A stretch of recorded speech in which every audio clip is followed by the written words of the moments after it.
1965, that was the year for me of the connection between all this rhetoric of American values and what we were really doing.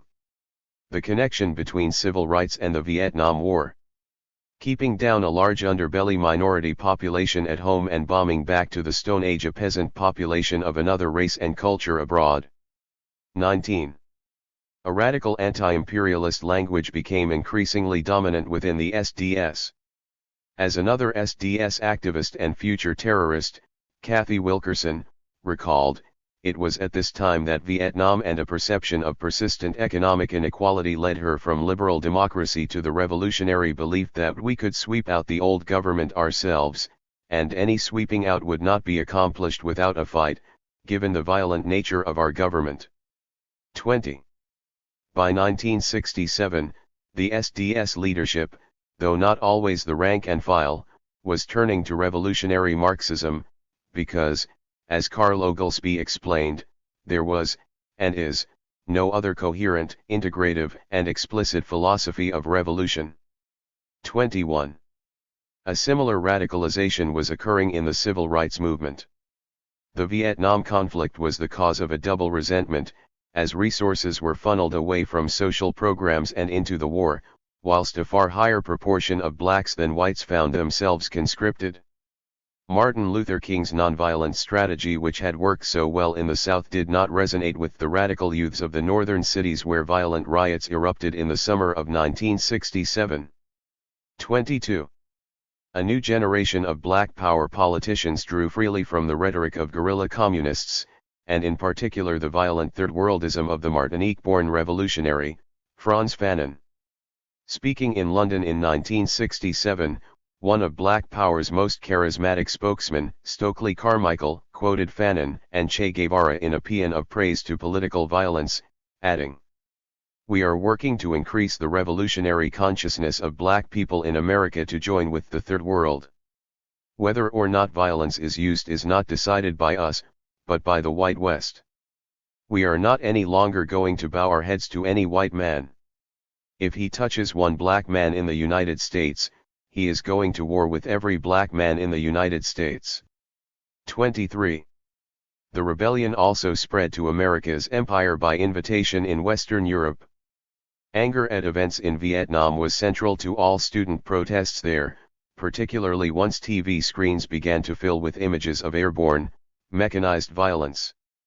Opposition to the war grew rapidly in those states where the government supported the conflict, as in Britain. One British student remembered, there was the bombing and the relentlessness of the bombing. I think people now probably don't understand that, but it was just terrible. Everything that was progress was being used to destroy. My feelings were so strong that I feared the sense of my own violence. 24. Europe's elites began to question their support for the United States. France's de Gaulle refused to contribute to NATO operations, and the British declared that financial difficulties would force them to reduce their troop commitment in Europe. The United States, of course, never experienced a Marxist revolution, but 1968 brought a taste of it.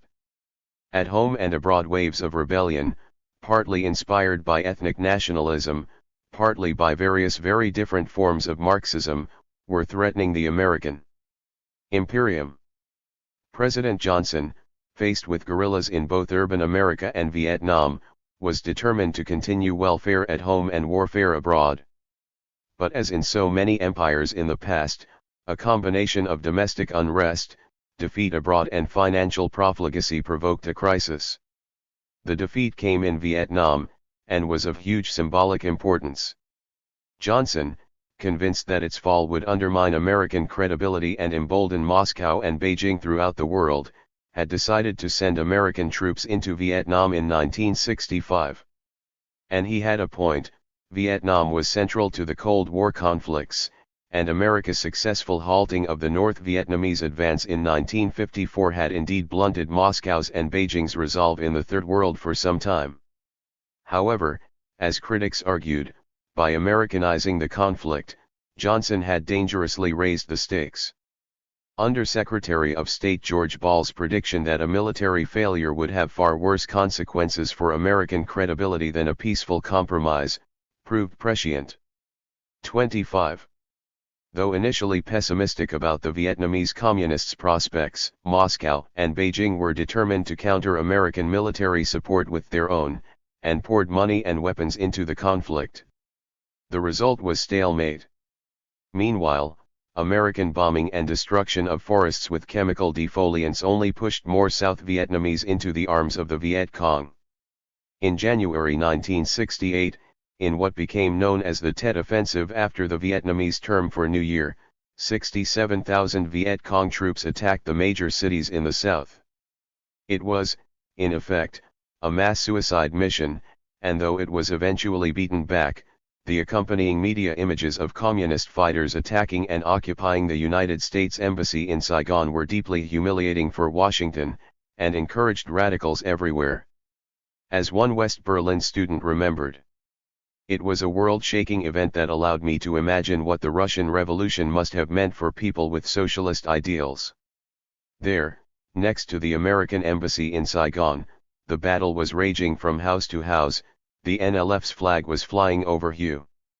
It was said that the students were mainly holding the city. There was no doubt now, the world revolution was dawning.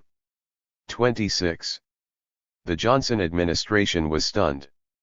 The Secretary of Defense, Clark Clifford, remembered that there was, for a brief time, something approaching paralysis, and a sense of events spiraling out of control of the nation's leaders.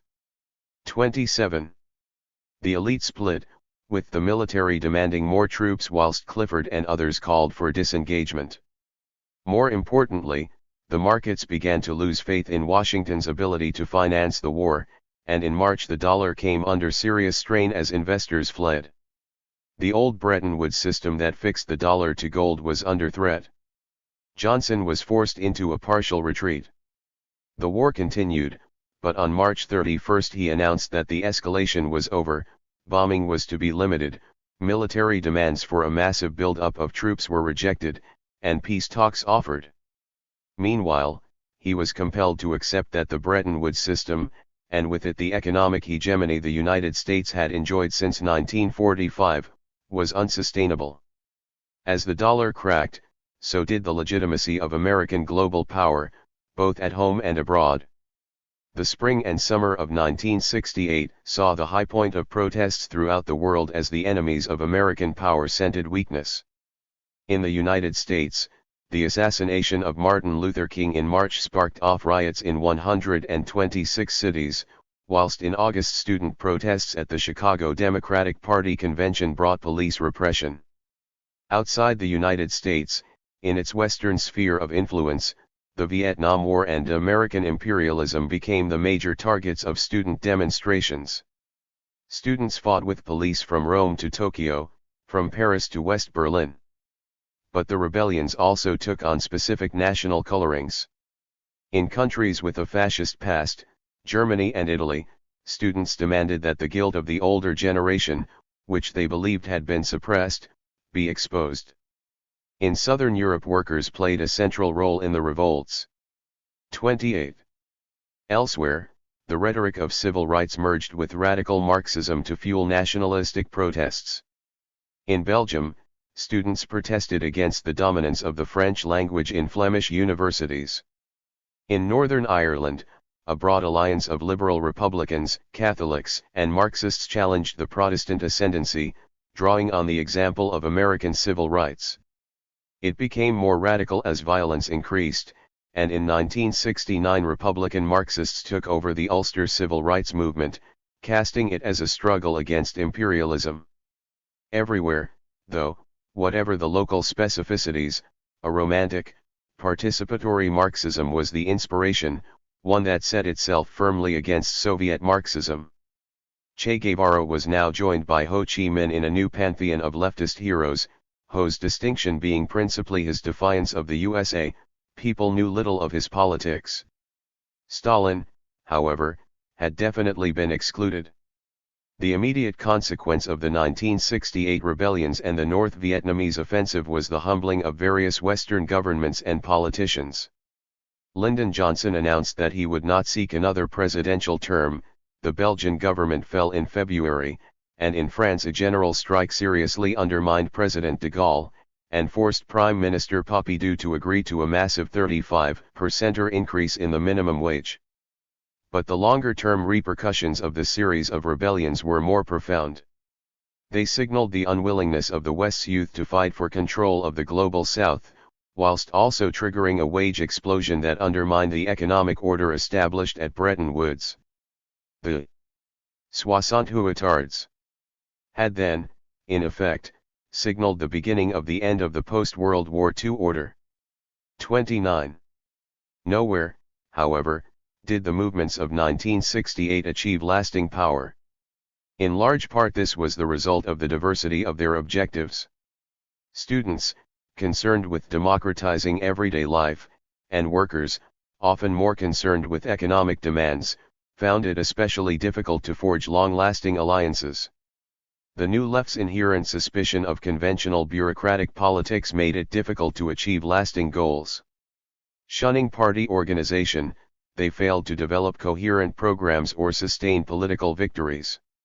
In the short term, the convulsions of 1968 contributed to the electoral victories of the right.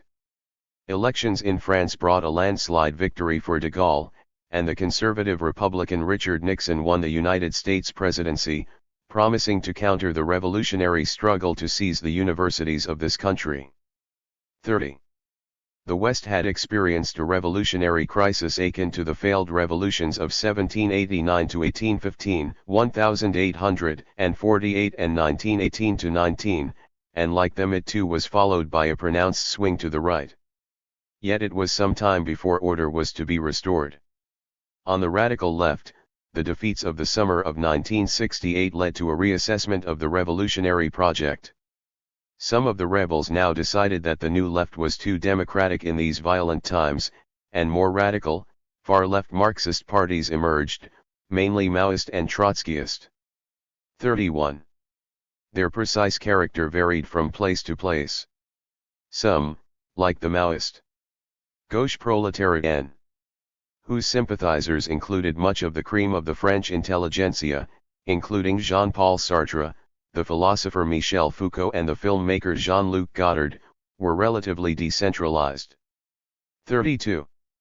Daniel Singer, a participant in the Parisian evenements of 1968, described the appeal of the Maoists. There is something of the Russian Narodniki in the young Maoists. The former preached among peasants, the latter are going to the workers in order to serve the people. To quote the title of their journal, quotations from the Little Red Book and the Cult of Mao were not the ideal means of attracting critical students, but they were attracted by China's Cultural Revolution, with its anti-bureaucratic message and its appeal to youth. Their ideological enthusiasm and personal abnegation enabled the young Maoists to make substantial gains among university and high school students. 33. More commonly, however, Maoists valued organization and discipline, even more so than Trotskyists. This radical Marxist obsession with ideological coherence and unity led to endless splits and disputes, so well lampooned in the biblical satire Monty Python's Life of Brian. In the absurd rivalry between the Judean People's Front, the People's Front of Judea, the Judean Popular People's Front and the One-Emin Popular Front of Judea. 34. Yet whilst tiny groupuscules proliferated, the far left was surprisingly popular in some countries. Almost 100,000 activists were involved in Italy, and in Germany polls showed that 30% of secondary and university students sympathized with communist ideologies, largely of the new left or far left variety. 35. The same conviction that new leftist participatory democracy had failed inspired the transition to a more radicalized politics of conspiracy and terrorism.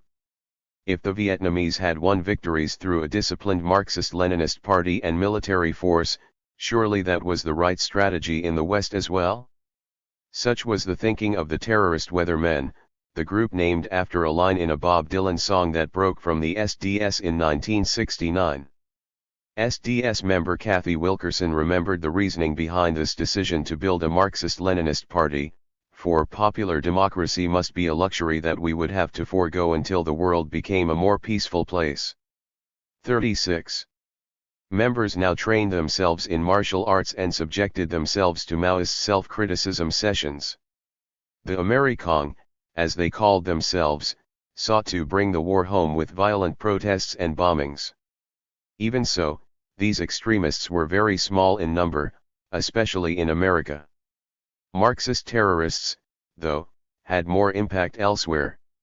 In Northern Ireland, the Provisional Irish Republican Army split from the Marxist Republicans and launched an armed struggle for a united Ireland. In France, the Gauche Prolétarienne also formed an armed wing. But the most fertile ground for terrorism lay in West Germany and Italy, where they used the argument that the authorities were profoundly compromised by the Nazi or fascist pasts. 37. In both countries the terrorists were drawn largely from the educated middle class and included a high proportion of women.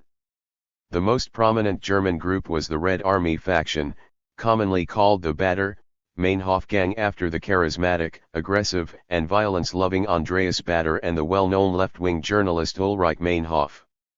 Meinhof, who came from an anti-Nazi family, had originally joined the illegal East German-aligned German Communist Party in 1958, believing that it best embodied the anti-fascist tradition, before eventually embracing the New Left. 38. The real or supposed persistence of fascism in contemporary Germany was not, however, the most inflammatory issue. It was the question of German official attitudes to American-supported regimes in the Third World, though when a student demonstrator was killed during a visit by the Shah of Iran in 1967 the themes converged. From 1970 the group began their campaign of urban terrorism, which continued until the gang's arrest in 1972. Yet even from within prison the RAF's leaders managed to recruit and orchestrate a new group of terrorists. Though their numbers were tiny, the terrorists elicited a notable degree of public support, with a quarter of West Germans under the age of 30 expressing broad sympathy in 1971, and 14% are actively willing to help. 39. Italy's terrorist groups were more numerous and larger and had deeper roots in society. Like the German terrorists, they believed that they were continuing the wartime struggle against a quasi-fascist state, and in the case of Italy they could appeal to the tradition of the wartime resistance. It was widely believed that authoritarian groups within the Italian state favored the use of violent tactics against radical students and workers, and that bombings in Milan in 1969 had been organized by neo-fascist groups in collaboration with the police and the CIA to justify a crackdown. For one terrorist, the bombings marked a decisive turning point for me as it closed the circle between the institutions, the state, and the right. 40. However, industrial unrest also gave the Italian extreme left their opportunity. Worker unrest formed a much greater part of 1968 in southern Europe than in the North or the United States. Italy saw some of the most radical worker unrest with a strike wave that lasted for 2 years. Wage demands were important, but so too were more radical, egalitarian demands for self-management. Young workers followed students in demanding participatory democracy, and serious concessions were extracted from employers, including the election of factory councils. The Red Brigades, the most prominent of all terrorist groups, emerged from radicals involved in the rash of strikes that hit urban North Italy in the late 1960s and early 1970s. 41. And though from the mid-1970s repression forced the Red Brigades to become more clandestine, they also became more violent, and more effective in disrupting the state. Italy was undergoing an economic downturn, but it was not alone in suffering serious industrial unrest. The 1968 disturbances in France were so effective because workers joined with students in a general strike that lasted over a fortnight. The diminished authority of governments after 1968 emboldened workers throughout Europe and the United States, but there were other reasons for their assertiveness. Full employment in some countries and post-1968 inflation gave them power, and also a new radical generation of workers was growing to maturity. Business had invested in new European plants in the 1940s and 1950s, taking advantage of cheap migrant labor, whether from Southern Europe in the case of the Northwest, or from the countryside within the nation in the case of Southern Europe itself. As is so often the case, however, second-generation migrants proved less willing to put up with the hardships their parents had endured. Countries, like Italy, that relied on their own citizens rather than foreign immigrants were especially affected by worker radicalism, because internal migrants linked industrial disputes with broader demands for equality and recognition. 42. The Vietnam crisis, then, released and radicalized a cascade of pre-existing grievances amongst students, ethnic minorities, and workers. But whilst Marxist-Leninist rhetoric became fashionable, the rebels were, in reality, rejecting the orthodox, pro-Soviet Marxism of modernity and political pragmatism. 1968, both the student and worker rebellions in the West, and the Prague Spring in the East, was a major challenge to all orthodox communist parties fearful of being outflanked by a new radical left. For a time the French party condemned the Soviet invasion of Czechoslovakia, but under Soviet pressure it soon accepted the Husak normalization. It also refused to accept that France was experiencing a genuine revolutionary situation, and Waldeck Rochath accused the students of being typical petty bourgeois radicals. 43. The domestic rebellions, and the Prague Spring after them, led to serious splits within the party, though it retained its 21.5% of the vote in the 1969 elections. The Italian party, in contrast, remained critical of the Soviets, and succeeded in appealing to some of the more radical student and working class left. But ultimately the radical left was not tamed, and the communists were forced to confront them later in the decade. Latin America experienced a similar series of student and urban rebellions in the late 1960s, under the banner of a similarly eclectic romantic Marxism. The failures of the guerrilla revolutions in the mid-1960s had undermined the radical left's faith in the Cuban model of the rural FOCO. And guerrilla war was now brought to the towns. Che Guevara's guerrilla war gave way to the mini manual of an urban guerrilla. For its Brazilian author, Carlos Marialla, a former communist leader and founder, in 1967, of a terrorist organization. The accusation of violence or terrorism no longer has the negative meaning it used to have. Today, to be violent or a terrorist is a quality that ennobles any honorable person, because it is an act worthy of a revolutionary engaged in armed struggle against the shameful military dictatorship and its atrocities. 44. Urban terrorism was strongest in Uruguay and Argentina, where the left faced repressive, conservative military regimes. Some terrorists were Marxist, but others preferred a mixture of populist nationalist and left-wing ideas. The Montoneros and the ERP both benefited from the labor militancy that swept Argentina, as it did in so many other parts of Latin America during the period. 45. Left-wing politics now arrived in a curious convoy of vehicles, sometimes rather surprising ones. In Peru it was the military, which took power in 1968 deploying Marxist theory and pro-Third World rhetoric, and eagerly supported by the Peruvian Communist Party. Other unlikely Marxists included a group of Catholic priests, amongst whom was the Colombian Camilo Torres, Che in a cassock as he was called. For Torres, the principles of Christianity, notably love thy neighbor, coincide in action and in practice with some Marxist-Leninist methods and objectives. 46. Torres, who decided to join a Colombian guerrilla group in the mountains and was killed in 1966, was hardly a typical cleric. Nevertheless, the Catholic Church was so worried about the appeal of Marxism that a meeting of bishops in the Colombian city of Medellin in August 1968 resolved to endorse a socially aware Christianity and fight against the unjust consequences of the excessive inequalities between poor and rich, weak and powerful. 47. The church authorities were certainly not becoming Marxist, but many liberation theology priests believed that the combined teachings of Karl Marx and Jesus Christ made for a complete education. Against these competitors, the orthodox pro-Soviet communist parties of Latin America seemed distinctly unattractive, especially as they generally failed to adapt to new realities. Concentrating on the working class, they neglected the rapidly growing underclass of urban shanty dwellers. But they did have some successes, most notably their participation in the 1970 Chilean coalition government of the socialist Salvador Allende, who had been a supporter of Pedro Cerda's Spanish-inspired Popular Front in the 1930s. The Cubans were also losing their appeal on the continent, especially as economic failures and anxieties about Nixon's election forced them back into Moscow's embrace. Castro refused to condemn the invasion of Czechoslovakia in 1968, and soon he too caved into Soviet pressure and abandoned the ambitious mobilizing economic policies the Soviets so disapproved of. The voluntary labor and mass mobilizations pursued since the mid-1960s had produced exhaustion and cynicism, and in 1970 Castro was forced to accept a more modernist, Soviet-style economic regime of labor discipline and wage incentives. 48. In 1972, the notion of a separate Cuban model of socialism was dealt a severe blow when Cuba became a member of Comecon.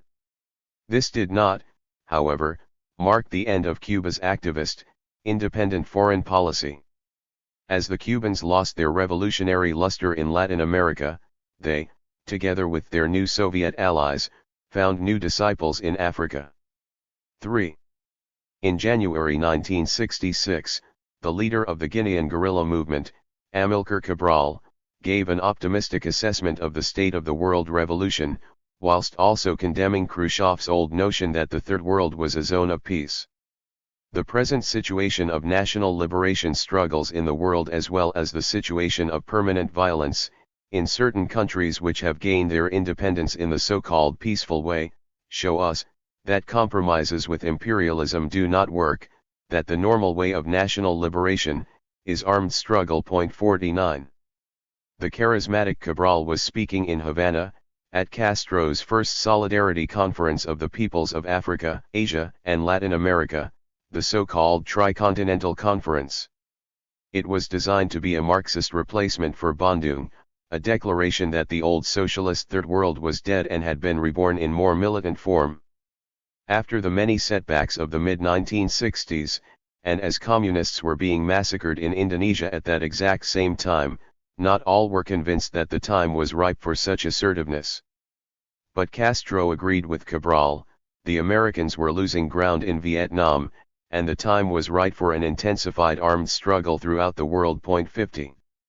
However, it was not just the new international balance of power that radicalized Third World leaders in the late 1960s and early 1970s.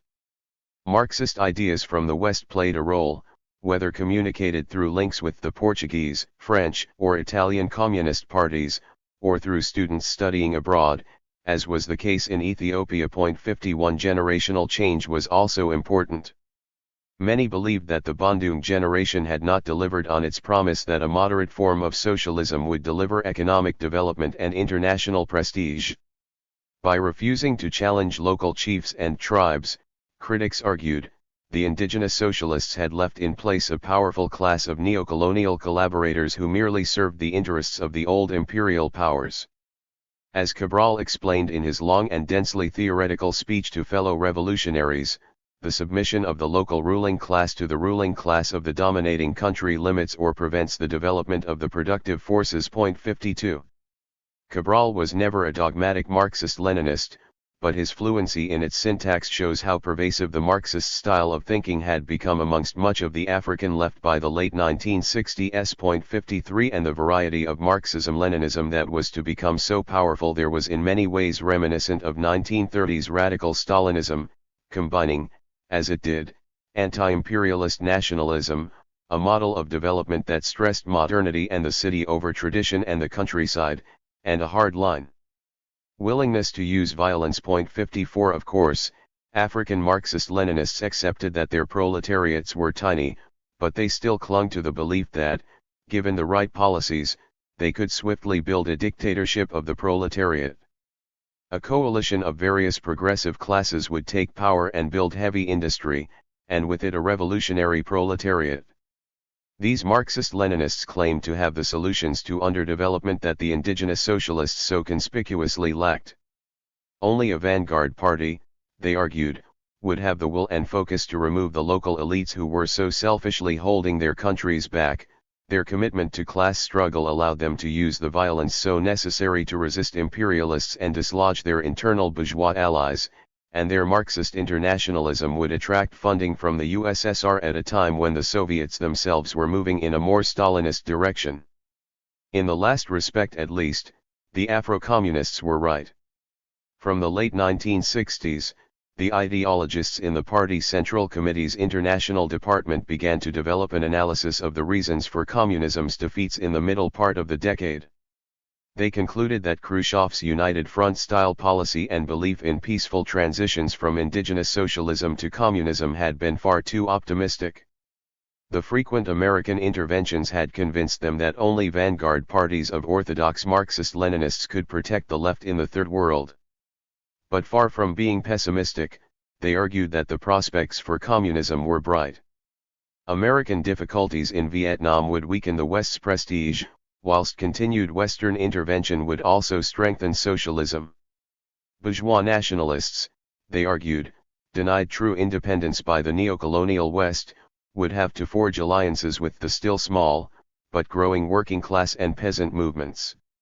Guided by a party vanguard, pro-communist nationalists would fight reactionary nationalists, and then engineer transitions to socialism, even in these backward peasant societies. 55 In some ways, then, the Soviet response to the setbacks of 1964-6 in the Third World was a milder version of Stalin's reaction to the failures of the United Front in 1927-8.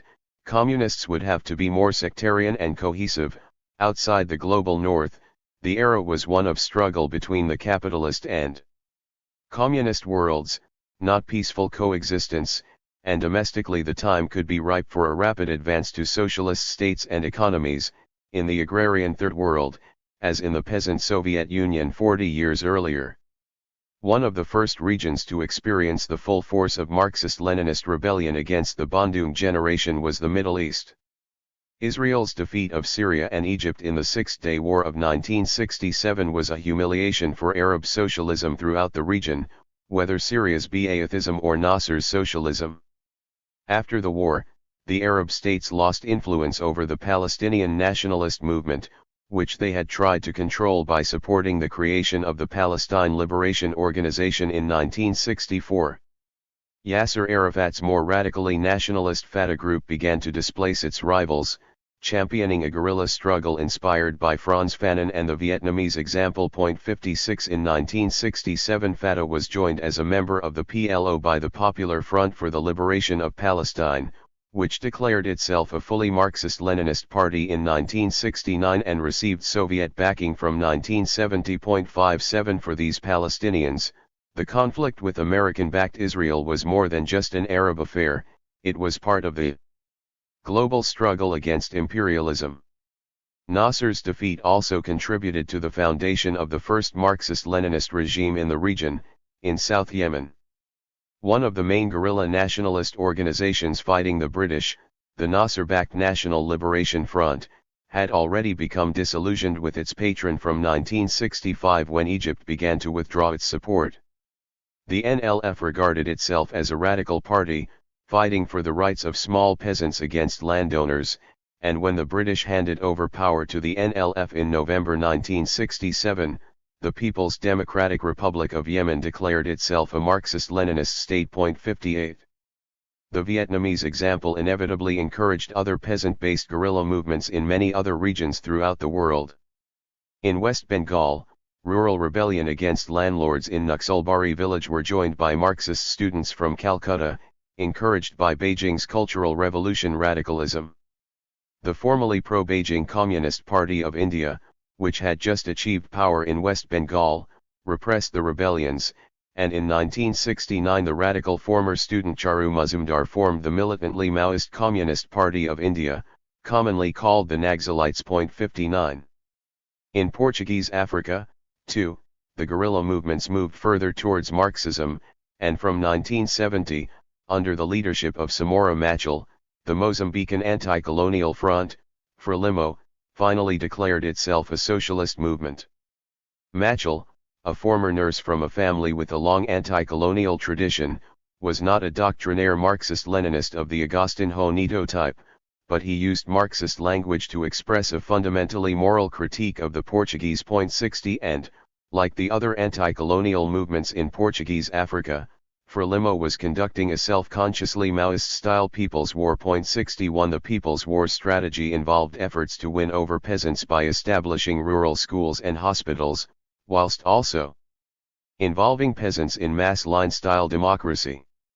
More radical still were the attempts made in guerrilla-liberated areas to dismantle old hierarchies of gender and generation by challenging the power of chiefs and promoting women and younger men in their political organizations and guerrilla bands. .62 How far these movements really did mobilize peasants is a matter of debate.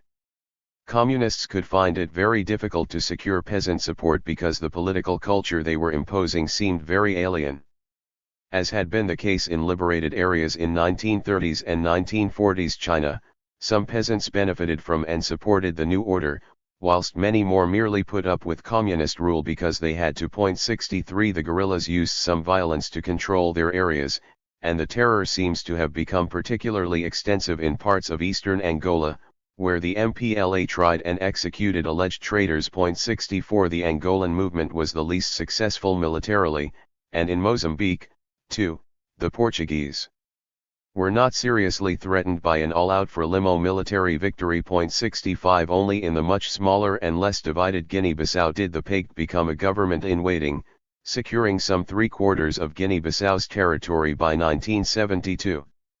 Even so, all of the rebels could draw from a deep well of dissatisfaction with Portuguese rule.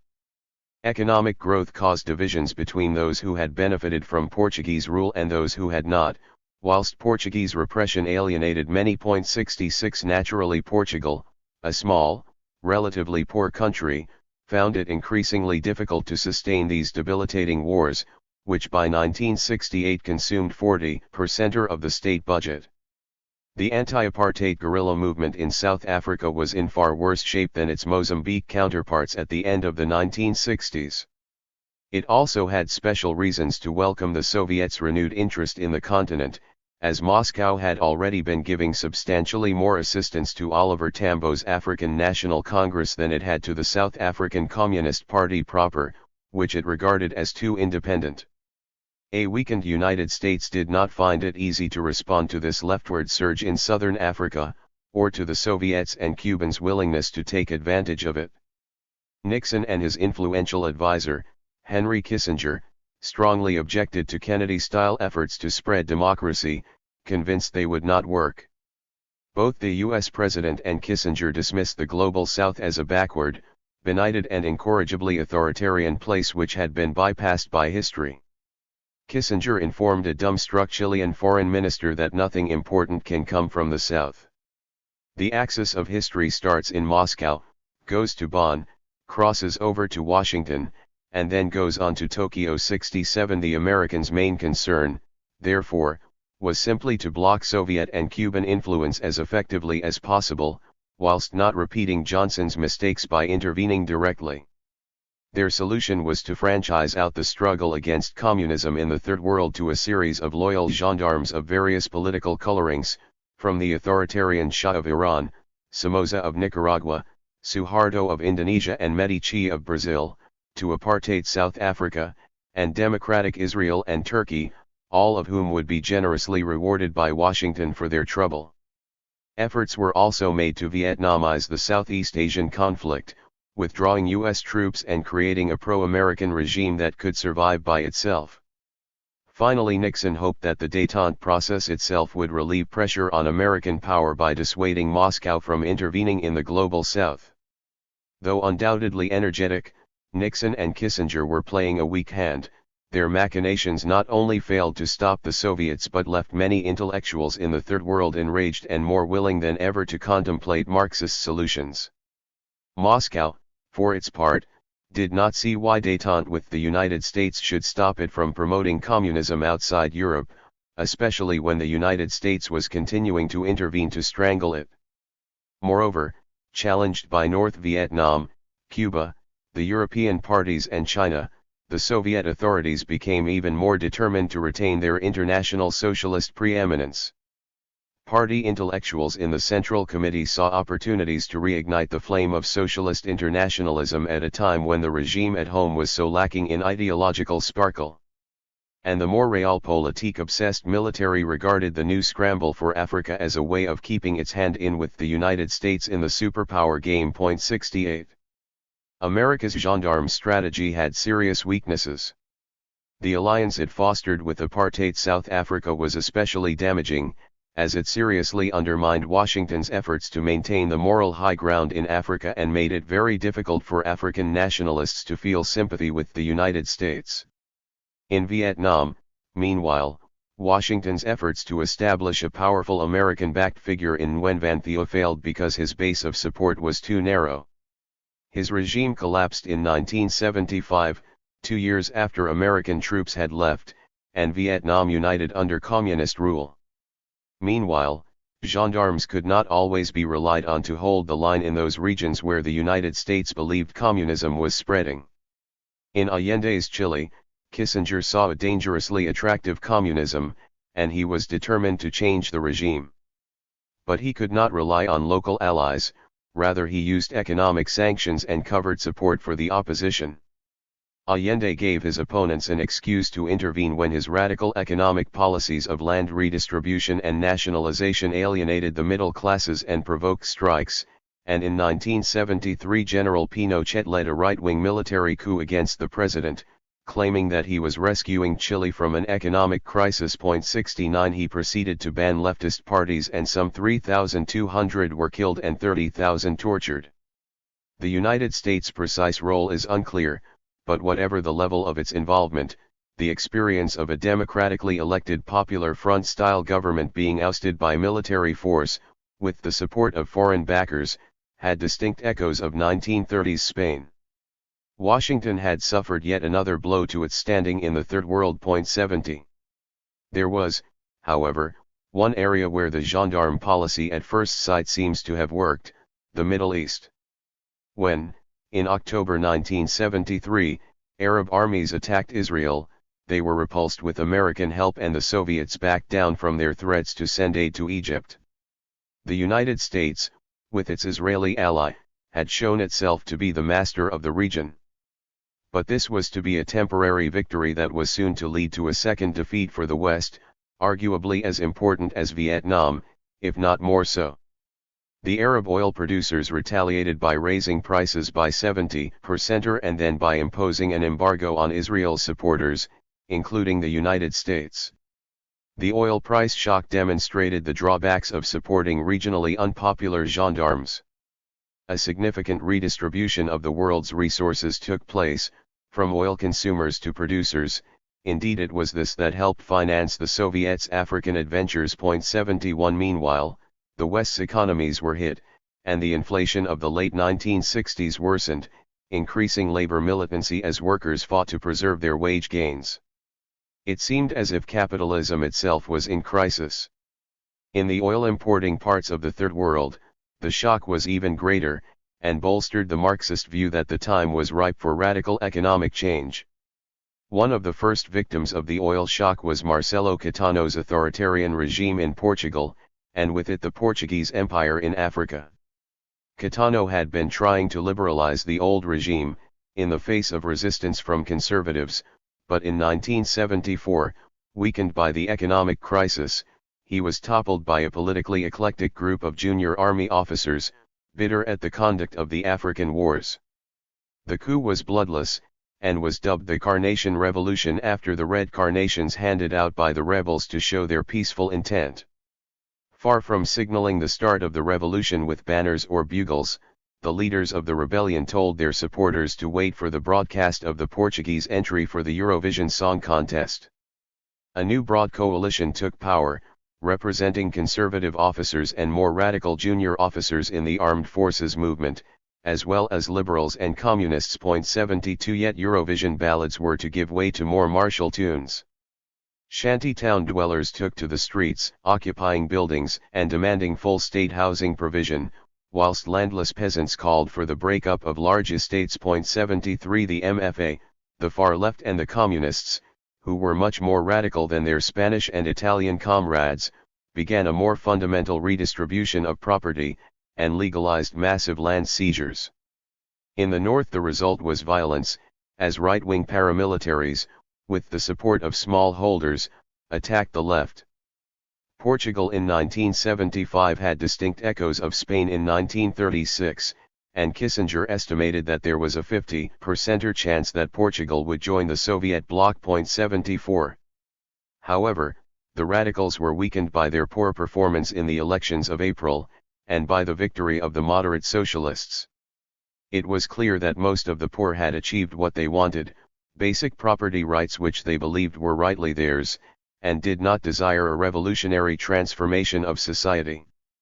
The communists attempted to mobilize the poor against the socialists, but moderates in the army regrouped and the threat of revolution was headed off. The last communist-inspired revolution in Europe had failed. As the revolutionary communist era finally came to an end in Europe, it was only just beginning in Africa.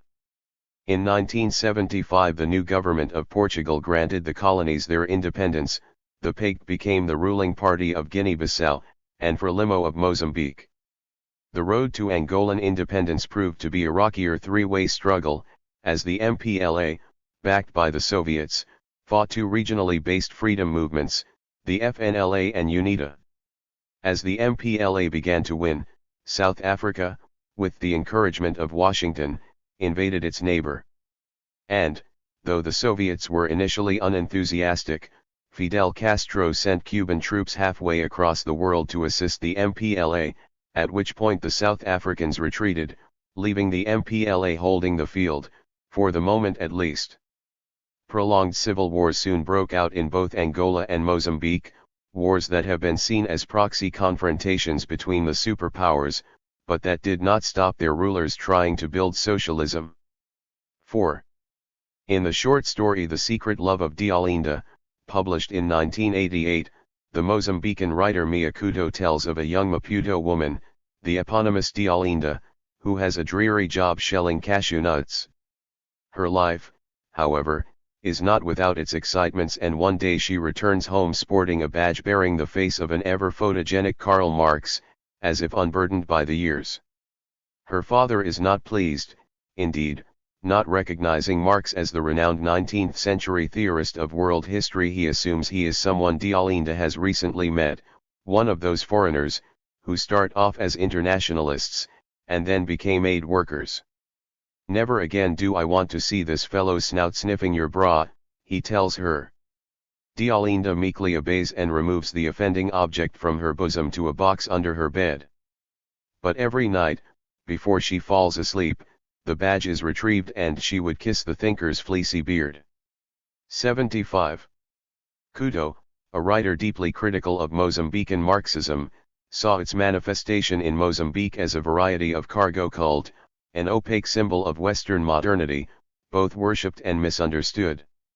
And certainly the brand of Marxism imported by the Portuguese African Marxists was at the modernist, westernizing end of the spectrum. This is somewhat surprising. Given Frelimo's history, one might have expected its leaders to pursue a more radical Maoist approach, applying the experience of the guerrilla war of independence to running their new country. But they firmly adopted a Soviet-style Marxism. 76. This was partly the consequence of the Soviet alliance, but as has been seen, it was also a response to the perceived failures of indigenous forms of socialism. As Mao himself had temporarily concluded in the early 1950s, a nationalist version of Stalinism was a recipe for entry into the modern world of cities and industry. It had supposedly worked elsewhere, so why not in Africa? If anything, the Africans found it even more difficult to launch this project than the Chinese. Their states were even weaker, and more fragmented by lineage, ethnicity, and a divisive colonial heritage. As Couto's short story made clear, whilst the Marxist-Leninist project had great emotional appeal to some, it was even more of a dream in Africa than in its Eurasian homeland. The conditions for transplanting Marxism-Leninism into Angola and Mozambique were, it must be acknowledged, especially inauspicious. Unlike the French and British colonial empires, which had, at least, left their colonies with functioning legal and administrative systems, the sudden departure of thousands of Portuguese settlers left the new regimes with tiny educated elites and state apparatuses. The new regimes were also forced to nationalize a great deal of industry and land simply to fill the vacuum left by their departing Portuguese owners.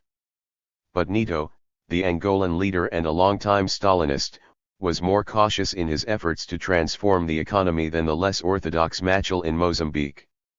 For Machel, independence was the chance for Mozambique to become truly modern and escape the backwardness he blamed on Portuguese exploitation. As he proclaimed in 1981, the victory of socialism is a victory of science, it is prepared and organized scientifically. The plan is the instrument of scientific organization of this victory. Everything must be organized, everything must be planned, everything must be programmed. 77. Mozambicans had to become modern as well. Science was to replace spirit mediums and rain-making ceremonies.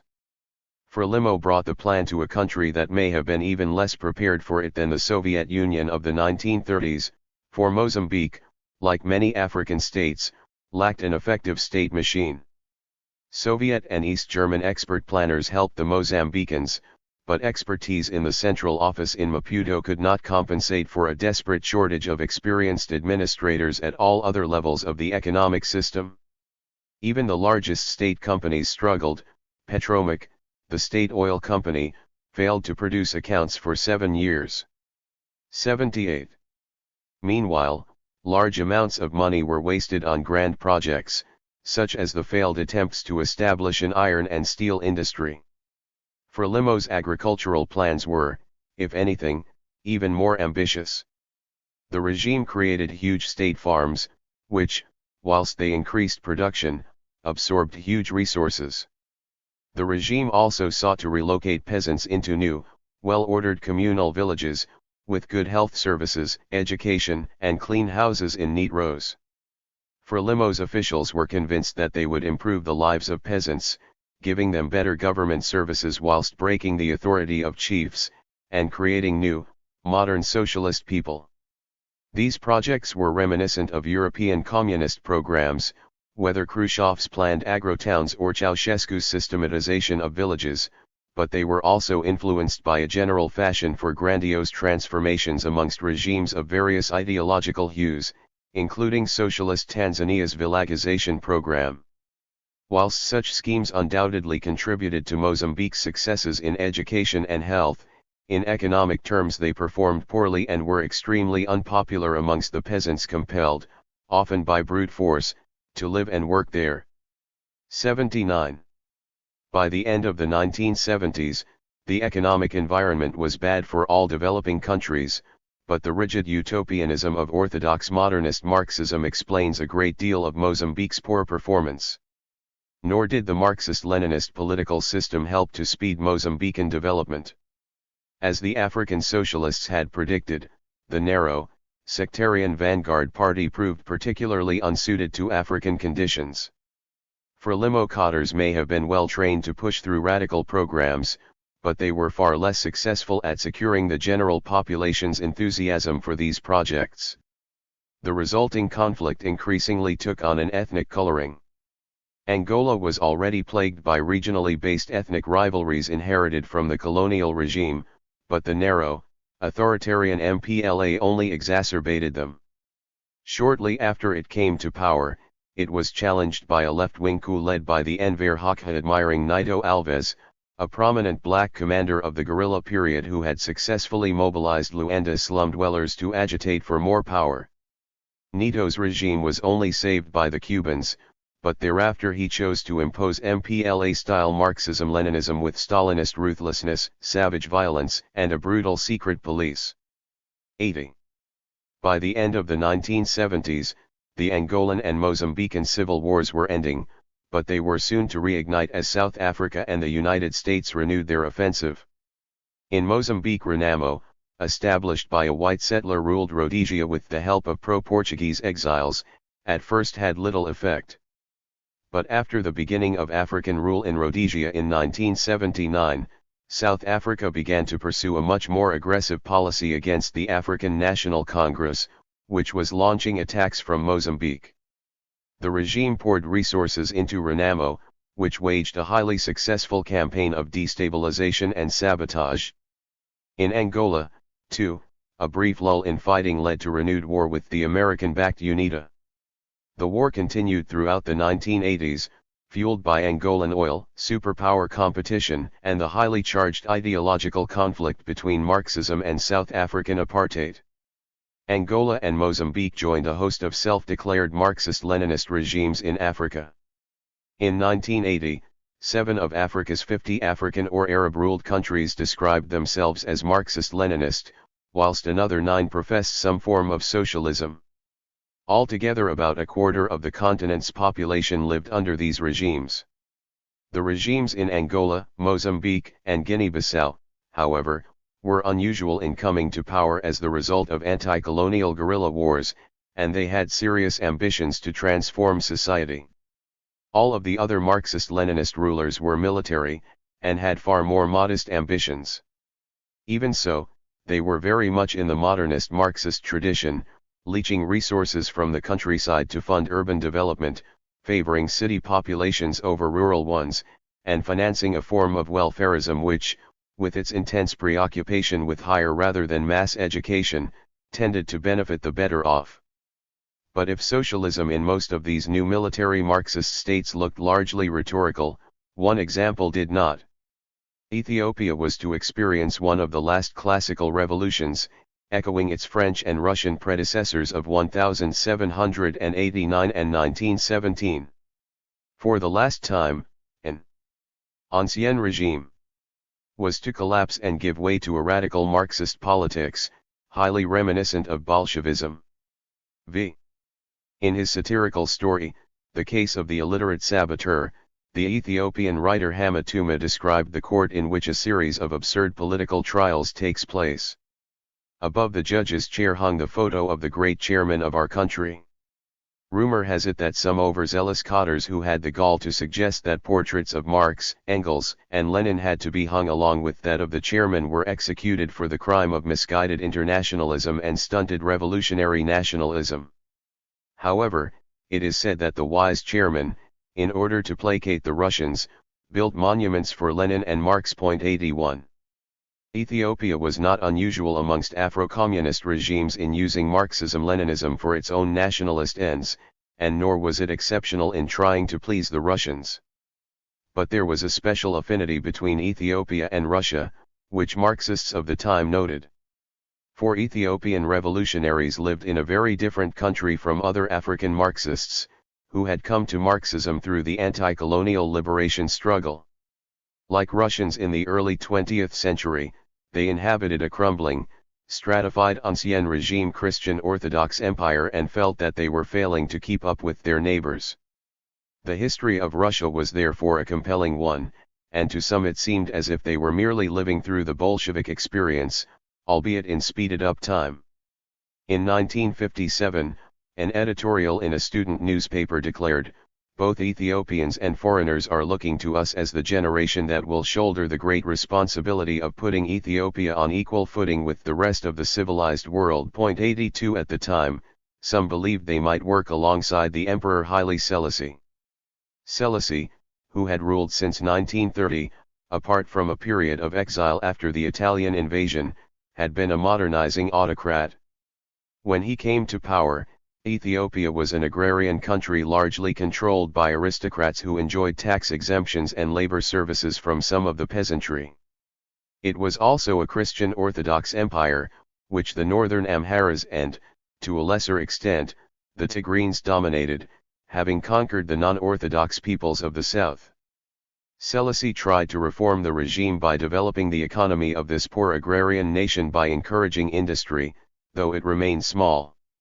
He also sought to centralize the state and weaken the aristocracy by building up a class of educated officials and a modern army, and the student population rose from 71 in 1950 to about 10,000 by 1973, in addition to those who studied abroad. 83 Of course, This was a risky strategy, as it assumed that the newly educated be both modern in outlook and prepared to serve an autocrat who claimed to be the descendant of King Solomon and the Queen of Sheba. As Seleucus' regime became more conservative and repressive, building up his own aristocracy of service whilst preserving many of the powers of the old hereditary nobility, modernizers in the army began to condemn him for allowing Ethiopia to fall behind the decolonized states of Africa. In 1960 they staged a coup, which failed, but which also showed the depths of elite disenchantment.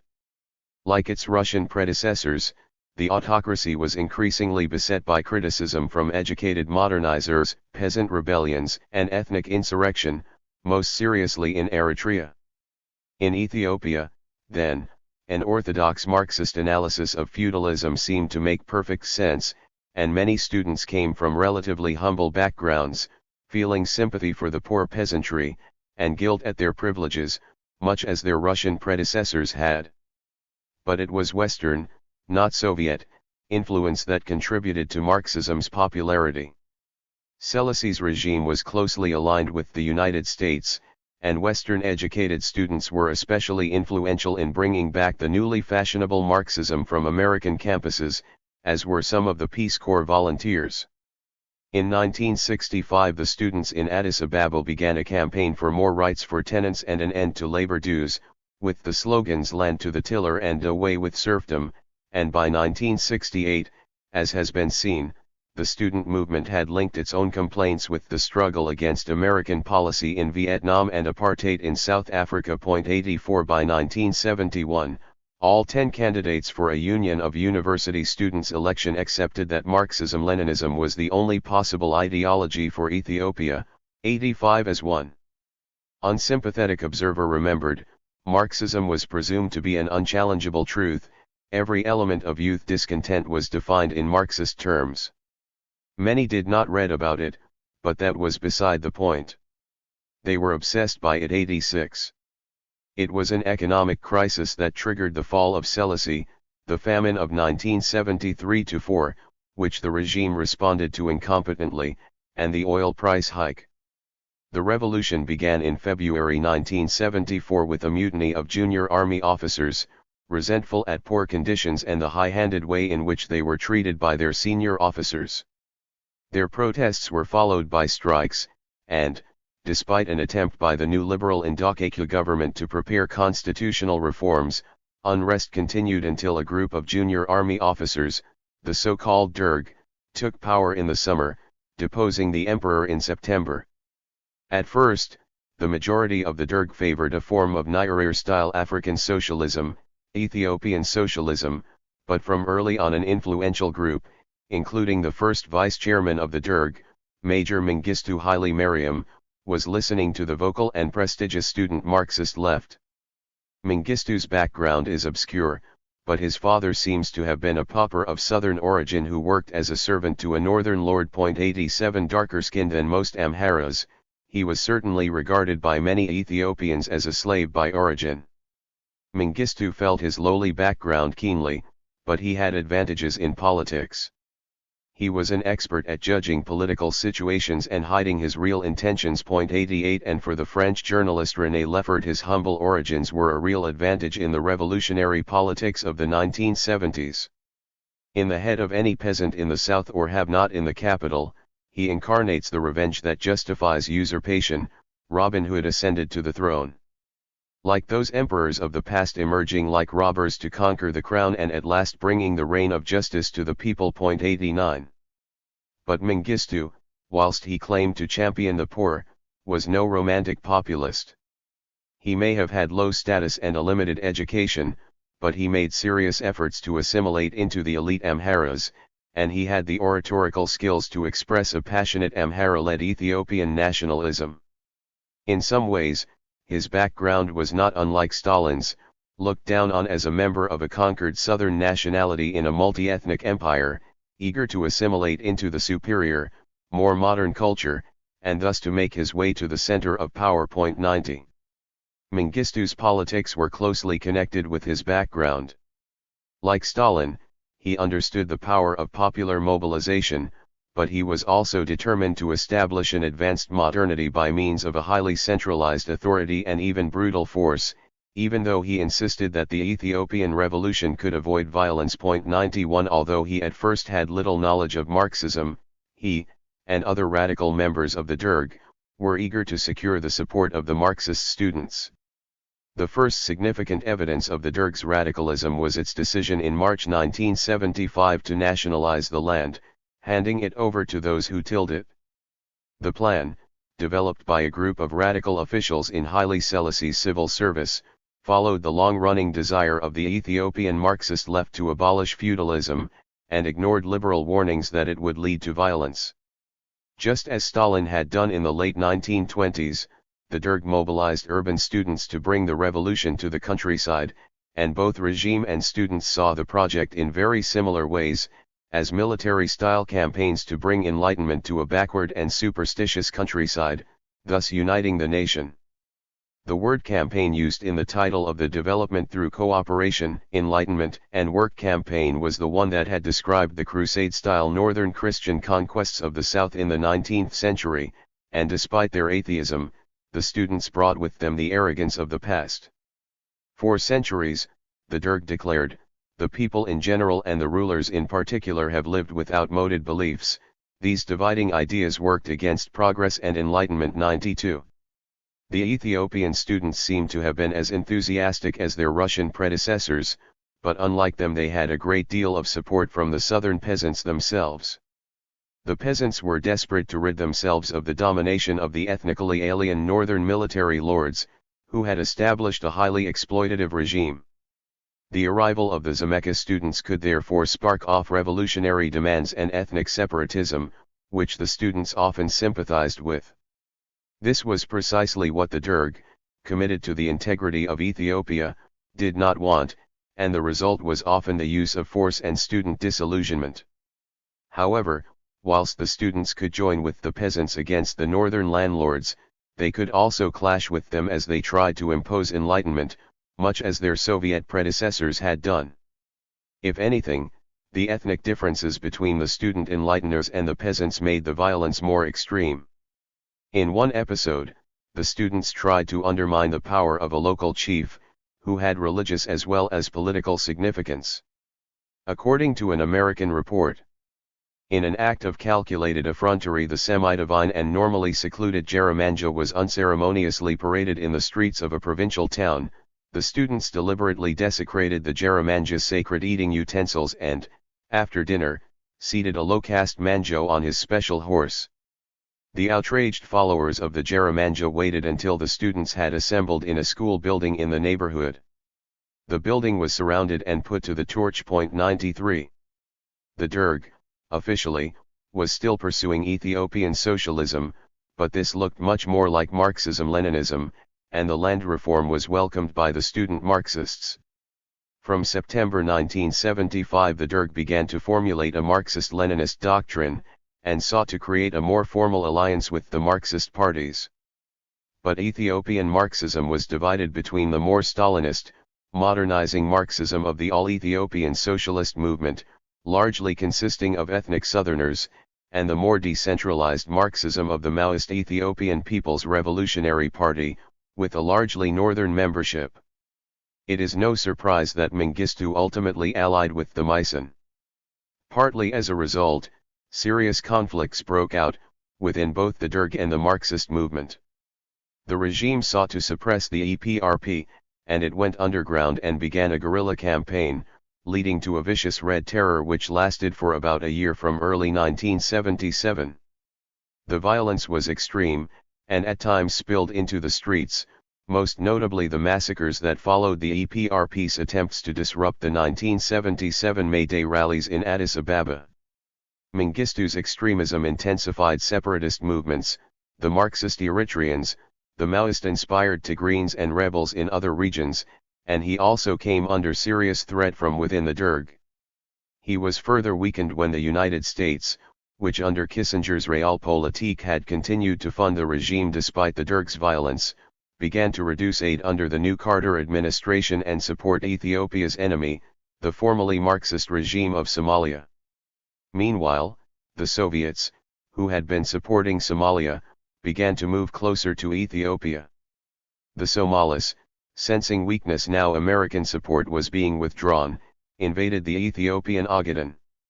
However, the war, far from undermining the Derg, only served to consolidate the regime, much as World War II had reinvigorated Stalin's rule.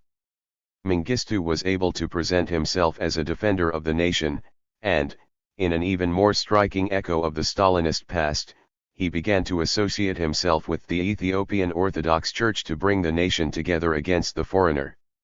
In other respects too he adopted the ideology of high Stalinism. He was committed to using force to preserve the multi-ethnic hierarchical Ethiopian state, in which Amharas controlled other ethnicities, and to further signal the dead, he increasingly adopted a monarchical style and was to be seen sitting on a gilded armchair cum throne covered with red velvet to watch his military parades. 94. By 1978, Mengistu, with Soviet and Cuban military aid and the support of the southern peasants who manned his army, had won the Ogaden War. His internal enemies had been crushed, and the separatist insurgents were being contained. He responded to victory by resuming his transformation of the economy, setting high targets for agriculture and building up industry, following a Stalinist strategy. The result was peasant passive resistance and soil erosion, contributing, together with the Tigrine War and drought, to a devastating famine in 1984.95. Having neglected the disaster, the regime was goaded into action by international outrage, but its solutions caused even more traumas. It decided to relocate the peasants, in a coercive program of villagization that further increased support for the guerrilla insurgencies now threatening the regime. Mengistu was one of Stalin's most faithful disciples, and the world was yet again reminded of the devastating effects of this violent form of politics. Again, the hatreds created by a crumbling ancien regime had given rise to an angry and destructive modernizing Prometheus. But even Mengistu's cruelty was put in the shade when, a few weeks after the Derg launched its campaign of rural transformation, another communist regime of extraordinary violence came to power. In April 1975, the Communist Party of Kampuchea occupied Phnom Penh. The Khmer Rouge championed a variety of communism very different to the pro-urban Afro-Stalinism of Ethiopia. This was a Maoist Marxism, one that used peasants rather than an urban vanguard to pursue goals of modernity and national greatness. The Khmer Rouge was to take Cambodia into a world more nightmarish even than that of the Cultural Revolution, one pursued with a single-minded violence that ended up destroying the modernity it was trying to create. 6. In 1971, a French student of Cambodian Buddhism, François Bizot, then touring the Cambodian countryside, was captured by Khmer Rouge guerrillas who were fighting a guerrilla war against the American-backed regime of Lon Nol. Suspected of being an American spy, Bizot was imprisoned in a camp, and his fascinating and subtle memoir of his captivity includes a gripping account of conversations with his captor, Comrade Dutch, the former mathematics teacher who was later to become the head of the notorious torture chamber, the Tuol Sleng prison. 96. Despite the circumstances, Bizot and Dutch established a strange rapport, and engaged in an extraordinary debate about Kampuchean communism. Bizot, an enthusiast for traditional Cambodian culture, challenged Dutch with a powerful critique of what he saw as the Khmer Rouge's modernizing Promethean impulse, namely its subservience to Western ideas, its contempt for backward peasants, and its willingness to sacrifice ordinary people on the altar of national greatness. If you destroy these structures of peasant society, if you impose a new rational model, don't you risk humiliating them even more than your enemies do? He asked. Dutch, however, refused to accept that the peasantry would resist modernity, and insisted that they would welcome the Khmer Rouge's program. Quite the reverse, he erupted. It's because, we know that the peasants are the source of true knowledge, that we want to free them from oppression and abuse. They're not like the lazy monks who don't know how to grow rice. They know how to take control of their destiny. This society will retain the best of itself and will get rid of all of the contaminated remains of the current period of decline. It's better to have a sparsely populated Cambodia than a country full of incompetence. 97. At the same time, however, he declared himself committed to helping those peasants who were willing to shoulder their responsibilities. My duty is to lead each of them back to a life of simple pleasures. What more can anyone want from life than a bicycle, a watch, and a transistor radio? 98. Dutch went on to condemn Bizot for hypocrisy, for forgetting that France had created a nation through bloody revolution, just as the massive ancient Cambodian temples of Angkor Wat had involved massive sacrifice. For a Frenchman, I find you very timid. Did you yourselves not have a revolution and execute hundreds and hundreds of people? Would you care to tell me when the memory of these victims prevented you from glorifying in your history books the men who founded a new nation that day? It's the same with the monuments at Angkor, whose architecture and majesty everyone admires, who now thinks about the price, about the countless individuals who died from the endless labor over the centuries. The extent of sacrifice matters little, what counts is the greatness of the goal you choose for yourself. 99.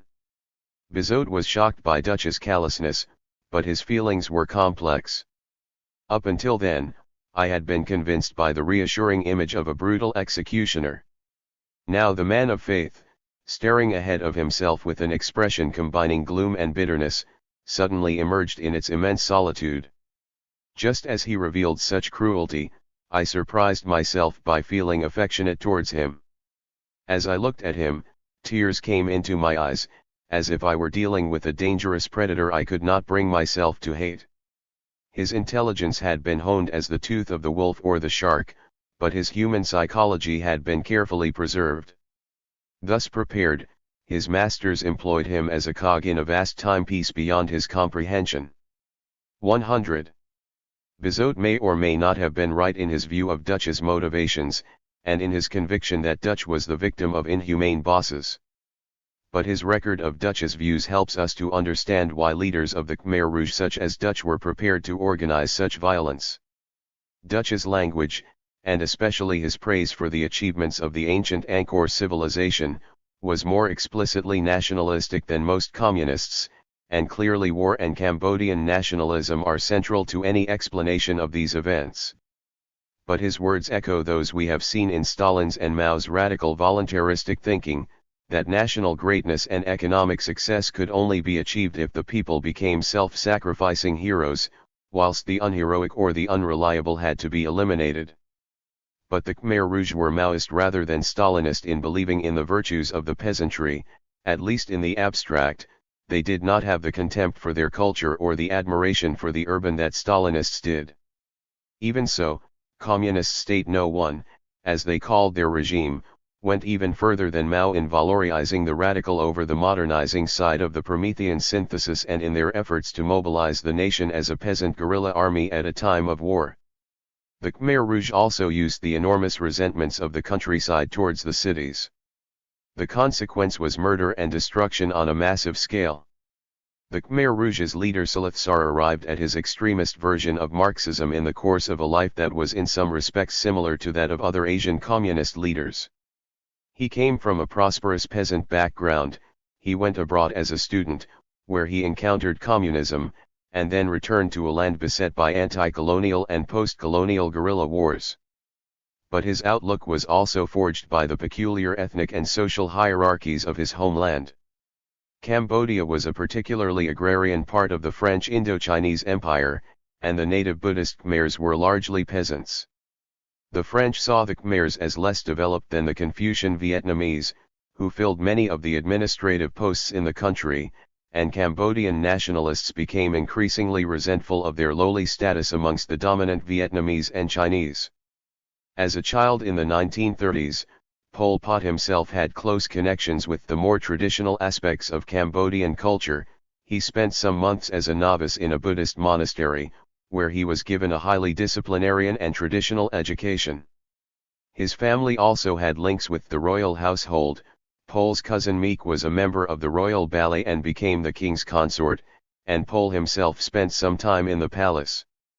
We do not know what he thought of the court at the time, but his later denunciations of the monarchy and its decadence became very harsh. 101. And if he was not aware of it before, he would have understood Cambodians' place in the ethnic pecking order when he went to a French school in Phnom Penh, a city dominated by French, Vietnamese and Chinese. All this may be one reason why he came to believe that Cambodia's status could only be raised by eliminating its traditional culture. Pol Pot reached adulthood at a time of nationalist ferment, when the French had reimposed control after World War II but tolerated a constitutional monarchy under Prince Norodom Sihanouk. Even though he was a mediocre student, Pol managed to secure a scholarship in 1949 to study in France at the Radioelectricity Institute in Paris, but he had little interest in the subject. Much more compelling to him were French history and nationalist politics, and Rousseau was one of his favorite authors. However, at a time when the Communist Party had so much influence in France, it was no surprise that he should move into the communist orbit. Pol attended Marxist discussion groups, and became a member of the French Communist Party. A contemporary recalls that he had a particular admiration for Stalin's idea of the secretive, vanguard party, and for Stalin himself. Indeed, he hung a portrait on his wall. 102.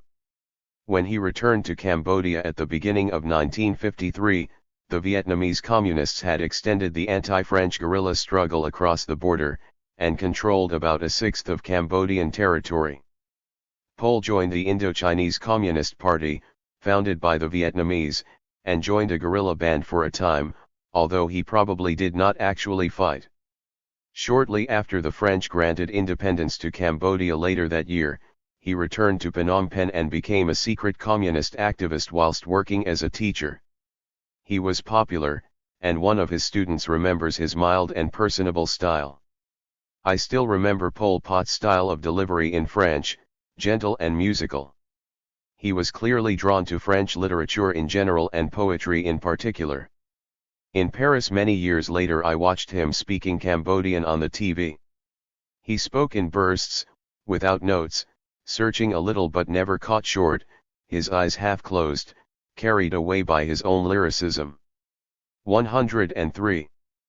Pol's monastic teaching style was also effective in recruiting the monks, teachers, and students of Phnom Penh for the Communist Party at a time when Sihanouk, an authoritarian modernizer, was expanding education.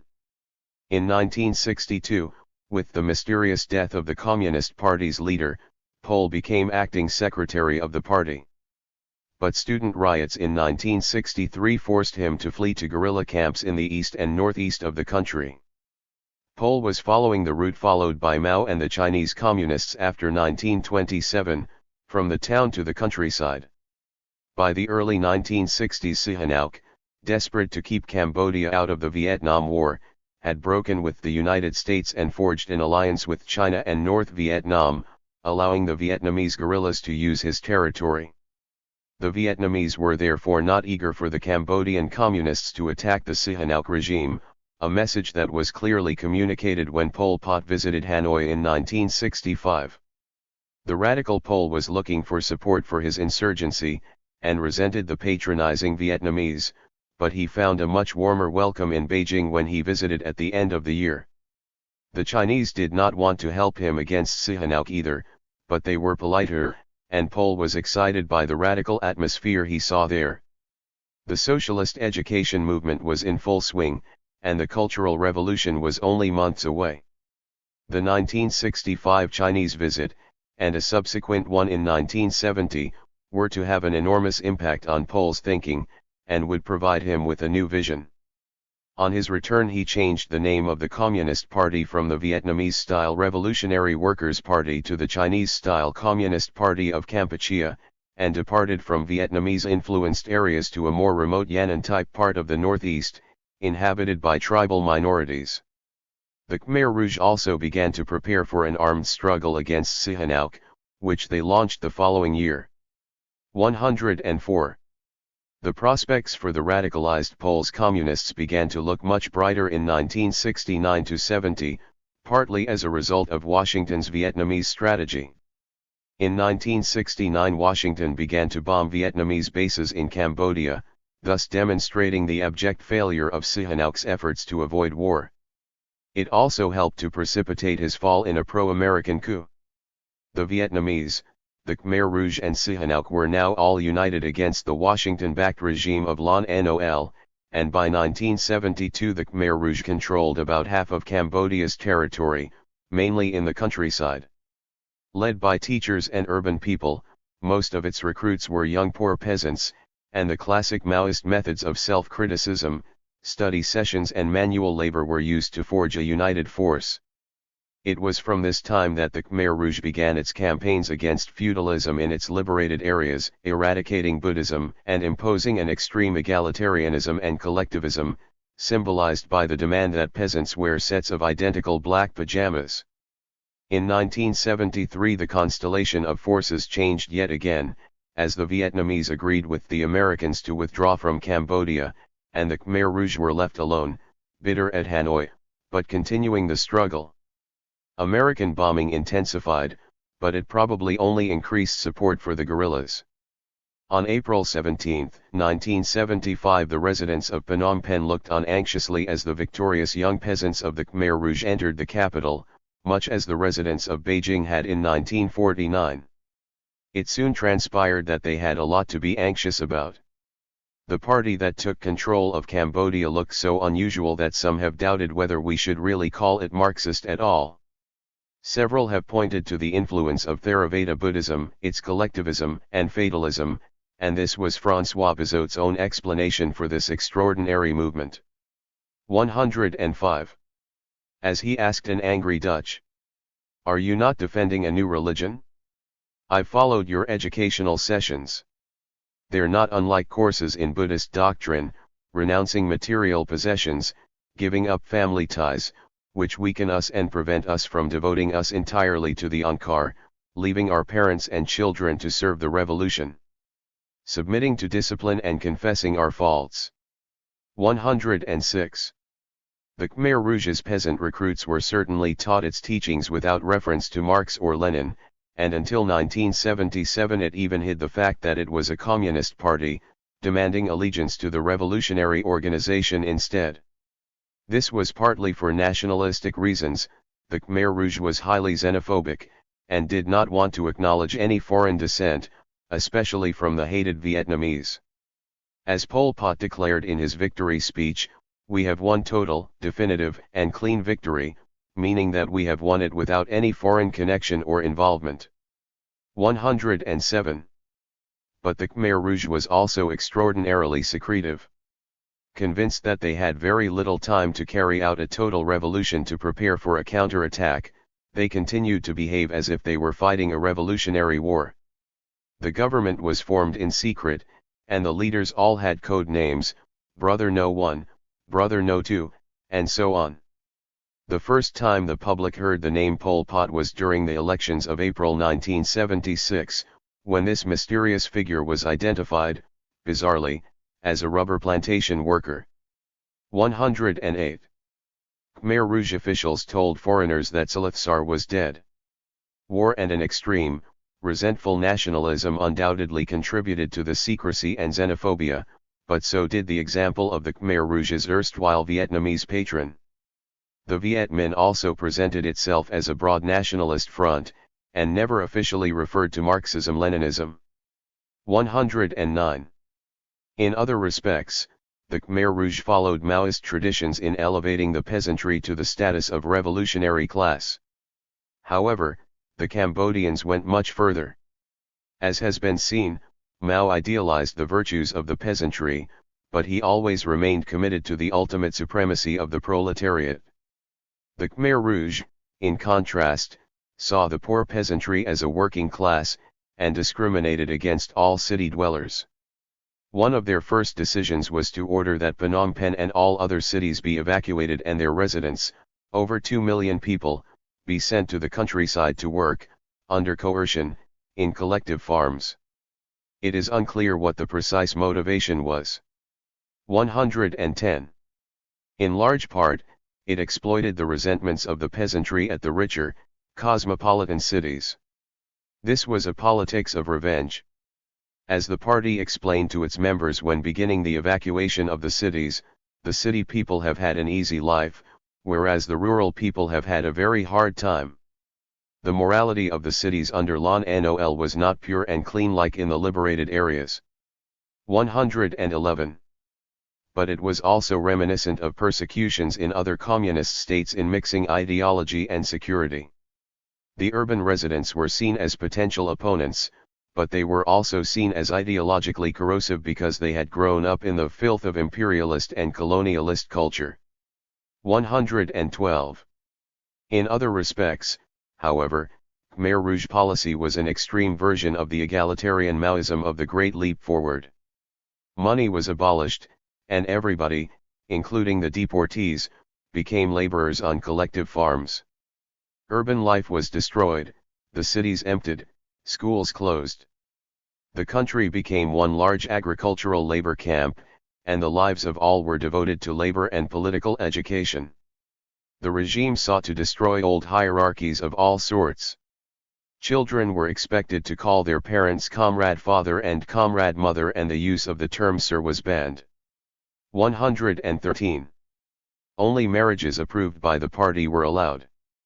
Pol Pot even declared that mothers should not get too entangled with their offspring, and communal dining halls were introduced to stop family bonding. 114.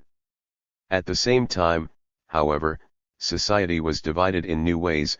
According to class and ideology, the deportees from the towns were treated as second-class citizens, whilst the base people were divided into two groups, the loyal poor peasants, and the semi-reliable. Rations and privileges depended on one's status in the new hierarchy, although in theory one could rise through hard work and commitment. 115. Pol also followed Mao, and the radical Marxist-Leninist tradition, in his desire to engineer a great leap forward towards agricultural plenty and, ultimately, industrialization. As the Khmer Rouge launched border raids into Vietnam and the conflict with its neighbor escalated, Pol Pot announced his 4-year plan to build socialism in all fields in 1976, as part of his strategy to defend the nation. The plan was one of the most unscientific ever produced in the communist world. Lacking detail, sloppily constructed and hugely overambitious, it revealed the Khmer Rouge leadership's fundamental lack of interest in the discipline of economics, and depended largely on willpower. When a people is awakened by political consciousness, one official declared, "It can do anything, our engineers cannot do what the people do." 116. The hubristic Pol Pot was convinced that democratic Kampuchea would not just catch up with its neighbors, but become a beacon for all other communist states. It would truly be Communist State No. 1. Little came of the industrialization projects, but plans to increase the rice harvest sent about 1 million workers, many of them the urban new people, to create new agricultural land out of wilderness. Tens of thousands died of hunger and disease, and the Khmer Rouge treated these class enemies callously, declaring in the notorious phrase, "To keep you is no benefit and to destroy you is no loss." 117. They were seen as second-class citizens, and could be killed for minor infringements. But all peasants, whether base or new, were subjected to high rice delivery targets, and suffered as a result. However, there were also more Stalinist aspects to Khmer Rouge thinking, as one might expect given the influence of the French Communist Party on its leaders. Close contacts were also maintained with North Korea. 118. There was no cultural revolution-style mobilization, and the attitude towards enemies also echoed the Stalinist one of the late 1930s, they were to be executed, not re-educated. Like Stalin, Pol Pot argued that success in war required campaigns against hidden internal enemies, and he blamed economic failures on the lack of commitment of the new people, on enemy microbes that were seeping into every corner of the party and had the potential to do real damage. In a striking echo of Stalin's language, he declared, "Are there still treacherous, secret elements buried inside the party, or are they gone? According to our observations over the last 10 years, it's clear that they're not gone at all. Some are truly committed, others waver in their loyalties. Enemies can easily seep in." 119. A vast spectrum of people was targeted, some of them previous party loyalists. About 14,000 passed through Comrade Duch's S-21 prison, most of them forced by torture to confess to bizarre conspiracies, and then executed. Meanwhile, the regime launched a series of persecutions of various groups, both class enemies and ethnic minorities. The violence varied over time, and deaths were higher in some areas than others. But in all, the death toll from murders and famine was horrific. Estimates range from 1.5 to 2 million, or 26% of the population. 120. Of course, the regime relied on supporters to carry out the killings, and individual motivations differed. Most were young peasants who had initially been enthusiastic about land reform, and the Khmer Rouge created an atmosphere in which there were strong pressures to mete out violence against enemies. Cutting off one's feelings towards all enemies of the revolution, even they were relatives, was considered a virtue, and killing them was seen as a way of achieving honor in the new society. One new person remembered how his boss believed that if he purged enough enemies, he satisfied his conscience. He had done his duty to Ankar. 121. Others were pressured into conforming, afraid that if they did not kill they would be suspected of being an enemy themselves. The nightmare of democratic Kampuchea came to an end at the beginning of 1979 with the Soviet-backed Vietnamese invasion. Unsurprisingly, the poorly prepared Kampuchean military was no match for its well-armed and battle-hardened neighbors. But the Khmer Rouge, backed by the Chinese, continued the guerrilla struggle throughout the 1980s, until the Soviets withdrew support and the Vietnamese left in 1989. 7. The experience of Kampuchea and Ethiopia was seriously to damage the reputation of Third World communism, even amongst communists themselves.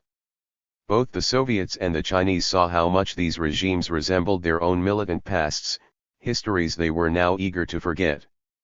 The Chinese continued to support the Khmer Rouge militarily, even though on Mao's death they moved away from the radicalism they had once espoused, for they wanted the Cambodian support against the Vietnamese. Similarly, Soviet policymakers became increasingly disillusioned with some of their clients. Initial enthusiasts within the party for the African adventures, such as Brute Ents, Shuk Nazarov, and Zagladen, found that protégés such as Mengistu refused to take their advice and moderate their ambitions. As they witnessed the purges and the bloodshed, they wondered whether some of these supposedly Marxist-Leninist vanguard parties might actually be self-interested elites, who were not promoting real socialism in the interests of society as a whole, and who had excessively ambitious goals given the level of economic development.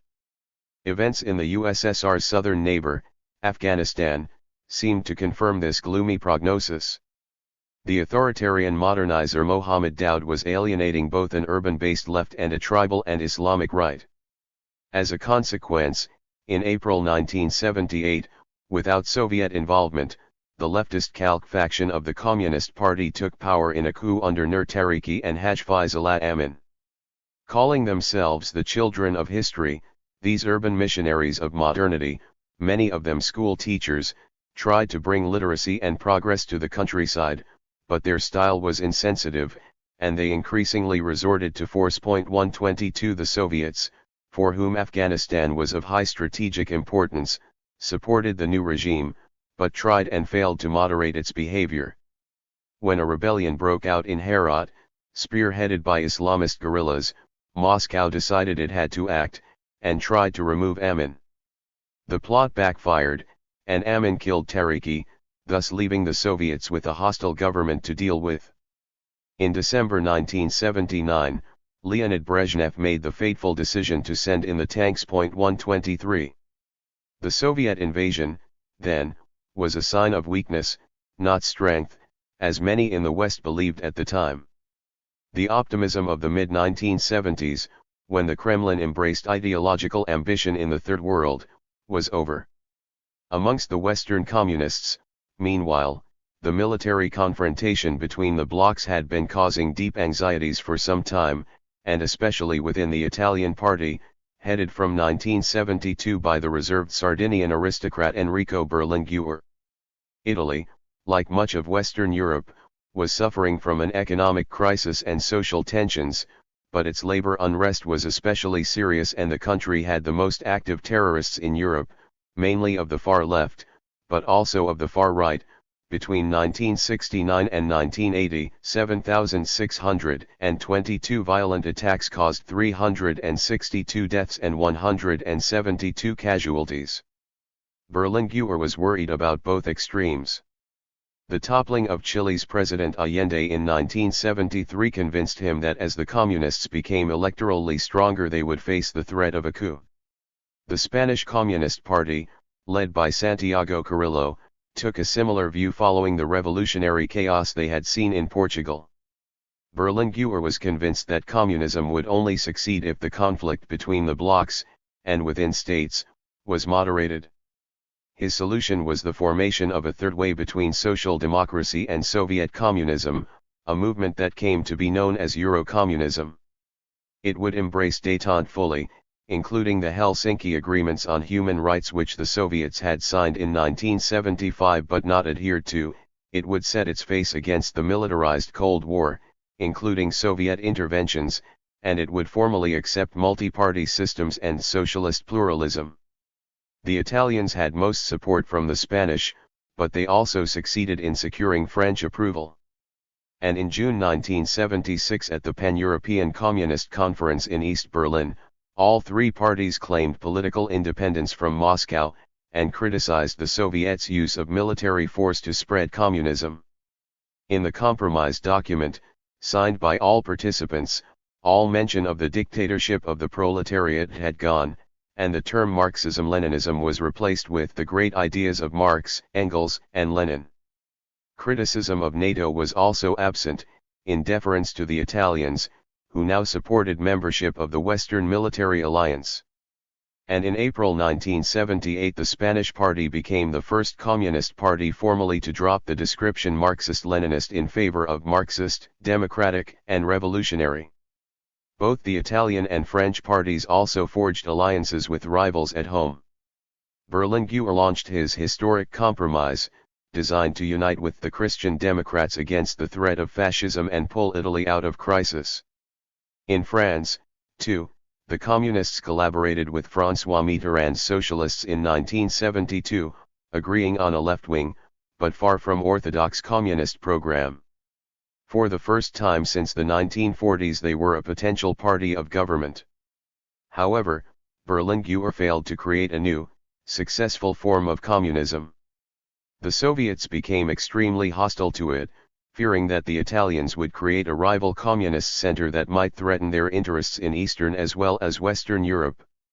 It is unthinkable to fight Leninism in the name of Marxism, Pravda declared.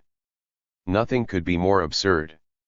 The Americans were also suspicious, and continued to see the Eurocommunists as a threat to the West. Meanwhile the Italians were always much more committed to Eurocommunism than the French, whose attitudes and political culture remained more sectarian and pro-Soviet. The party's Popular Front-type strategy at home also ran into difficulties.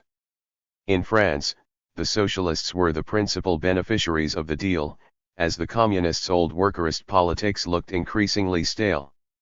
In 1978 the communists, now lagging seriously behind their socialist allies, began to move away from their earlier endorsement of Eurocommunist principles. They took a small role in the socialist government of 1981, but the decline became inexorable. The Italian communists were initially more successful. With 34.4% of the vote in the 1976 election they were not the largest parliamentary bloc, but had succeeded in depriving the Christian Democrats coalition of a majority for the first time since the war. And though the Communists did not take ministerial positions in the Christian Democrat-dominated government until 1978, they supported it from outside and had considerable influence. But these were difficult times economically.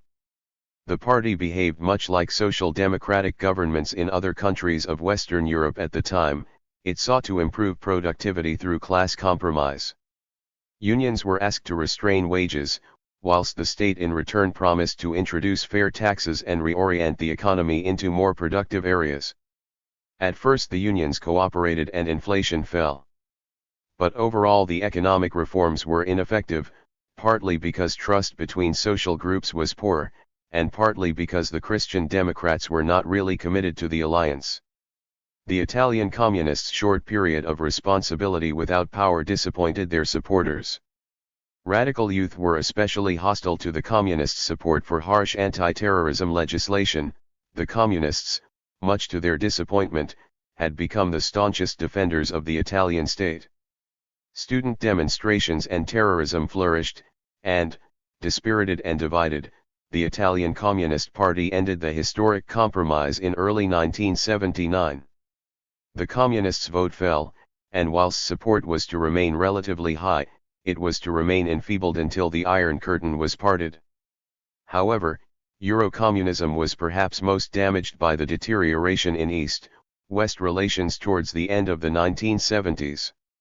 Revolutions in the Third World and Soviet interventions convinced American political elites that the USSR was taking advantage of détente to spread communism. Even President Jimmy Carter, committed to improving relations with the USSR and with a Third World policy oriented towards human rights rather than pure security, was anxious about Soviet behavior. His hardline national security advisor, Zbigniew Brzezinski, was particularly suspicious of Moscow's intentions, and the invasion of Afghanistan strengthened his position against the Doves. In Moscow, meanwhile, there was little understanding of how much damage Soviet policies in the Third World were doing to détente. Rigid and unyielding, they continued to pursue a policy of zero-sum competition. As superpower tensions increased, third ways such as Eurocommunism became very difficult to sustain. Relations between Berlinguer and the Soviets deteriorated, and the final blow came with the invasion of Afghanistan. 124 The French party returned to the Soviet fold, whilst the Italians condemned the invasion. Following the imposition of martial law in Poland in 1981, Berlinguer made a final, devastating critique of Soviet communism. The phase of socialism initiated by the October Revolution, he declared, had exhausted its progressive force.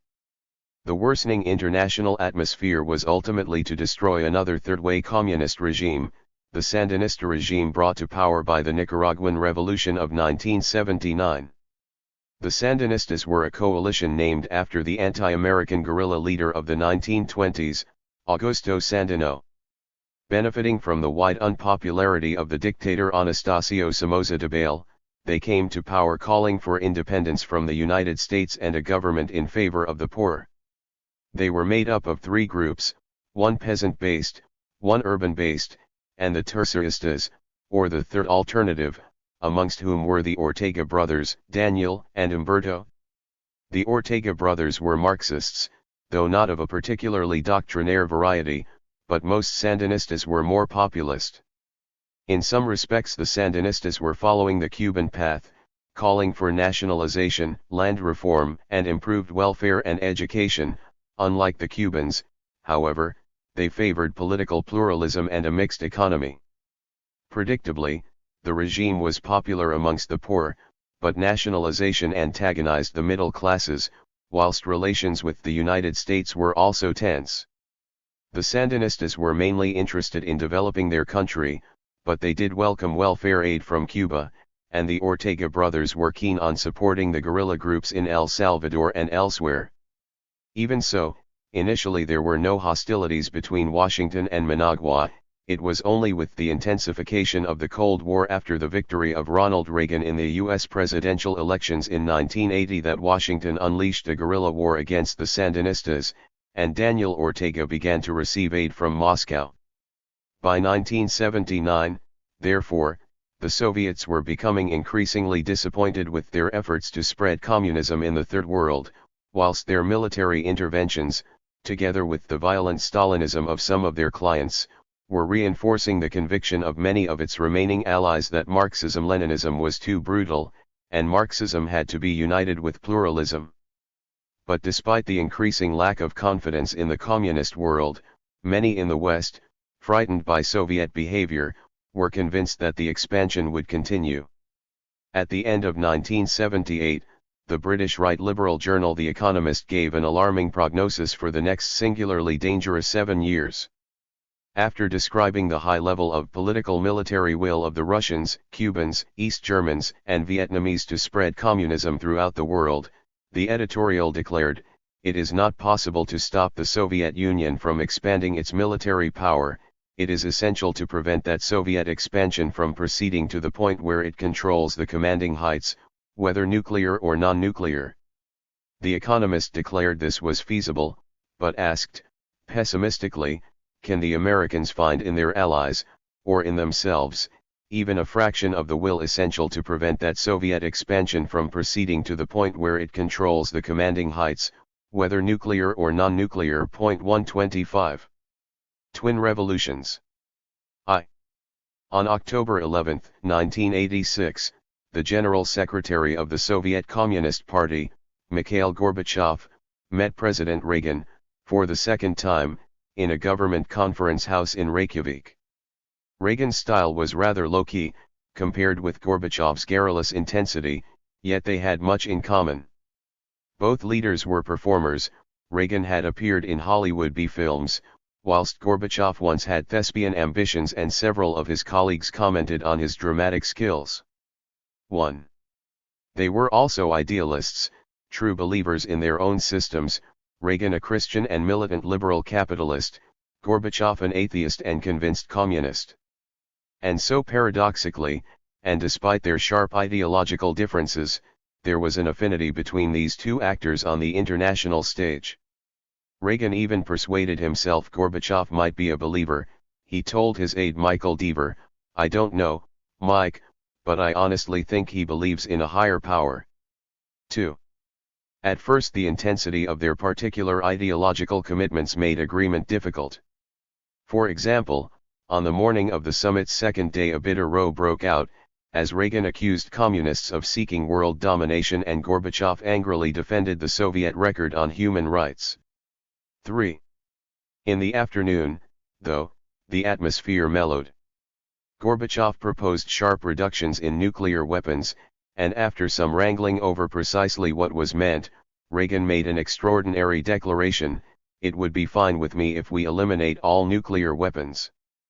Gorbachev's response was, "We can do that. We can eliminate them." 4. They then agreed to leave their negotiators to draft a treaty. Much to the disappointment of both, the agreement slipped through their fingers, the Russians objecting to the Americans' development of their space-age missile defense system, Star Wars. But the agreement, which shocked many of Reagan's advisers, showed how far things had changed since the 1970s. The tone of these debates was very different to the measured Nixon-Brezhnev talks. Both leaders took ideas seriously and were keen fighters in the ideological struggle. But they also agreed on one fundamental thing: they had to abandon the old realpolitik. That had brought a massive build-up of nuclear weapons and had threatened the very future of humanity. 2.5 years later, on May 15, 1989, when Gorbachev went to meet the Chinese leader Deng Xiaoping in Beijing, the atmosphere was very different. This was the first Soviet visit since the Sino-Soviet rift. However, whilst Gorbachev and Deng did sign a treaty, unlike Gorbachev and Reagan in Reykjavik, there was not much meeting of minds. The atmosphere was tense. Students were demonstrating in Tiananmen Square in support of democracy, and were looking to Gorbachev for support. The technocratic Deng, moreover, was a very different communist to Gorbachev. The meeting was friendly enough, but there was little real engagement. Gorbachev wrote blandly in his memoirs, "I think the key to his great influence lies in his enormous experience and healthy pragmatism." 5. The two sharply contrasting meetings illustrate how much the three blocs, Soviet, Chinese, and American, had changed since the last flurry of summits of 1971-2. Then, as in 1989, the Americans and Soviets had most in common. Nixon and Brezhnev were arch-pragmatists. Mao, the aging utopian, had been reluctantly forced into pragmatic retreat by the disasters of the Cultural Revolution. By the mid-1980s the new leaders of all three blocs had disowned their predecessors. Reactions against cynical realpolitik. In the United States and the USSR had brought two idealists to power, Reagan and Gorbachev. In China, by contrast, the hard-nosed Deng represented the absolute opposite of Mao's destructive utopianism. Just as China was losing its revolutionary elan, the United States and the Soviet Union were regaining theirs.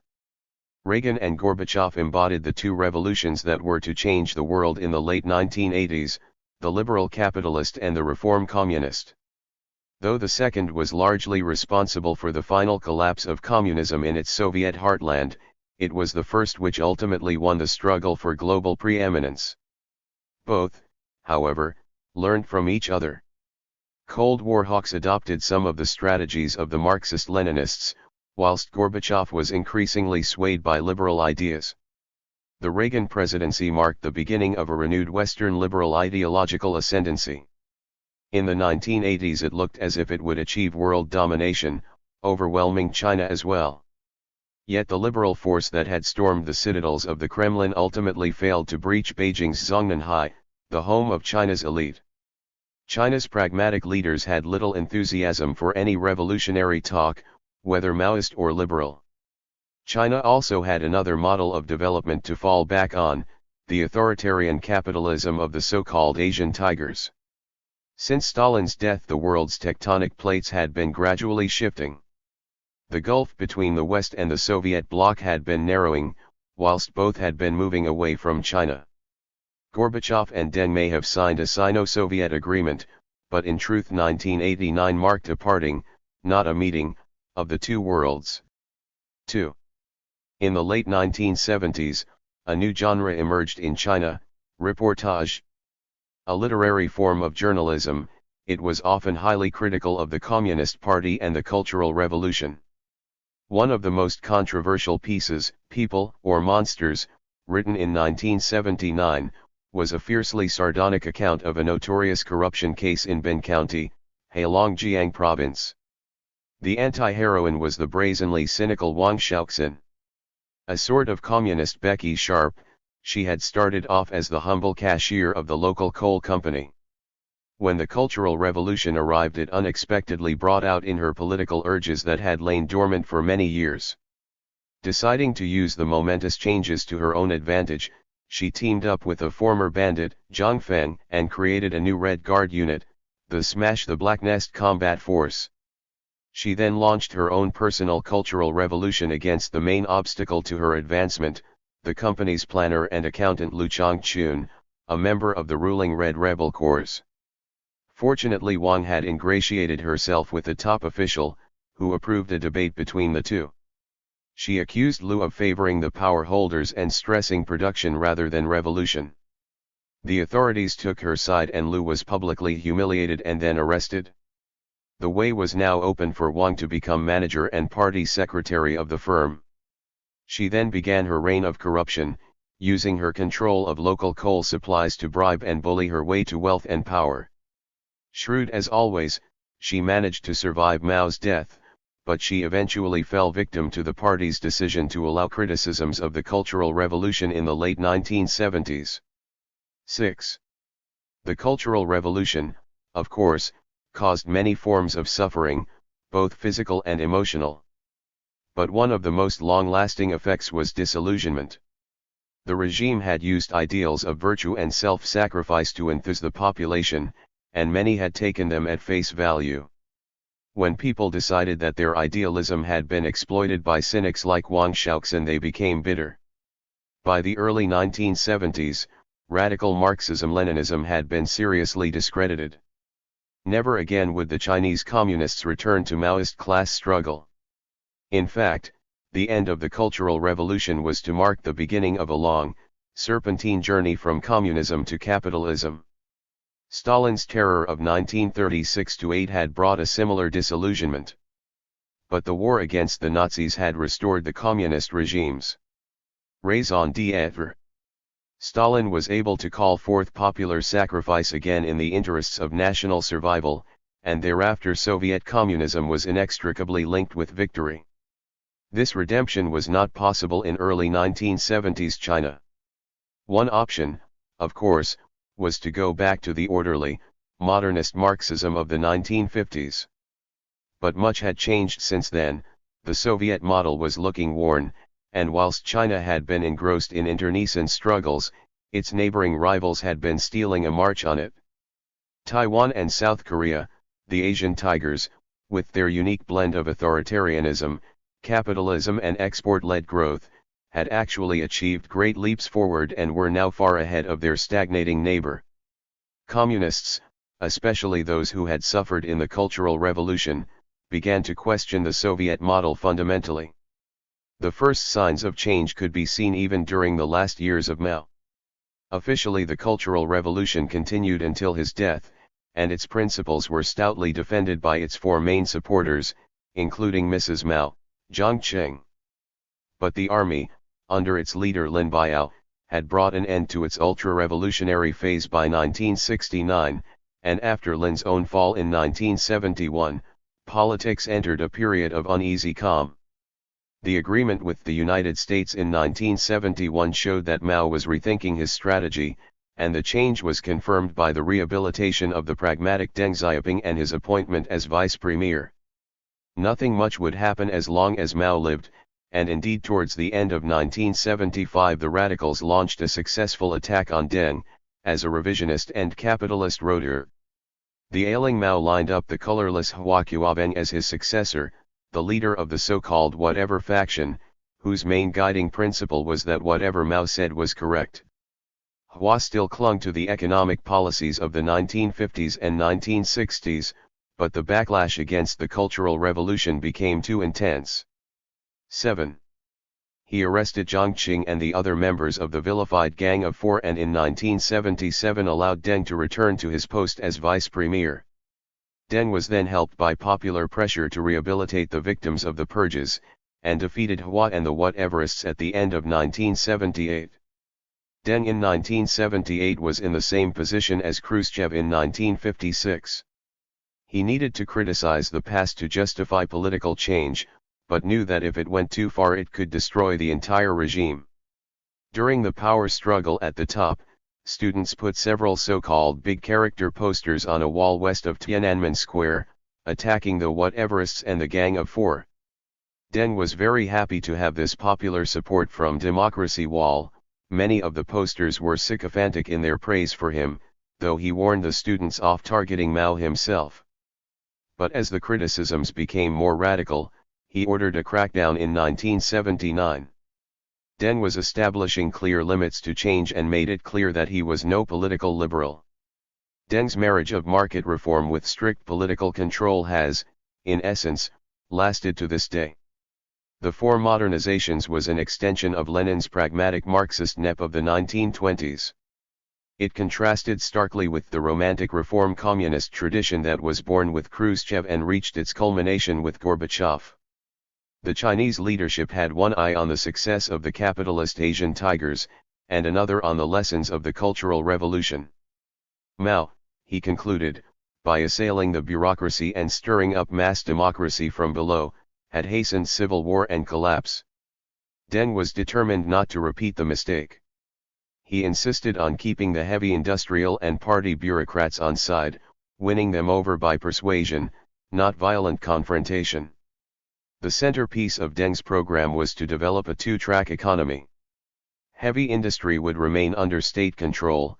The party did not try to dissolve the old planning hierarchy with the acid of democracy or markets. Rather, it planted the seeds of the market alongside the inflexible and inefficient state sector. Collectives were abolished and private, family-based agriculture restored. At the same time, entrepreneurs were free to set up businesses, shops, small workshops, and factories, with low tax rates and the freedom to hire and fire. Private business activity exploded, and by the end of the 1980s less than 40% of national income came from the state sector, similar to levels in France and Italy. Soon the bureaucrats managing state industries became worried about competition from private business. But they did not try to sabotage the private sector reforms, as one might have expected, because Deng made a crucial concession: state managers were allowed to set up private firms alongside state firms, using some of their profits. The bureaucrats, who might have been expected to resist market reforms, had thus been given a personal stake in their success. 8. At the same time, a number of special economic zones were allowed to offer foreign investors privileged tax and customs treatment. The market, originally seen as the state's junior partner, had begun to take over. By the end of the 1980s, China had been transformed. The major cities were bright, bustling places. Advertising hoardings had replaced the old party banners and political slogans. In place of the old Maoist workerism and austerity was a new enthusiasm for money and business. A journalist cum anthropologist, collecting material for a portrait of Chinese life, found how far values had changed when interviewing a garrulous Tianjin peasant woman and her anxious, cautious husband. Wife. We've really made it? Townies are useless. We poor and lower middle peasants are ahead, we've left the working class behind. They were stinking rich for 30 years, but now they're crawling along by ox cart.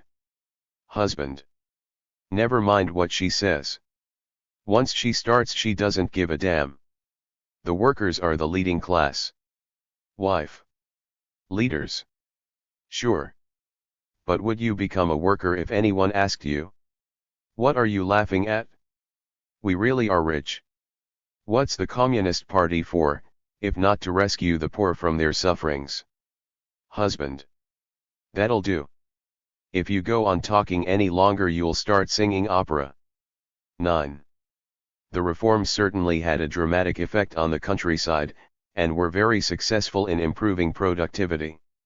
Even Song Liang, a retired party official from Dazai in Anhui province, a model village in the Cultural Revolution period, accepted that life had improved for peasants since the reforms of the early 1980s.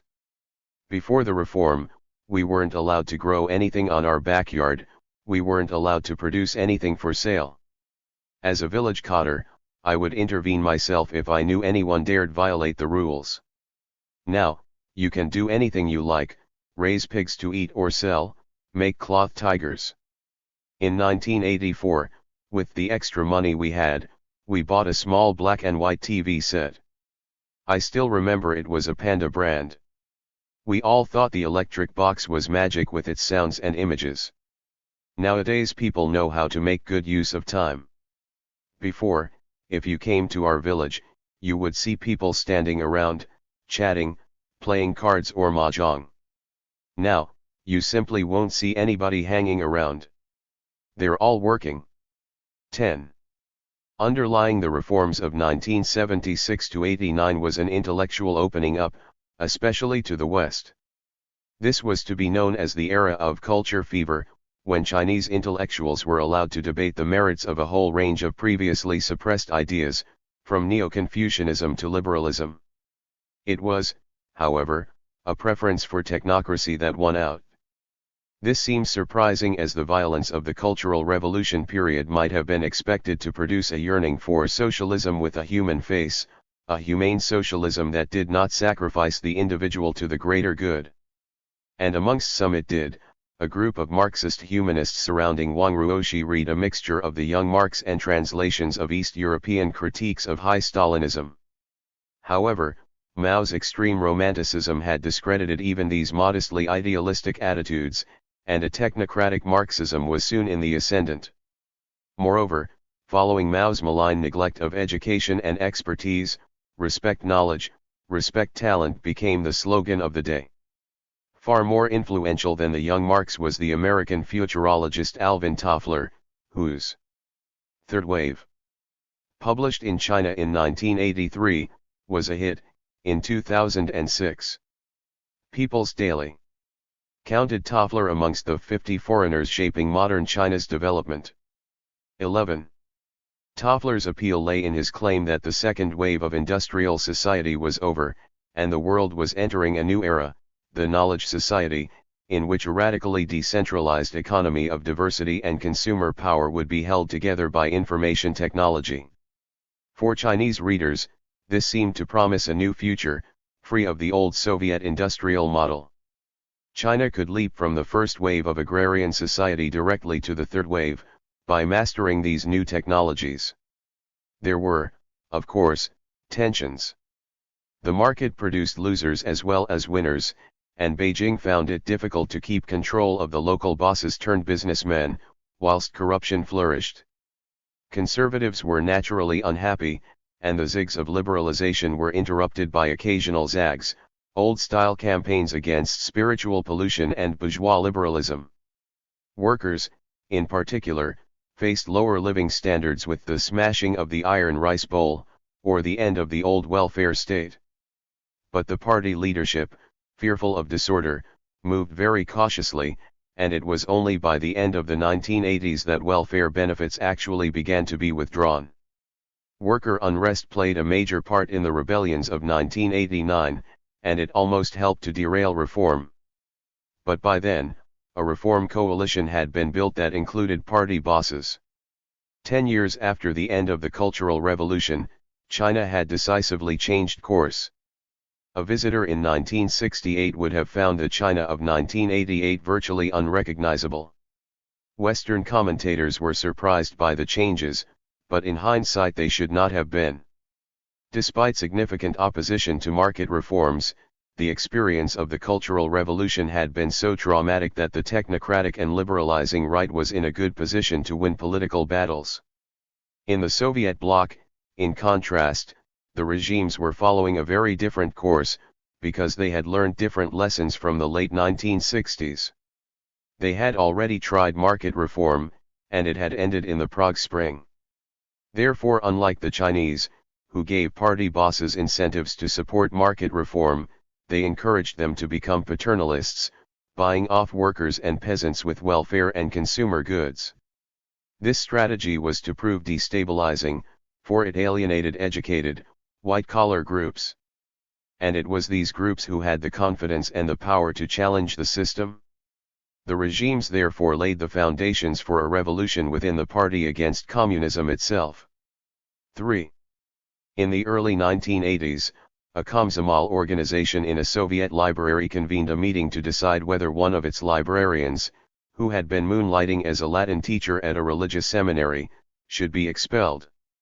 Though religious observance was not illegal, and ordinary citizens could attend church, it was a big problem for party or Komsomol members, supposedly still the ideological vanguard. It was, indeed, grounds for expulsion. But these were pragmatic times, and the Komsomol committee was ambivalent. As one of the participants told Alexei Yurchik, "At first our committee was against expelling that guy. Considering his degree, it was obvious that teaching Latin was much more appropriate and interesting for him than doing tedious library work. However, the problem was that, he was arrogant and disrespectful and just tried to show that he couldn't care less what we had to say." And unexpectedly, several people in our committee began attacking him for being a traitor of the motherland. One committee member even said, "And what would you do if you were offered a job by the CIA?" That was a ridiculous thing to say, of course, but at that point all of us started attacking the poor guy. We were not too kind to him. 12. The episode is highly revealing. Here was a group of educated people, with a liberal, even skeptical attitude towards the ideology. They placed a high value on individual fulfillment in work, and were less driven by puritanical social duty than earlier generations. Even so, the system's collectivism broadly fitted in with their own morality, and they saw it as theirs. Angered by a colleague who seemed so arrogantly to flout the rules of their own little collective, they found themselves, much to their own surprise, invoking the harsh dogmas of earlier generations of communists. Despite the ebbing of ideological dynamism, many Soviet citizens still saw socialism, fundamentally, as just. Though party and Komsomol members might find party culture boring and pointless, it did not follow that they were cynical about communism itself.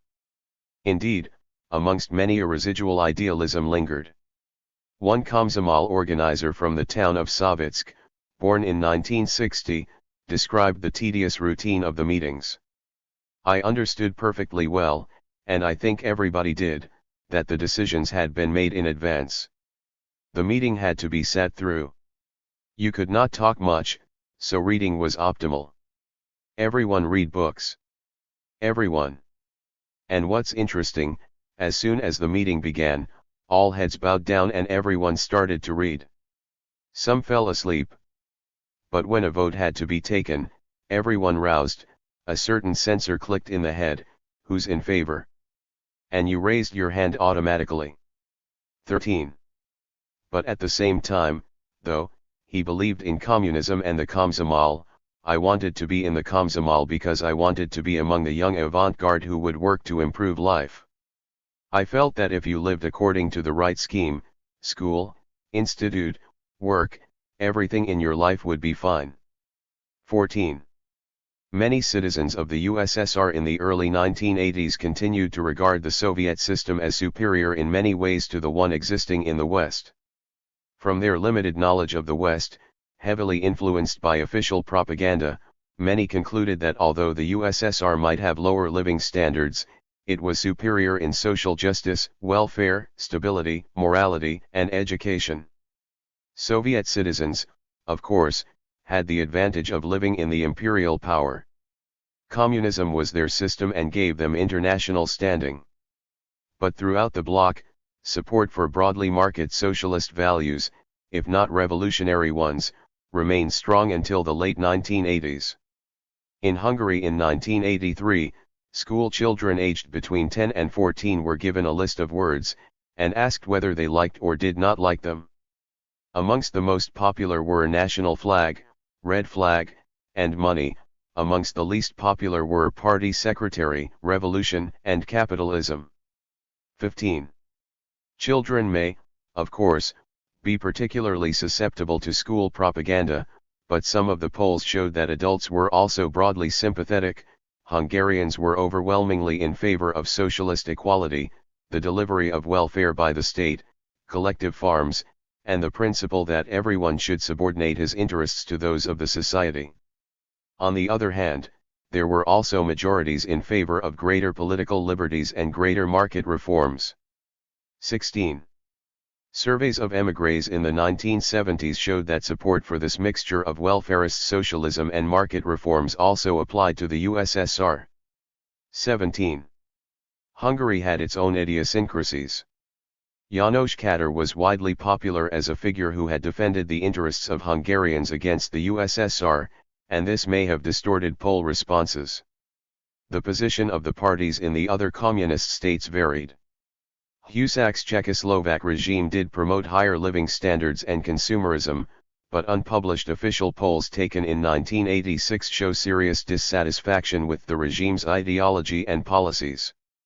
Opinion in the GDR was also much less supportive of the socialist system than in Hungary and the USSR. But Polish opinion seems to have been in a class of its own.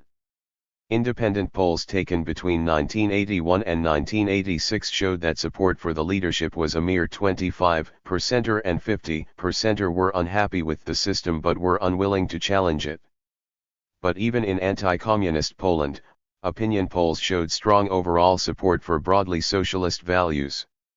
In a 1980 survey, taken during the Solidarity period, equality was regarded as the second most important value, after family, and there was a great deal of support for ensuring more or less equal incomes for every citizen. Democracy was seen as valuable, but it was less important than equality. 18. The communist regimes may not have created new socialist people, but they did create men and women with many socialist ideals which could be used to criticize communism. There were, of course, many dissidents throughout the bloc who criticized the regimes from a number of perspectives: populist nationalist, liberal democratic, and radical socialist. The Soviet bloc countries' signing of the Helsinki Accords in 1975 particularly strengthened liberal groups, whilst the growing environmental movement became the focus of other dissident groups. Official response to dissidents varied. Repression was greatest in Albania and Romania. Poland and especially Hungary were much more liberal, as was Yugoslavia. Secret policemen were extremely active in East Germany and Czechoslovakia, and Brezhnev's KGB expended much energy persecuting a tiny, but increasingly vocal dissident movement. The show trial of the writers Siniavsky and Daniel in 1966 marked the end of the Khrushchev thaw, and several intellectuals were arrested or exiled. But few sought a return to the days of Stalin.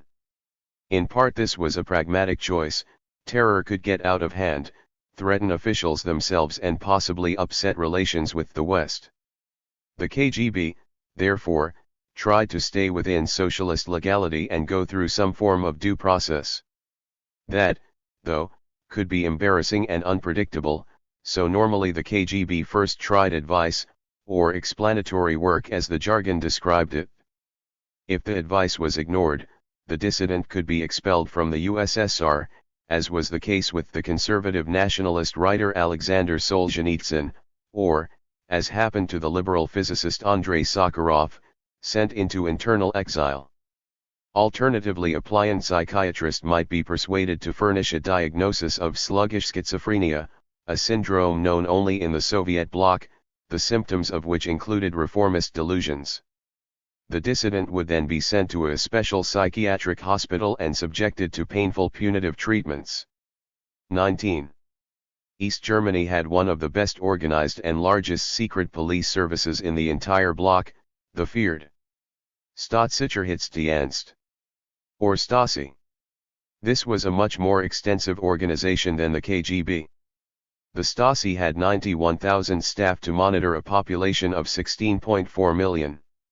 Moreover, the Stasi was assiduous in building a network of informants, especially within dissident groups.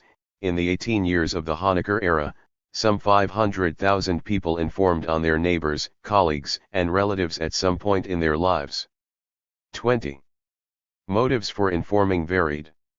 Some were coerced, others were given rewards, many merely wanted to please the authorities, or hoped that working for the Stasi might advance their careers. But Stasi officers were instructed to use ideologically principled arguments to elicit cooperation from informants as much as was possible, and on many occasions this clearly worked. 21. One informant, Rolf, an idealist who supported the GDR but was unhappy with official policies towards the environment, was told by the Stasi that if he helped them he would be contributing to world peace by preventing espionage. They also promised him that they would look into any environmental complaints he might have. As he remembers, "I used to read the Weltbürger newspaper at that time, and once there was an article in it, and yes, it sounds mad, but it said that it was important at that time to do more than just get on with your daily life, that you should do more than just get up and go to work if you wanted to ensure peace. In a word, they made use of my, what should I say, my love of peace, maybe that sounds a bit mushy, my concerns for the world, and they said, you can help us fight this together." Yes, and then I said, I've got nothing against that. 22. Once Rolf realized that the Stasi was manipulating him, he broke off all contact, though that was unusual. It was more common for the Stasi to abandon the informant because they were not providing useful information. The impact of such information was often devastating.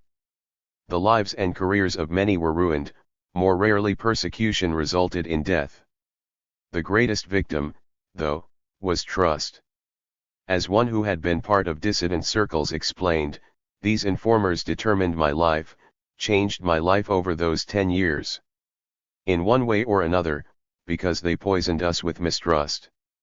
They caused damage simply because I suspected that there could have been informers in my vicinity. 23.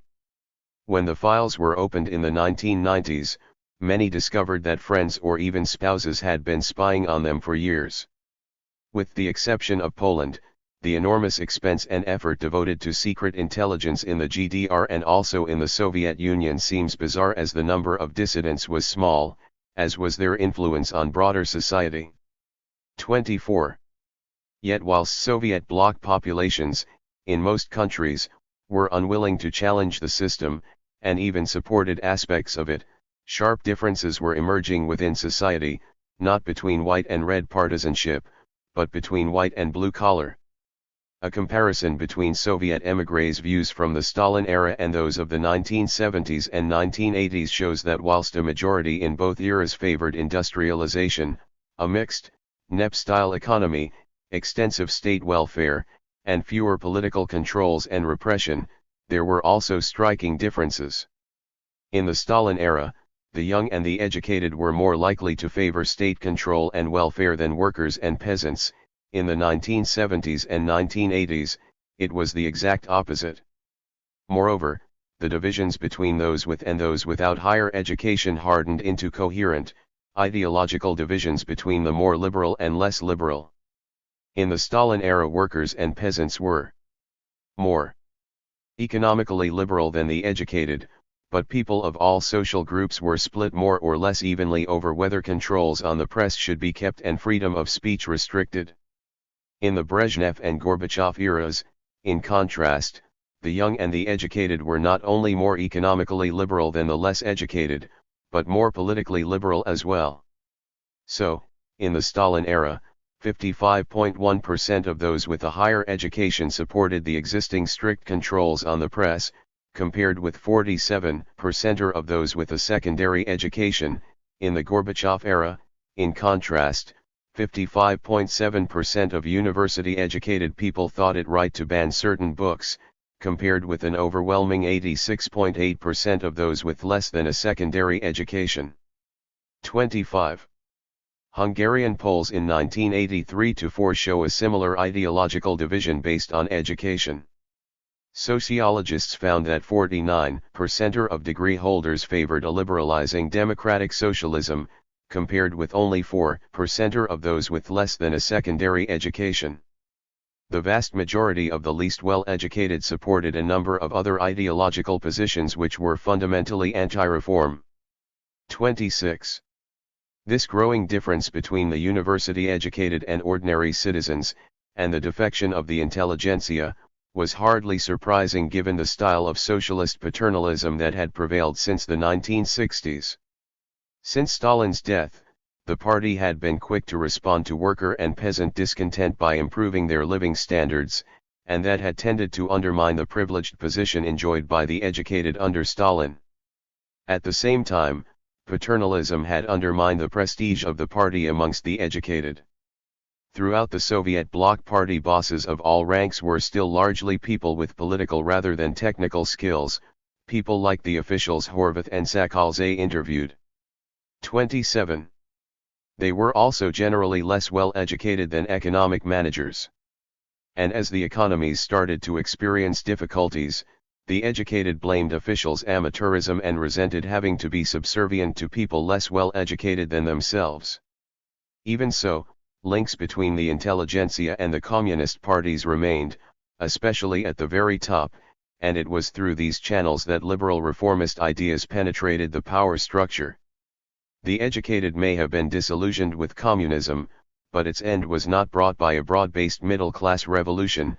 It was a much more elitist affair. To look for the roots of the end of communism, we need to look within the Communist Party itself. 4. When, in 1986, the philosopher and covered white Alexander Tsipko first visited the Central Committee building in Moscow's Old Square as a newly appointed ideological consultant, he was stunned to discover a deeply anti-communist atmosphere at the very heart of the Communist Party. French journalists who wrote at the start of Perestroika that the breeding ground of counter-revolution in the USSR was the headquarters of communism, the CPSU Central Committee, were right. Working at the time as a consultant to the International Department of the CPSU Central Committee, I discovered to my surprise that the mood among the highest hierarchy of that organization did not differ at all from the mood in the Academy of Sciences or in the Humanities Institutes. It was clear that only a complete hypocrite could believe in the supremacy of socialism over capitalism. It was also clear that the socialist experiment had suffered defeat. 28. Tsipko, who had completely abandoned Marxism, noted how much things had changed since the pre-Prague Spring years when he worked in the Komsomol's Central Committee. Then there had been a great deal of optimism about the future, and most of his colleagues had been convinced communist nationalists, or red Slavophiles as he called them. 29. During the 1970s, however, the atmosphere amongst the intelligentsia had become distinctly more liberal and pro-Western, and many had moved towards social democracy. These ideas had also affected the intellectuals who worked in party headquarters. Indeed, throughout the bloc, party intelligentsias were often in the vanguard of reformist thought. Party intellectuals were very much part of the broader non-party intelligentsia, and shared their more liberal values, but they also had much closer links with foreigners than most people, especially in the USSR. Cosmopolitan in outlook, they were therefore more acutely sensitive than most to the USSR's status abroad. And one group that was to become especially vocal and influential was those party members working in the Central Committee's departments dealing with foreign affairs, in effect the successors of the Comintern. People like Georgy Shukhnazarov and Vadim Zaglatin, both future advisors of Gorbachev, realized that the USSR was losing its moral force in the world. 30 They sought high international status for the USSR, but they believed it could only be achieved if it changed and became the leader of a progressive, more liberal communist movement. By concentrating exclusively on military power, the USSR was forfeiting its prestige, even amongst Western communist parties. These reformers, initially keen supporters of Soviet involvement in Africa, were especially disillusioned by the militarization of Soviet support for revolutionary regimes in the Third World. They saw the aging Brezhnev much as the previous generation had viewed the aging Stalin, a reactionary figure who had detached the USSR from the cause of progress. A good example of this type of party intellectual was Mikhail Gorbachev's future ideology chief, Alexander Yakovlev. Born in 1923 to a peasant family, he had risen through the party, studied in party academic institutions, and become acting head of the propaganda department of the Central Committee from 1965. However, in 1972 he wrote an article criticizing all kinds of nationalism, including Russian great power chauvinism and anti-Semitism. Brezhnev, predictably, was displeased, and Yakovlev was exiled to Ottawa as ambassador to Canada. His apparent misfortune, though, was in fact his big break. In 1983, a new member of the Politburo, Mikhail Gorbachev, visited Canada, and Yakovlev was in charge of organizing the trip. They got on well, Gorbachev complaining about stasis at home, and Yakovlev explaining how primitive and shaming the policy of the USSR looks from here, from the other side of the planet. 31 When Gorbachev took power 2 years later, Yakovlev was to become one of his main mentors. Their Canadian meeting marked the beginning of an alliance between Liberal Party intellectuals and Marxist Party reformers that was eventually to destroy Soviet communism. Ultimately, then, it was this small vanguard alliance of Communist Party politicians and intellectuals that led the revolution against communism, just as small bands of revolutionary intellectuals had brought communism to power. But neither group was operating in a vacuum. By the early 1980s, the future of communism in the Soviet bloc looked increasingly grim. The majority of East European countries may have been stable, and, as we have seen, there was still much support for the regime's socialist paternalism, but the bloc had serious weaknesses, especially in Poland and in the developing world. And when, from the end of the 1970s, international economic conditions deteriorated and the West began its counterattack, the bloc became extremely vulnerable. In these conditions, a fundamentally conservative leadership was willing to give the reformers a hearing. In 1980, when the Polish Communist Party effectively collapsed before the onslaught of the Solidarity Independent Trade Union, the film director Andrzej Wajda produced his cinematic account of the uprising and its history. Man of Iron. The film used documentary footage of the uprising, but it was also a conventional film drama. At its core was the relationship between the old worker Bierkut and his educated son, Maciek.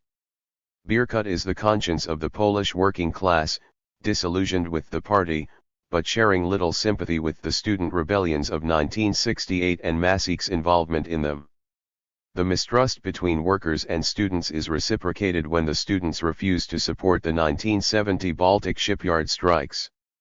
When his father is shot by police, Maciek realizes that he has to forge a worker, intelligentsia alliance and becomes an activist in Gdansk.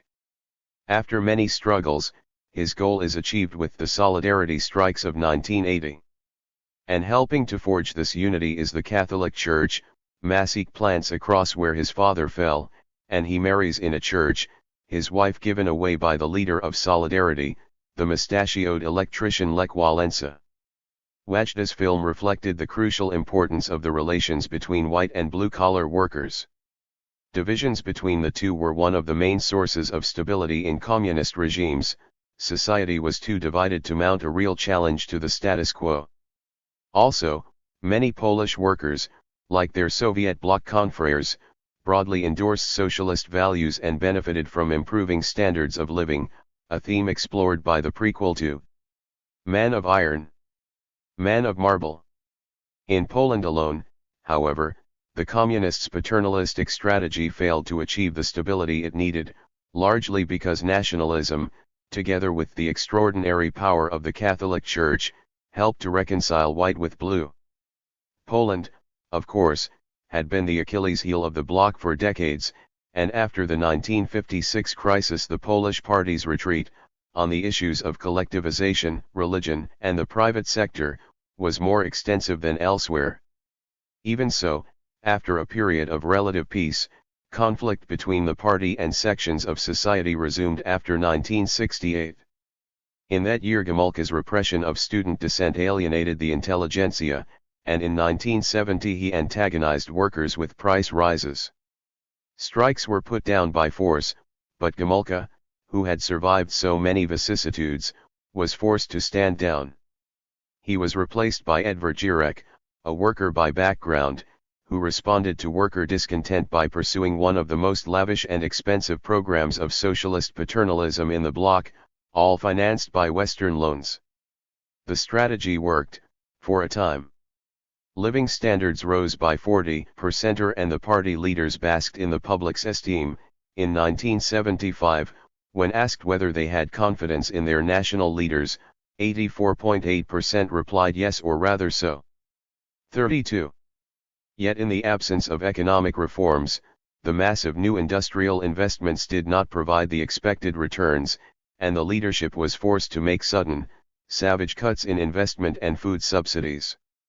The resulting 60% rise in food prices in 1976 showed how shallow and conditional popular support for the regime was. Workers' strikes and violent demonstrations again flared up, and were again harshly suppressed. This time, though, the use of repression was more damaging to the regime.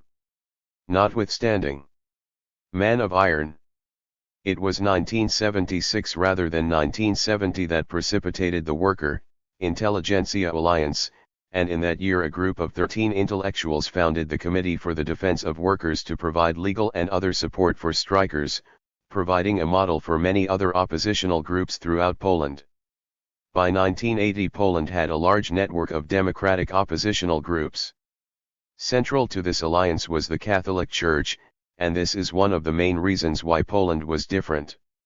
As in the rest of the bloc, blue-collar and white-collar groups had very different views on politics. Workers favored equality much more than the intelligentsia, and many of the intellectual dissidents, with their Marxist background, were suspicious of the Church. 33. Nevertheless, the Church successfully placed itself at the head of a nationalist, anti-communist revival.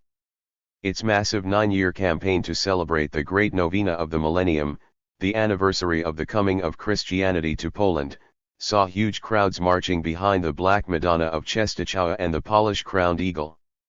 By the mid-1970s, therefore, the dissident intelligentsia was beginning to move towards the Church.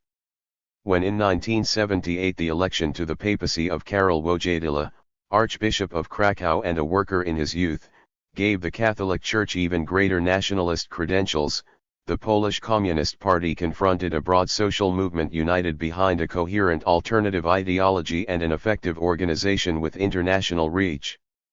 34.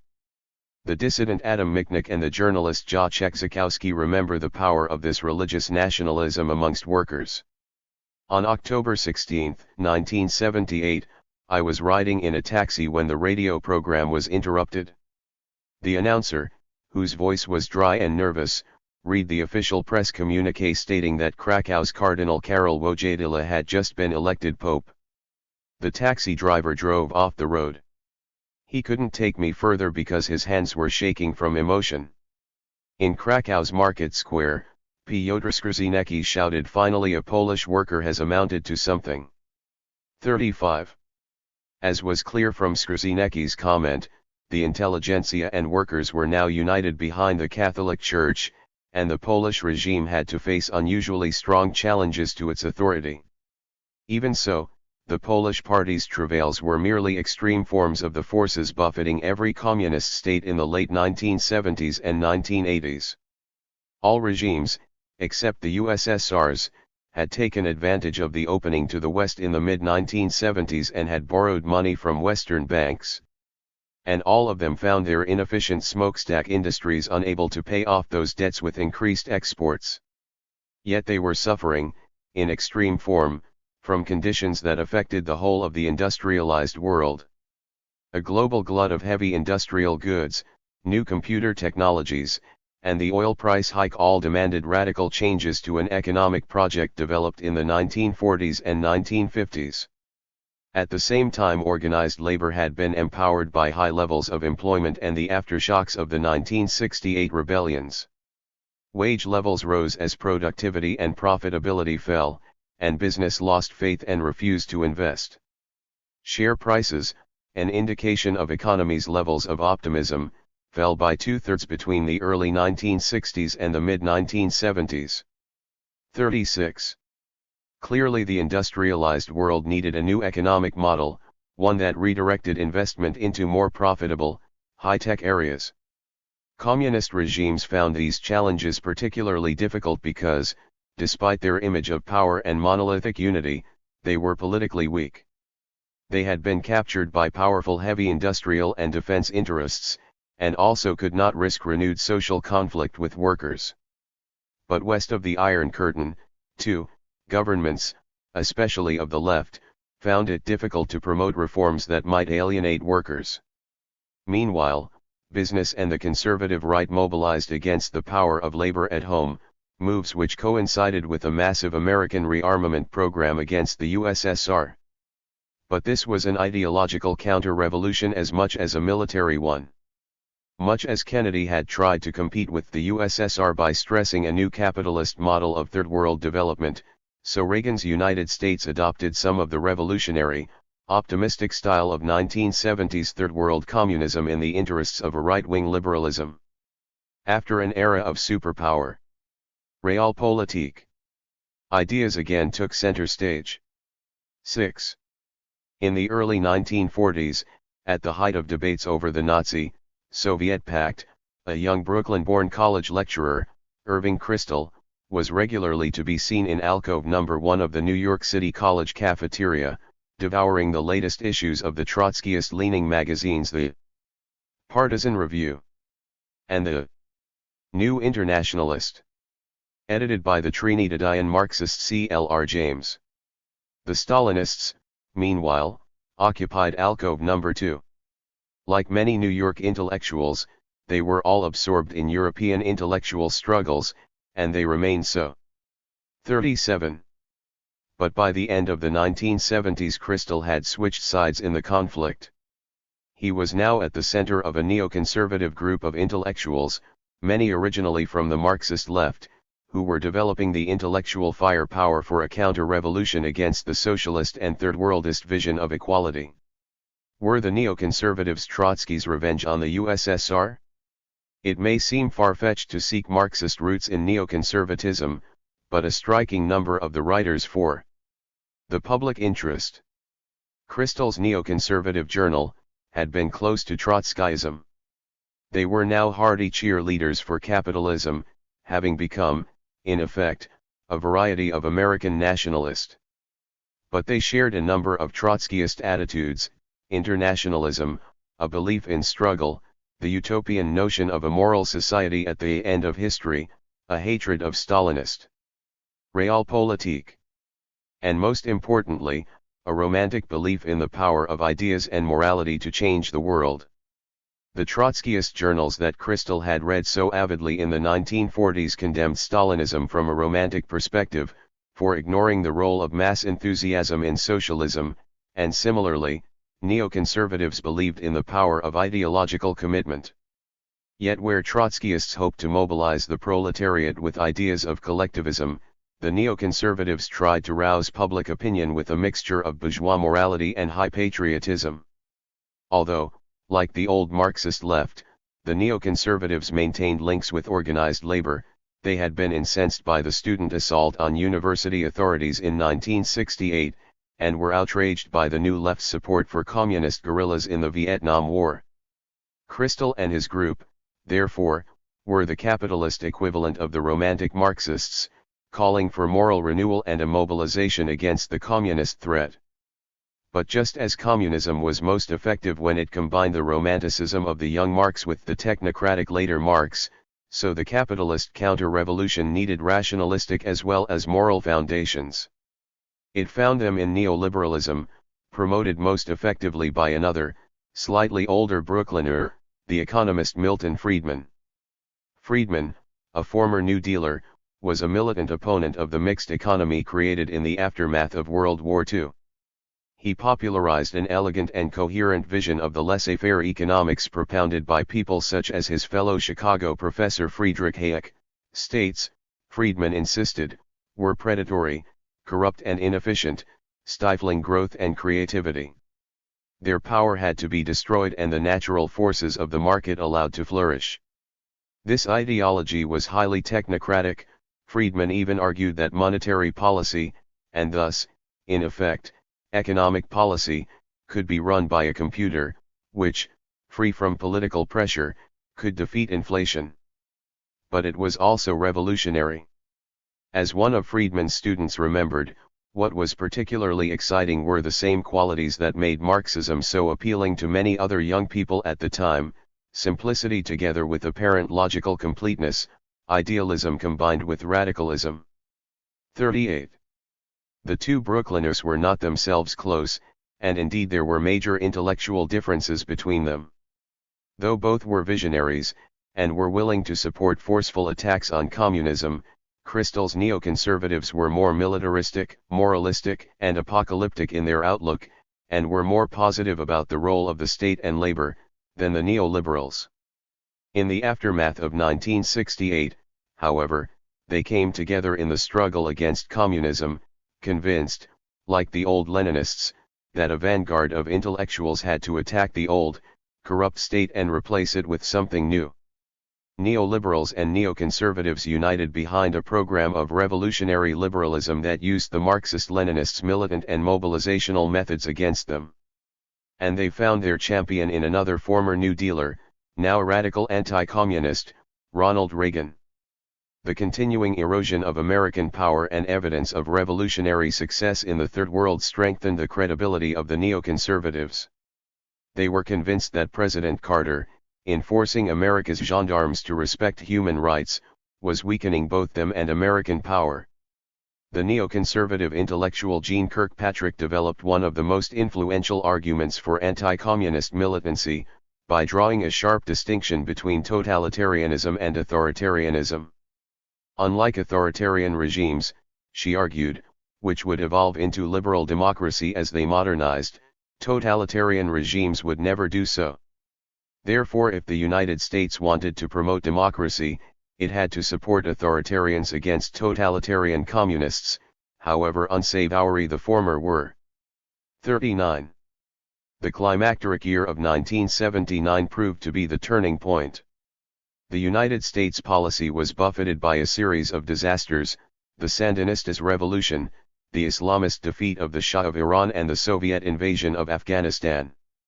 All seemed to bear out the neoconservative analysis of Soviet strength and aggression, and the following year Americans responded by voting to fight back, electing Ronald Reagan president by a landslide the following November.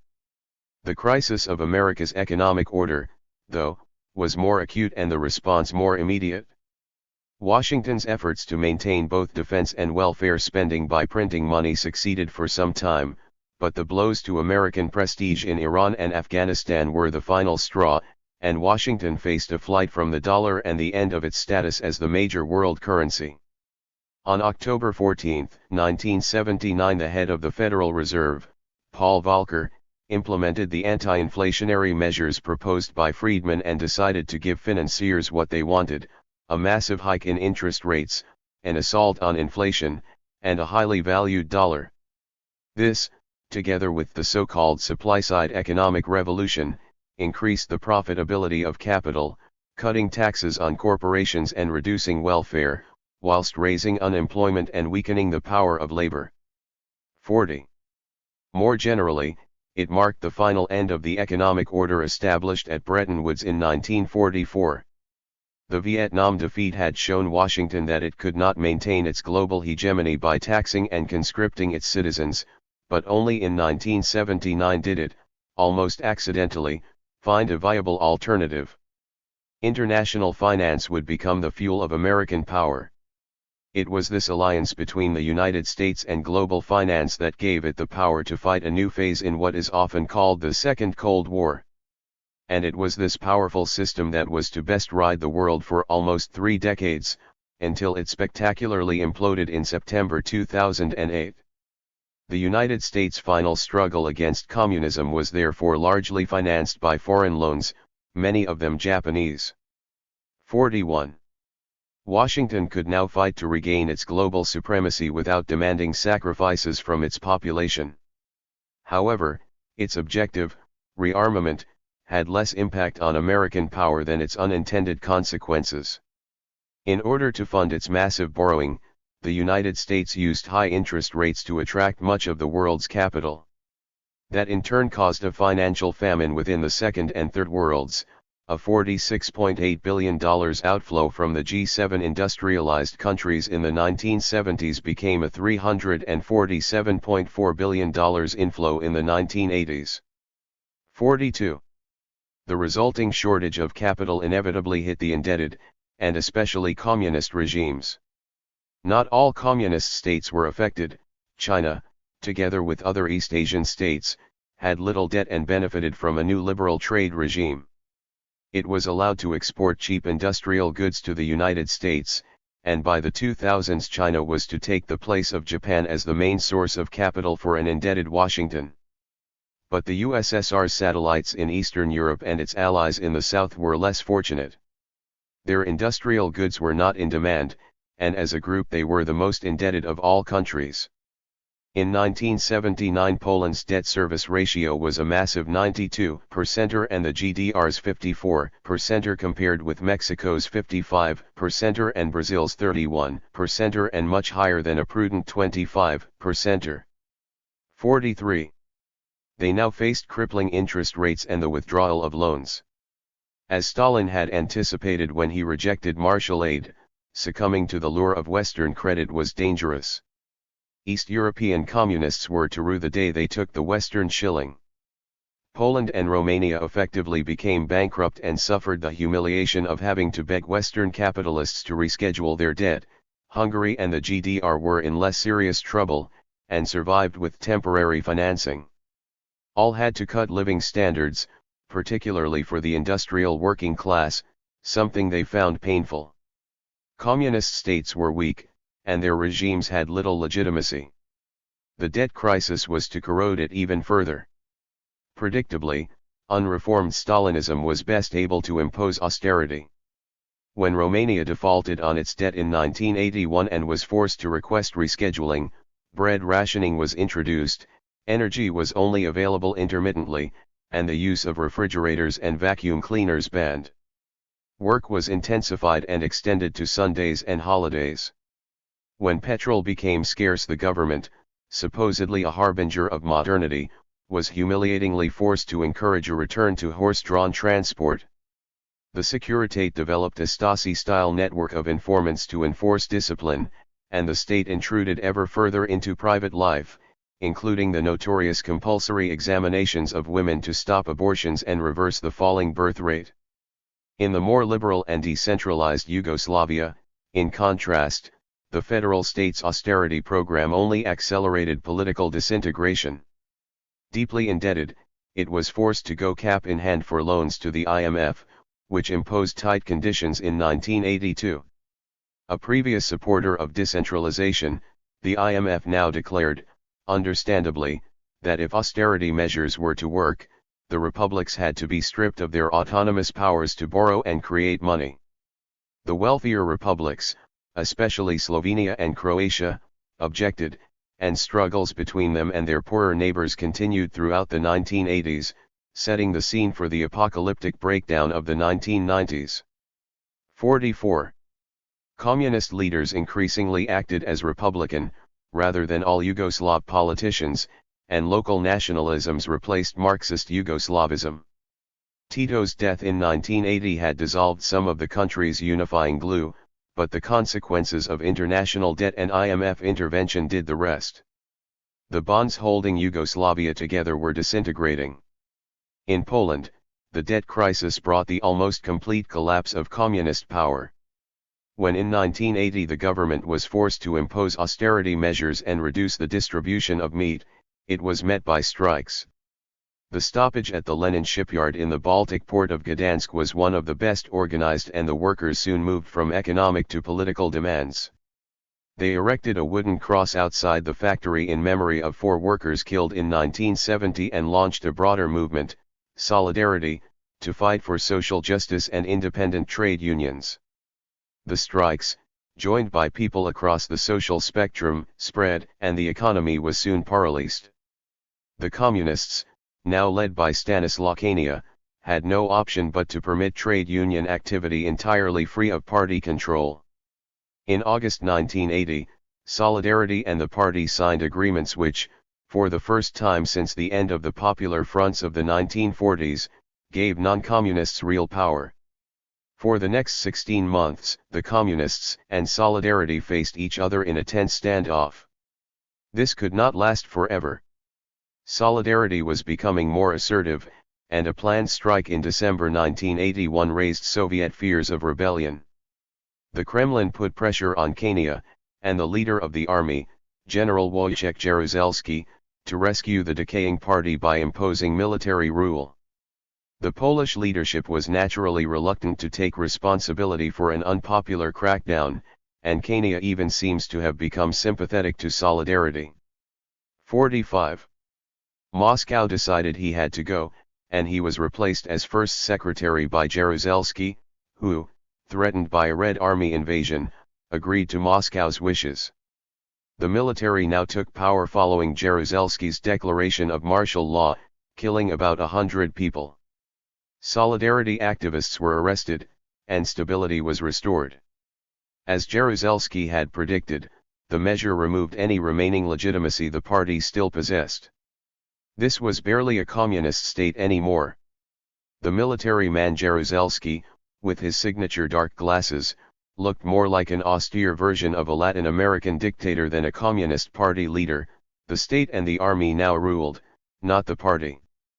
46. Most importantly, the events of 1981 made clear that the limits of Soviet support for Eastern Europe were being reached. The Soviets made it clear to communist elites that the Brezhnev Doctrine and the promise of military support for Soviet bloc regimes were now dead. 47. And although the USSR was forced to give huge credits to Poland in 1981-2, Soviet patience with its unstable East European clients was running out, partly because it was itself feeling poorer. Whilst the oil price was still high, it had been falling since 1981. In response to threats that the East Germans would have to borrow more money from the West unless it received greater infusions from the USSR, Nikolai Bibikov, the head of the Soviet Planning Organization, told them that they had to cut investment. "I have to think about the People's Republic of Poland. When I cut back on oil there, that would be unbearable for socialism. And Vietnam is starving. We have to help. Should we just give away Southeast Asia? Angola, Mozambique, Ethiopia, Yemen. We carry them all. And our own standard of living is extraordinarily low. We really must improve it." 48.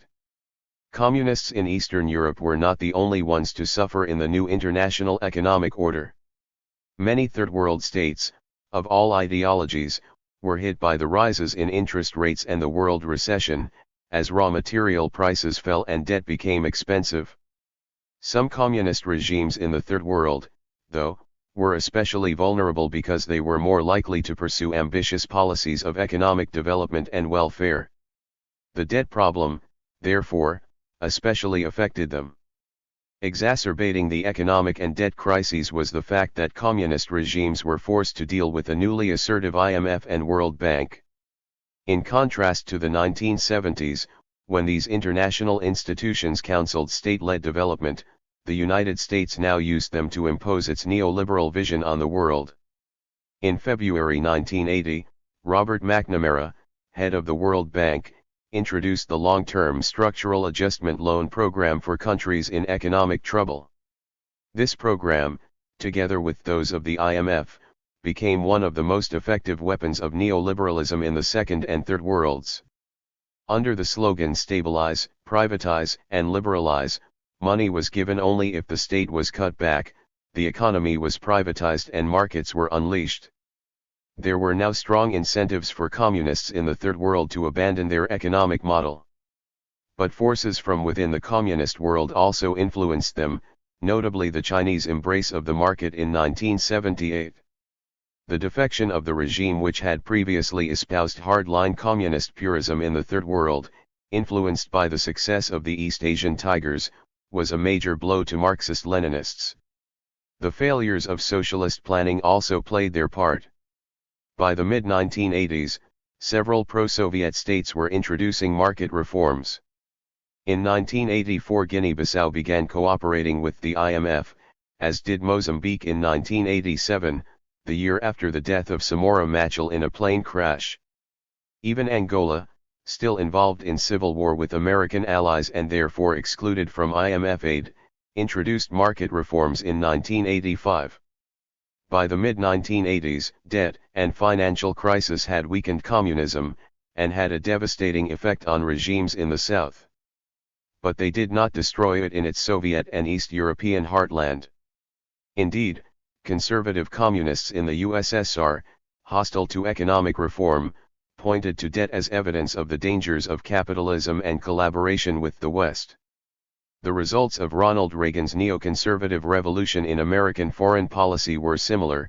They had a major impact in the South, but a much more ambiguous one on the USSR and Eastern Europe. The mid-1980s was an era of war scares, on both sides of the Iron Curtain, and in the United States several popular films and TV series were screened on the theme of Soviet attacks and invasions. One of the most implausible, and violent, was Red Dawn. 49. The plot is far-fetched. The perfidious Europeans, with the exception of loyal Albion, have abandoned Washington, a revolutionary regime controls Mexico, and the Soviets and their allies occupy vast swathes of the central United States. Rather like the inhabitants of 1950s Mosinee, Americans are subjected to the grim propagandizing of Soviet culture, and cinemagoers have to put up with screenings of Alexander Nevsky. Nevertheless, many Americans collaborate, and the Soviets become entrenched. But there is one thing the Reds did not foresee: the invading armies planned for everything, except for 8 kids called the Wolverines.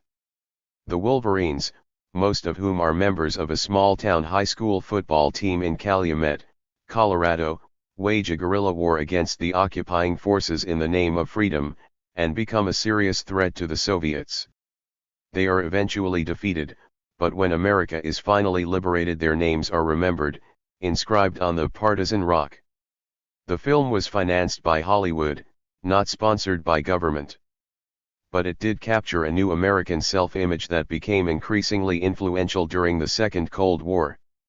No longer was the United States Nixon's global policeman, maintaining order against communist revolutionaries through a network of regional gendarmes. It was the underdog, the partisan and the freedom fighter, struggling against the totalitarian monolith.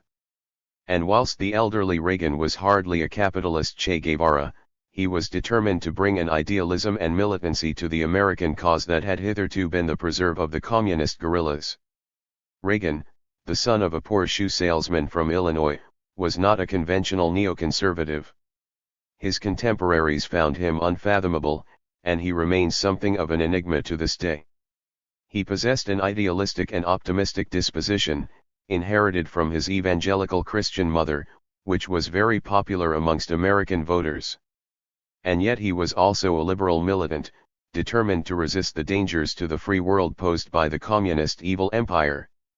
In his fundamental optimism he was closer to the neoliberals. He was convinced that communism would ultimately fall because it was economically irrational, and he had a genuine commitment to nuclear disarmament.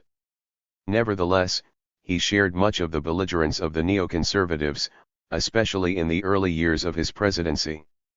He was a passionate anti-communist ideologue, and he presided over the largest peacetime rearmament in American history, with defense spending absorbing 30% of the federal budget between 1981 and 1985. He also appointed neoconservatives like Paul Wolfowitz to junior positions, and his Marxist-inflected language echoed theirs. As he told the British Parliament in 1982, "In an ironic sense Karl Marx was right. We are witnessing today a great revolutionary crisis, a crisis where the demands of the economic order are conflicting directly with the political order. But the crisis is happening in the home of Marxism-Leninism. It is the Soviet Union that runs against the tide of history." 50. In the Third World, there were strong practical reasons for Reagan to adopt a revolutionary idealism. Nixon's gendarmes had failed to stem the tide of communist success, as had Jimmy Carter's efforts to force them to respect human rights. Reagan was determined to use military force to roll back communism, especially in Central America. He refused to accept that communism was a response to local injustices. Guerrillas were military personnel, trained by the USSR. 51. However, he was still constrained by Vietnam, and there was little public support for a return to sustained all-out warfare in the Third World.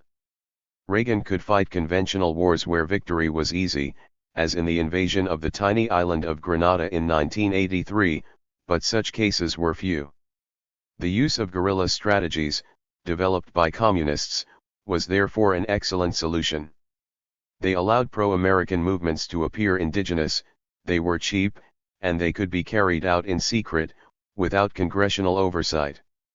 The new policy, pursued in Nicaragua, the Philippines, Afghanistan, Angola, Ethiopia, and El Salvador, was blandly dubbed low-intensity conflict, but it owed a great deal to the tactics of Maoism and the guerrilla tradition. 52.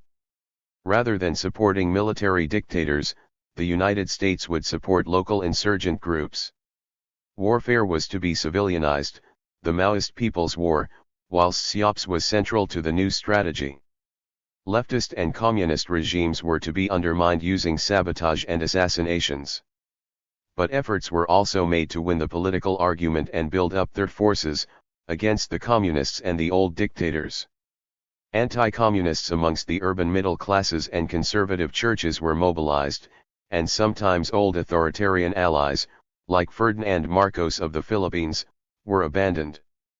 By 1985 the strategy was being justified ideologically, as the Reagan Doctrine, a policy of anti-communist revolution designed to bring democracy to the world. 53. Reagan began his military counteroffensive against communism in Central America, and low-intensity conflict was pursued most consistently in Nicaragua.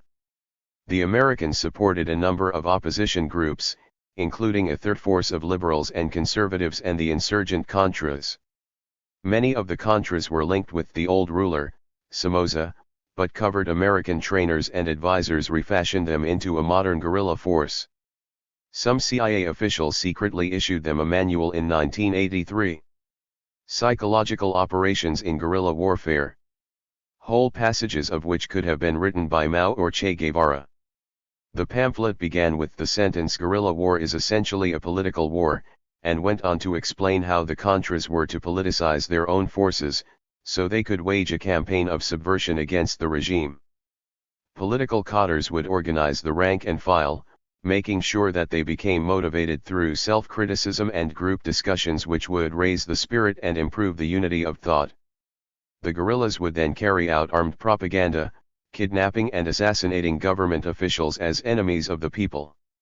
At the same time, they would give the peasant population ideological training mixed with folkloric songs, impressing on them the Russo-Cuban imperialist nature of the Sandinista regime.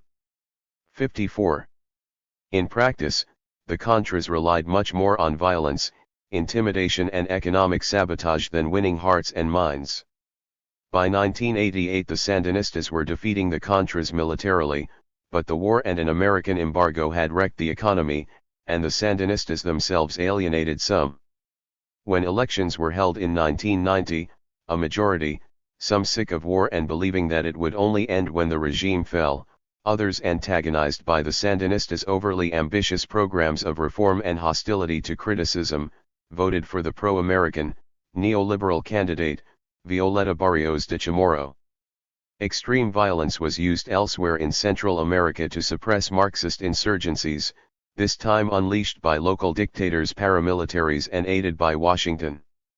In Guatemala, death squads with names like Ojo por Ojo massacred tens of thousands, mainly indigenous Indians, whilst the El Salvadorian Civil War was particularly brutal. 55. By the end of the 1980s, the death toll in the Central American wars was enormous, almost 1% of the Nicaraguan population died in the Contra Wars. 56. The prospects for anti-communist guerrilla war were even rosier in other regions of 1970s communist expansion.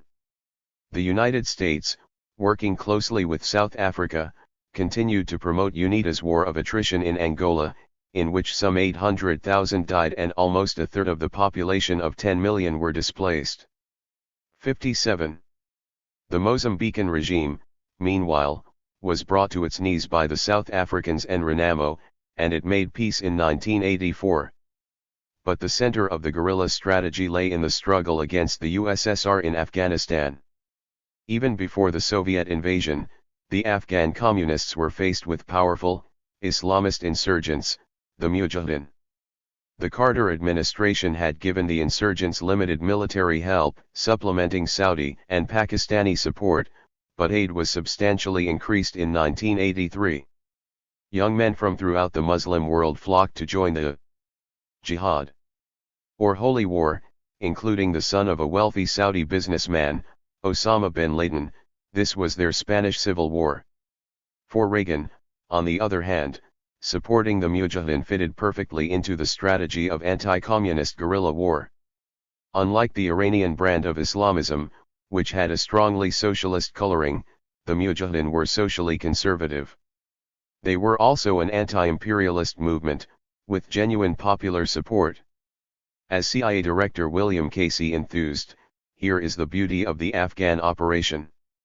Usually it looks as if the big bad Americans are beating up on the natives. Afghanistan is just the reverse. The Russians are beating up on the little guys. 58. The Americans, of course, were deeply to regret their support for the Mujahideen in the 1990s when they turned on their erstwhile patron. But according to the Kirkpatrick Doctrine, it mattered little that they were not liberals, so long as they opposed communist totalitarianism. Military force therefore severely damaged communism in the South, but the neoconservative hope that it would undermine the USSR itself was misplaced. Indeed, the West's new hawkishness may have been counterproductive, as it hardened Soviet attitudes and strengthened the hardliners. Superpower relations were at their worst for years, and in November 1983 the world came closer to nuclear war than at any time since the Cuban Missile Crisis, when the Soviets misinterpreted a NATO exercise as an attack, and retaliation was only just avoided. 59. In Moscow, nostalgia for Stalinism was rife, the ancient Vyacheslav Molotov was readmitted to the party, and there was even talk of a return to the old-style Stalinist tactics of labor mobilization. When Leonid Brezhnev died in 1982, it was the hardline Yuri Andropov who took the helm. In the event, he did not return to the 1940s, but his ideas still contained echoes of the past. The economy was to be revived not through market reforms and liberalization, but through renewed worker discipline and purges of corrupt officials. When Andropov died in 1984, the poor international atmosphere boosted hardline opinion in the Kremlin. The aged and ill-conservative Konstantin Chernenko took over, and even though Gorbachev, well known to be a reformer, became his number two, there was some opposition to him. When Chernenko himself died the following year, anxieties about Gorbachev continued, but it was clear that the Politburo could not continue electing aged, ill men, unlikely to survive for long. The worst of the East European debt crisis was over, but the satellite states were stagnating, unable to attract new capital for investment. It was clear that a new generation had to take over, and Gorbachev, the youngest Politburo member, was the only remotely plausible candidate. Within 4 years of Gorbachev's accession, the Berlin Wall had fallen. Within 6, the USSR was no more. Virtually nobody in 1985 predicted these momentous events. They are still puzzling, and historians argue fiercely over them. Some suggest that Reagan's rearmament, and especially the Star Wars Strategic Defense Initiative, destroyed communism. Reagan's policies undoubtedly put economic and psychological pressure on the USSR, and SDI was a worrying sign that the USSR was not keeping up. 60. But the military burden, whilst very heavy, was not causing economic crisis or social unrest. As one well-connected senior academic mused when interviewed in the late 1990s. Imagine that Brezhnev is still alive. We would still be living with the old regime, nothing would have changed. Perhaps things would have been a little worse, but the country would be under control. We would still have the same totalitarian system, we would still be going to party meetings and demonstrations with the same red flags. 61. The man who destroyed the Soviet Communist Party was to be found not in the White House but in the Kremlin. Gorbachev himself was motivated less by a fear of American military power than by a desire to reinvigorate the system, whilst rendering it more inclusive. Initially, like his predecessors, he had hoped that he could achieve this by transforming the Communist Party, but when that failed, he found himself trying to emasculate it. Communist rule therefore imploded, not from pressure from without but as a result of an internal nonviolent revolution, staged by the elite of the Communist Party itself. 7. Repentance. By the Georgian director Tengiz Abuladze must be one of the most complex and highbrow films ever to become a box office hit. Made in the early 1980s but only released in 1986 under Gorbachev's new policy of openness, it is a surrealist zombie movie.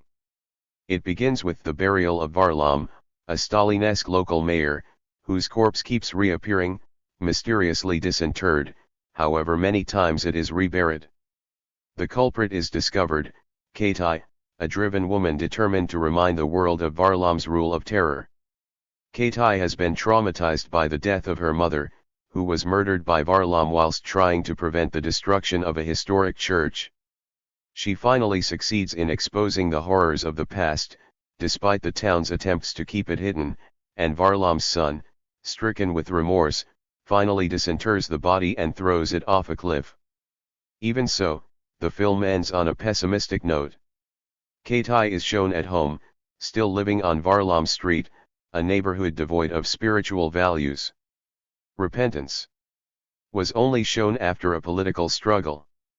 Alexander Yakovlev was its main champion, but he ran into resistance from his colleagues, and he only won them over by convincing them that it was too obscure for ordinary people, and promising that it would only be shown in a few cities. When he arranged for its broader distribution, several local party bosses were furious and banned it. 62. Even so, Repentance was a sensation, and captures much of the atmosphere at the beginning of Gorbachev's perestroika. As in the Khrushchev era, the Stalinist is depicted as a bureaucratic, reason-driven figure who views the moral and spiritual realms with contempt, whilst the heroes are people with ideals and values. Yet the film is also concerned with the Brezhnev era, its attempts to reinter Stalin, and the ensuing struggle between reformers, who want to challenge Stalinist bureaucracy, and Brezhnevite conservatives, who are determined to keep the old system in place. The film offers a powerful insight into the thinking of many of the glasnost period, not least Mikhail Gorbachev, who himself saw and liked the film. 63. Assessments of the attractive and intelligent Gorbachev are still not settled. Why did he behave so apparently irrationally, and end up destroying the system he had hoped to strengthen? Repentance provides some clues. Gorbachev certainly did not have a Bulat's religious sensibility, but, like many of the generation who came to maturity in the period of de-Stalinization, he did share his anger at the bureaucrats in the party, a feeling captured by Yakovlev's reaction to the film. The film stunned me and all my family. Intelligent, honest, with an unusual style. Merciless and convincing. It used a sledgehammer to smash the system of lies, hypocrisy, and violence with all its might. 64. Gorbachev was the last in the long tradition of those communists who believed that socialism could be reinvigorated by attacking conservative, status-obsessed bureaucrats, a tradition running from Stalinists in the 1920s, to Khrushchev in the early 1960s, to Mao in the Cultural Revolution. His strategy was closest to Khrushchev's, in that he hoped to render the system less bureaucratic by opening the party up to influences from society as a whole. But unlike all of his Soviet predecessors, he came to the conclusion that the powers of the party as an institution had to be curtailed. He had also learned lessons from Khrushchev's fall in 1964 and the end of the Prague Spring. Like Katai, he was determined not to let the bureaucrats rise again, zombie-like, from the dead. He ultimately decided to destroy their power, even though it would eventually lead to the destruction of the system itself. Moreover, Gorbachev's animus against the bureaucrats within was ultimately greater than his mistrust of the West. In addition, just as the post-war era of class compromise in the West was entering a period of crisis, Soviet communists were beginning to appreciate its virtues. Gorbachev became increasingly eager for the USSR to be integrated into the Western sphere as a social democratic state, and began to favor Western-style democratic elections and market reforms. He was encouraged in his revolution by the counter-revolutionary intellectuals Tsipko had found in the Central Committee in the 1980s, by the neoliberal IMF, and by much Western opinion. When Western leaders met Mikhail Gorbachev for the first time, they were as surprised as they were disarmed. How could such a friendly, open, and charming figure be a communist? Even the militant anti-communist Margaret Thatcher warmed to him. But they were judging him by the standards of the dour and defensive apparatchiks of the 1960s and 1970s. In fact, Gorbachev was merely a high-caliber version of a common party type. He was born in southern Russia in 1931 to peasant parents. His maternal grandfather had been a party member and collective farm chairman who had been arrested in 1937. He became an ambitious and hard-working Komsomol member, and his academic ability, together with his party activities, enabled him make the huge leap from the provinces to the law department of Moscow University. He soon discovered that he had the ideal personality to become a party official. He liked the broad brush and grand principle. Indeed, he seems to have been a genuine idealist. Unlike Brezhnev, he did not have the technical, nuts and bolts approach of the ministerial economic administrator. In fact, he had a particularly poor understanding of economics, which frustrated some of his advisors. 65. He was a people person, with energy and enthusiasm, and an unshakable belief in his own persuasive abilities. Anatoly Cherniev, later to become one of his chief advisors, recalled how when traveling with him in Western Europe in the 1970s, he grabbed me by the elbows and proved how important it was to do this or that in Stavropol. 66. This was very Khrushchevian behavior, and he shared his ebullient predecessor's enthusiasm and optimism.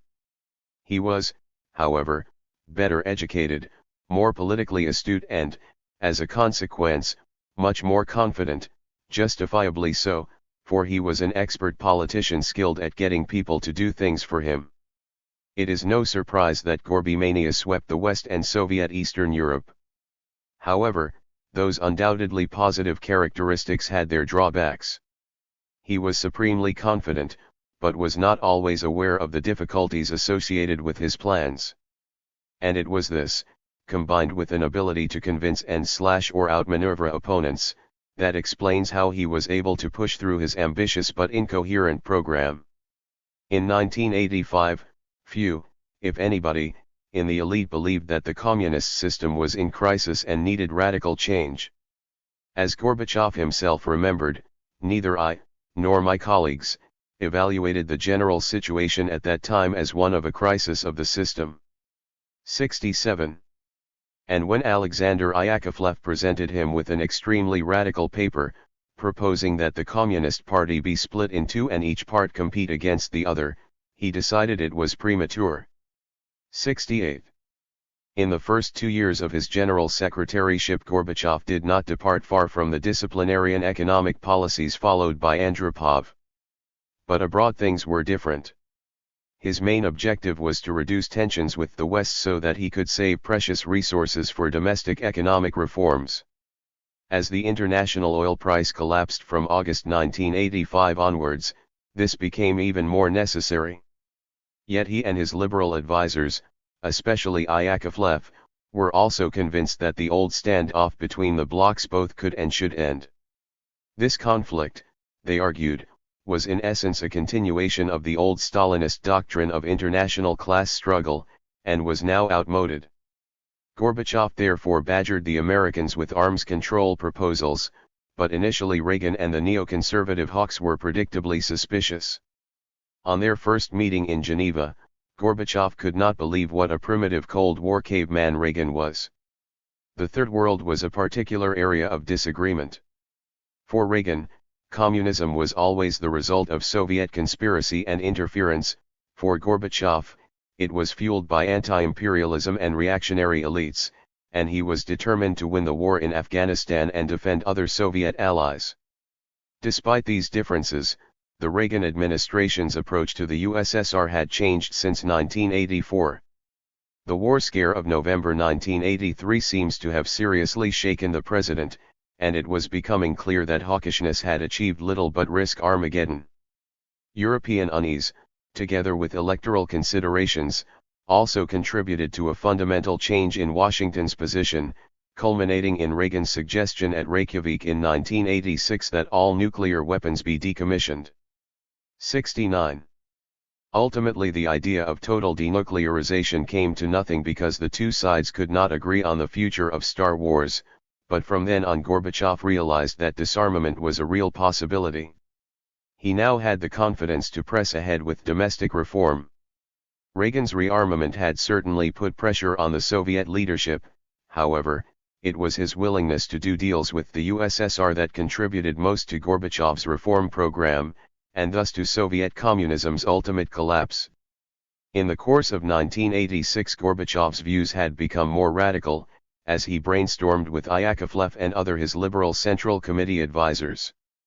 Meetings with Western leaders, including Mrs. Thatcher, who lectured him on democracy in 1987, also had their effect. 70. Gorbachev eventually came to think of himself as a Western Social Democrat, and he and his advisors became admirers of West European welfare states. But the West European social democratic order had been founded in the 1940s on a compromise between free markets and interventionist states. The problem was how to reach that goal. For the party lay at the heart of the Soviet state, and any attempt to undermine its power risked destroying Moscow's ability to control the country. Gorbachev's worldview for the first few years of his rule was not, at root, a liberal one. The Soviet people, he believed, had made a socialist choice in 1917 and was fundamentally unified, collectivist, and committed to socialism. So why, then, was the system not working? Gorbachev concluded that the problem lay in the fact that the masses' innate creativity was being stifled. Deploying rhetoric that was one part young Marx and one part almost liberal idealism, he explained that bureaucrats and the authoritarian bureaucratic system suppress the initiative of the people, alienate them in all spheres of vital activity and belittle the dignity of the individual. The solution to this problem lay in a new form of democracy that involved open discussion but not Western-style pluralism. This democracy would change people's psychology, motivating them to become enthusiastic workers and citizens, or activating the human factor in the jargon of the time. It would also undermine the bureaucrats who were suppressing popular energies.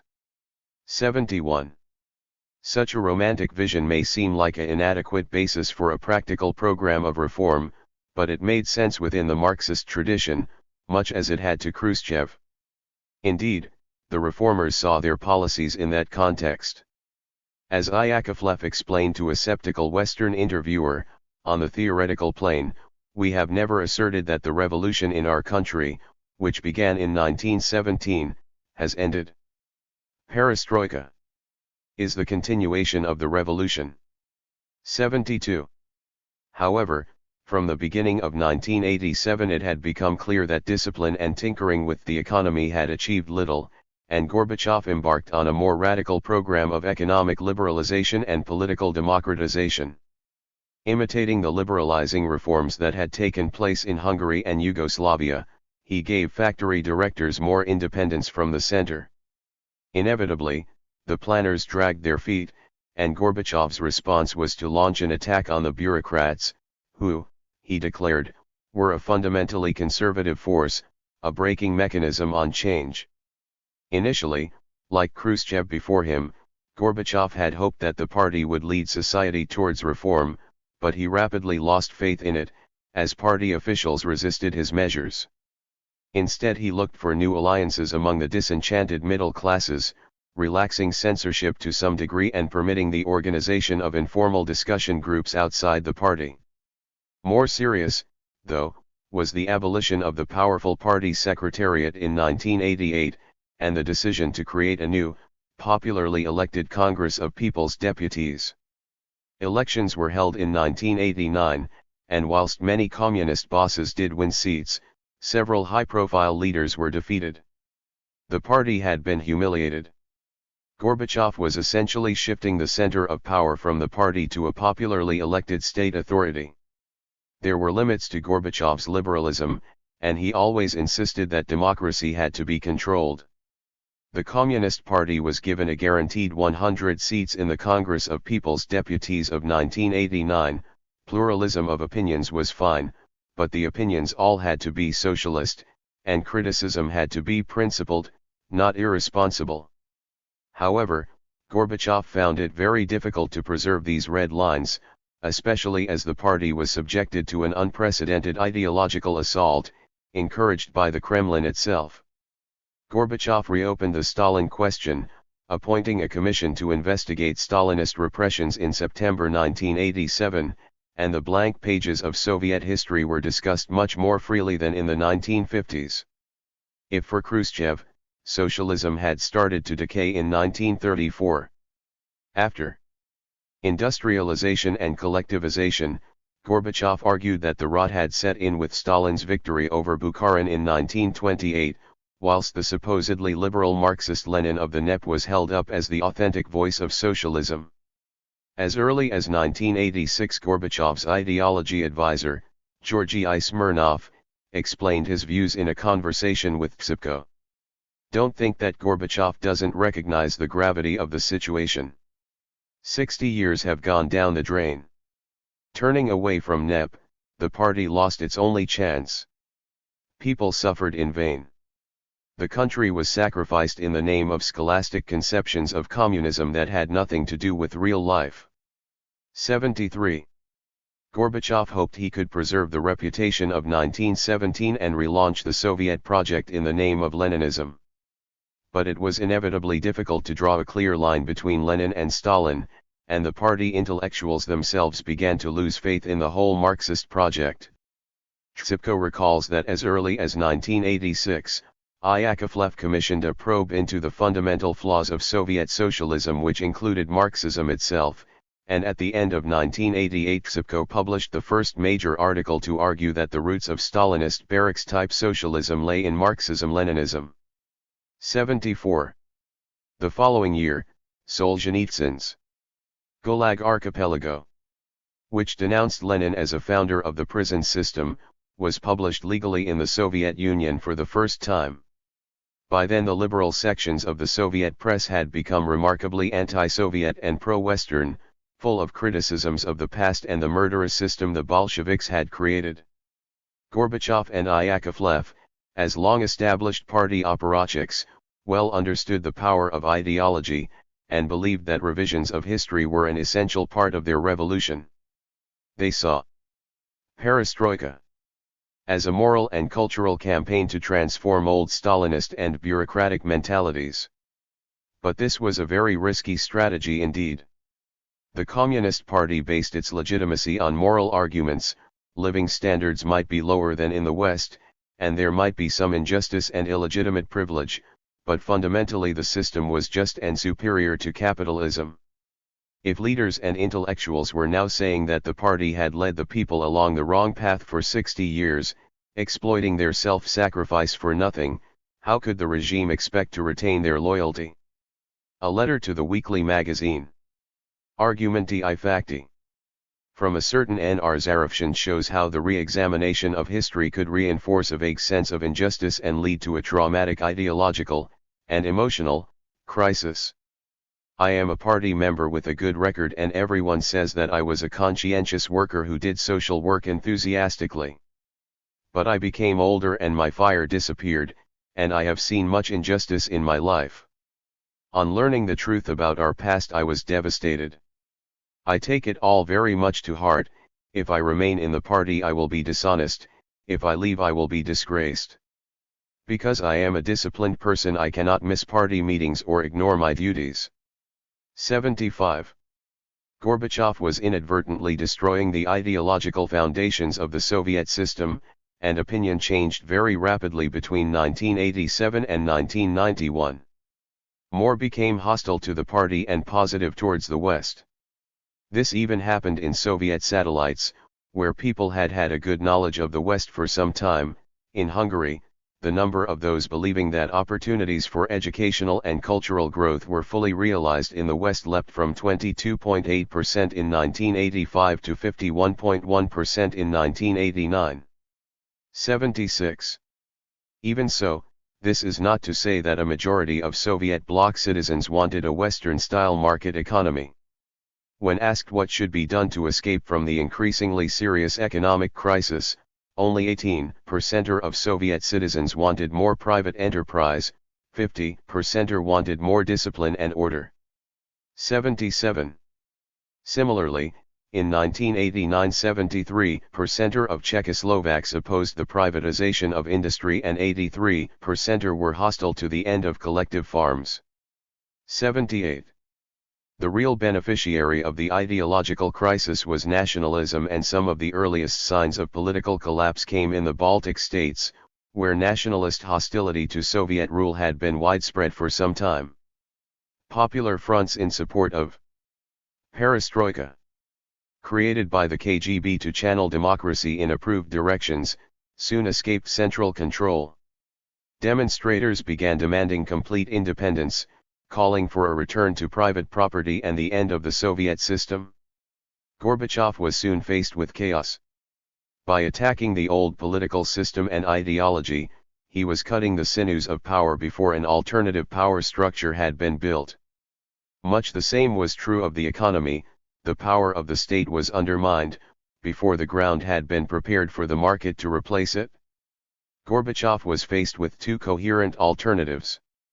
There was the Chinese model, which assumed a gradual move to the market, led by a powerful party and reliant on continuing repression of dissent, or there was a neoliberal shock therapy, counseled by many Western economists and the IMF. Understandably, Gorbachev resolutely set his face against the former. It contradicted his plans for political democracy, and, he believed, would only entrench the power of the bureaucrats he hated so much. However, Gorbachev also rejected shock therapy, equally predictably. It would have destroyed the economic bureaucracy at a stroke, and replaced it with markets, privatization, and tough anti-inflation measures. Yet the result would also have been wild price swings, deep recession and mass unemployment. Even had this been a good idea, Gorbachev would never have pursued it because he was determined to have democracy and markets at the same time, whilst retaining his own power. The introduction of the market would inevitably have hurt many people, and democracy would have given the millions of losers a powerful weapon against the government. Gorbachev himself responded to popular pressure by cushioning living standards with borrowing from the West. The consequence was ballooning foreign debt. In place of neoliberal shock therapy and Chinese-style state-led reform, Gorbachev settled on a deeply flawed compromise. The attack on the bureaucracy destroyed the old system that delivered supplies from one factory to another. Whilst enterprise directors were given new autonomy, they were now free of any pressure, market or political, to produce efficiently and cheaply. Inevitably prices rose, shelves emptied, and queues lengthened.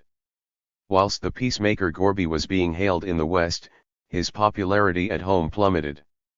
Some at the time urged that Gorbachev copy the more statist Chinese model, and the debate over alternative paths continues. 79. Chinese conditions were certainly very different from Russia's. In the Soviet Union, agriculture had been more damaged by collectivization, and the old industrial apparatchiks were much more powerful and able to block economic reforms. Nevertheless, some argue that had the right incentives been put in place, some version of Deng's four modernizations might have produced a better economic result. It is perhaps pointless to speculate about possible alternatives. Given the democratic, anti-bureaucratic worldview of Gorbachev and the reformers, and the liberal intellectual environment in the West, the Chinese model had little chance. And even had a version of the Chinese model secured an improved economic result, it would have been at the expense of political freedom, and probably world peace. The communists would have remained in power, and an old guard would have been more likely to resist the retreats of 1989 in Eastern Europe. However, the course Gorbachev chose, whatever its political advantages, had a damaging economic outcome: the effective collapse of the state and the theft of the economy by managers and officials. When, in 1989, the dithering Gorbachev eventually did appoint the liberal Nikolai Petrakov as his economic advisor, and made it clear the following year that privatization was on the cards, they began to self-privatize, selling off equipment and pocketing the proceeds. Meanwhile, party bosses and state officials took advantage of Gorbachev's attack on the central hierarchy and took the assets of the organizations they worked for. The bureaucrats were stealing the state. 80. This semi-legal larceny was the source of the wealth of many of the oligarchs of the 1990s. Gorbachev, intent on destroying the bureaucrats, had actually helped many of them to enrich themselves, and his idealism had set in train the decade of political and economic collapse that beset Russia after communism, in turn fueling the anti-liberal reaction that followed it under President Vladimir Putin. From the autumn of 1989 onwards, therefore, the effects of Gorbachev's creeping revolution against the Communist Party were becoming clear. The various spheres of Soviet power were collapsing. And it was no surprise that the first to go was the weakest link in the chain, Eastern Europe. 8. In the days before the 70th anniversary of the October Revolution on November 7, 1987, the citizens of Wroclaw learned of plans for an unusual commemoration of the Soviet state's foundation. Comrades, the day of the eruption of the Great Proletarian October Revolution is a day of a great event. Comrades, it is time to break the passivity of the popular masses. Let us gather on November 6, Friday at 4 p.m. on Swidnica Street under the clock of history. Comrades, dress festively, in red. Put on red shoes, a red cap or a scarf. As a last resort, with no red flag, paint your fingernails red. This satirical celebration of revolutionary history was just one of the events organized by Poland's Orange Alternative, a surrealist protest group. They satirized the early Bolshevik political festivals like the storming of the Winter Palace of 1920, complete with a mock-up of the revolutionary battleship Aurora, a cavalry wearing Russian Civil War caps, and banners bearing slogans such as Red Borscht. One of the organizers described the scene, shouts of Revolution. The proletariat emerged from the bus, on their shirts are signs reading I will work more and tomorrow will be better. The police were ready in large numbers, but were put in the humiliating position of arresting anybody dressed in red or provocatively drinking strawberry juice. 81.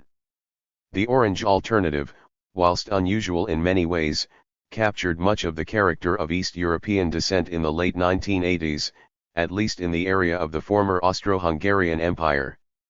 A new younger generation of dissidents was emerging, who were less interested in grand protests and demonstrations against the regime than in creating an alternative, countercultural civil society, free of the control of the state. The new style was carnivalesque, as Padraig Kenny has called it, rather than militantly confrontational, and owed much to the situationists and Western youth culture of the 1960s.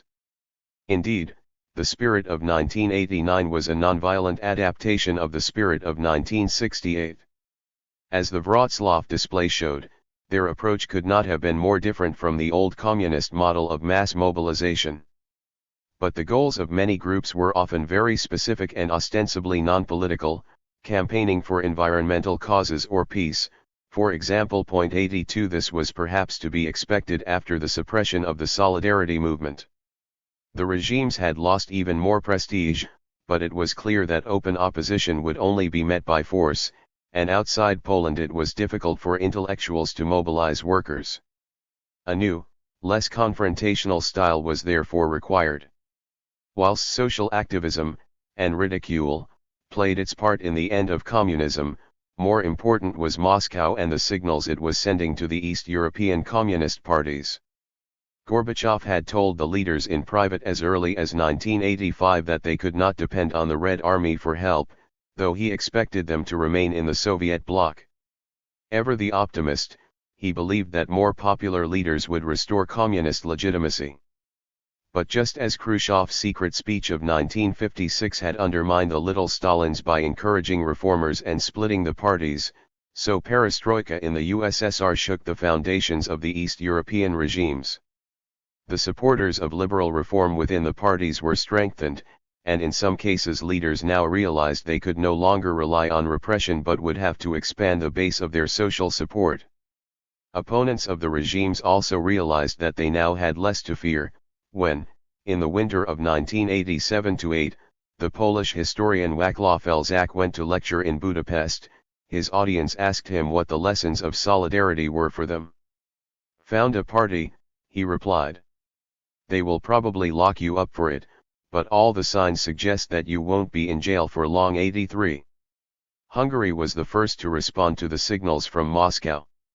Having subjected itself to multi-candidate elections where the old guard performed less well than expected, a younger, reformist group of communist leaders, including the effectively social democratic Imre Pozsgai, succeeded in March 1988 in forcing the aging János Kadar to retire. The party split, a democratic opposition now formed outside the party, and by February 1989 reformers within the regime had accepted multi-party elections. Moscow's willingness to accept this fundamental change made it crystal clear to all that the Soviet Union would no longer underwrite the old order in Eastern Europe. In Poland, as in Hungary, the signals from Moscow were heeded from an early stage.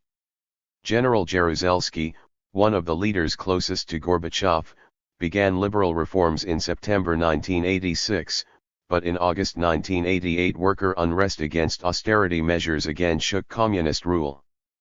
By February 1989 the government, under pressure from Gorbachev, had accepted roundtable discussions with the opposition, and elections were held in June 1989, in which Solidarity swept the board. In August 1989 Tadeusz Mazowiecki became the first non-communist head of a coalition government for over 40 years. The more hardline regimes showed a greater determination to hold on, but soon they too were forced to heed the writing on the wall, in East Germany. The beginning of the end was in May 1989, when the Hungarian authorities reduced controls for Hungarians at the Austrian border. East Germans then began to organize holidays to Hungary to take advantage of the breach in the Iron Curtain, even though the border was supposed to be open for Hungarians only. On August 19 at the border town of Sopron, the Hungarian opposition, with the support of an odd duo, Imre Pozsgay and Otto von Habsburg, the heir to the Austro-Hungarian Empire, organized a pan-European picnic during which they planned to open a disused border crossing and allow the East Germans to cross. The Germans forced their way through the border, and 3 weeks later the Hungarians removed all restrictions. The GDR responded by closing its border with Hungary, and this renewed repression invigorated the opposition in East Germany. Demonstrations erupted throughout the GDR, and the party began to lose control. Honecker's rigid regime was further dented when Gorbachev visited to celebrate the 40th anniversary of the founding of the GDR. Welcomed by enthusiastic crowds, he distinctly failed to support its leader. Life itself punishes those who delay, he is reported to have declared. 84 Shortly afterwards Honecker was replaced by Egon Krenz. Krenz soon realized he needed to make some concessions to retain control. Following a demonstration of 500,000 people in East Berlin on November 4, he decided on a limited lifting of travel restrictions, but the order was garbled at the press conference, and confused guards simply opened the gate to the west of the city and allowed the crowds through. 85 This was to prove to be one of the most momentous misspeaks in history. That night some 50,000 Germans flooded out of the east and into West Berlin, crying "We are one people." This was a massive party as much as a revolution, the culmination of the carnivalesque, nonviolent demonstrations and picnics pursued by the East European oppositions in the 1980s. The breaching of the Berlin Wall justifiably became the symbol of 1989.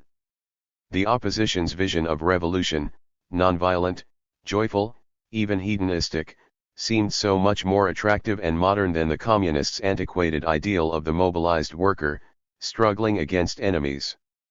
As the wall crumbled, so did the East German Communist Party's will to govern.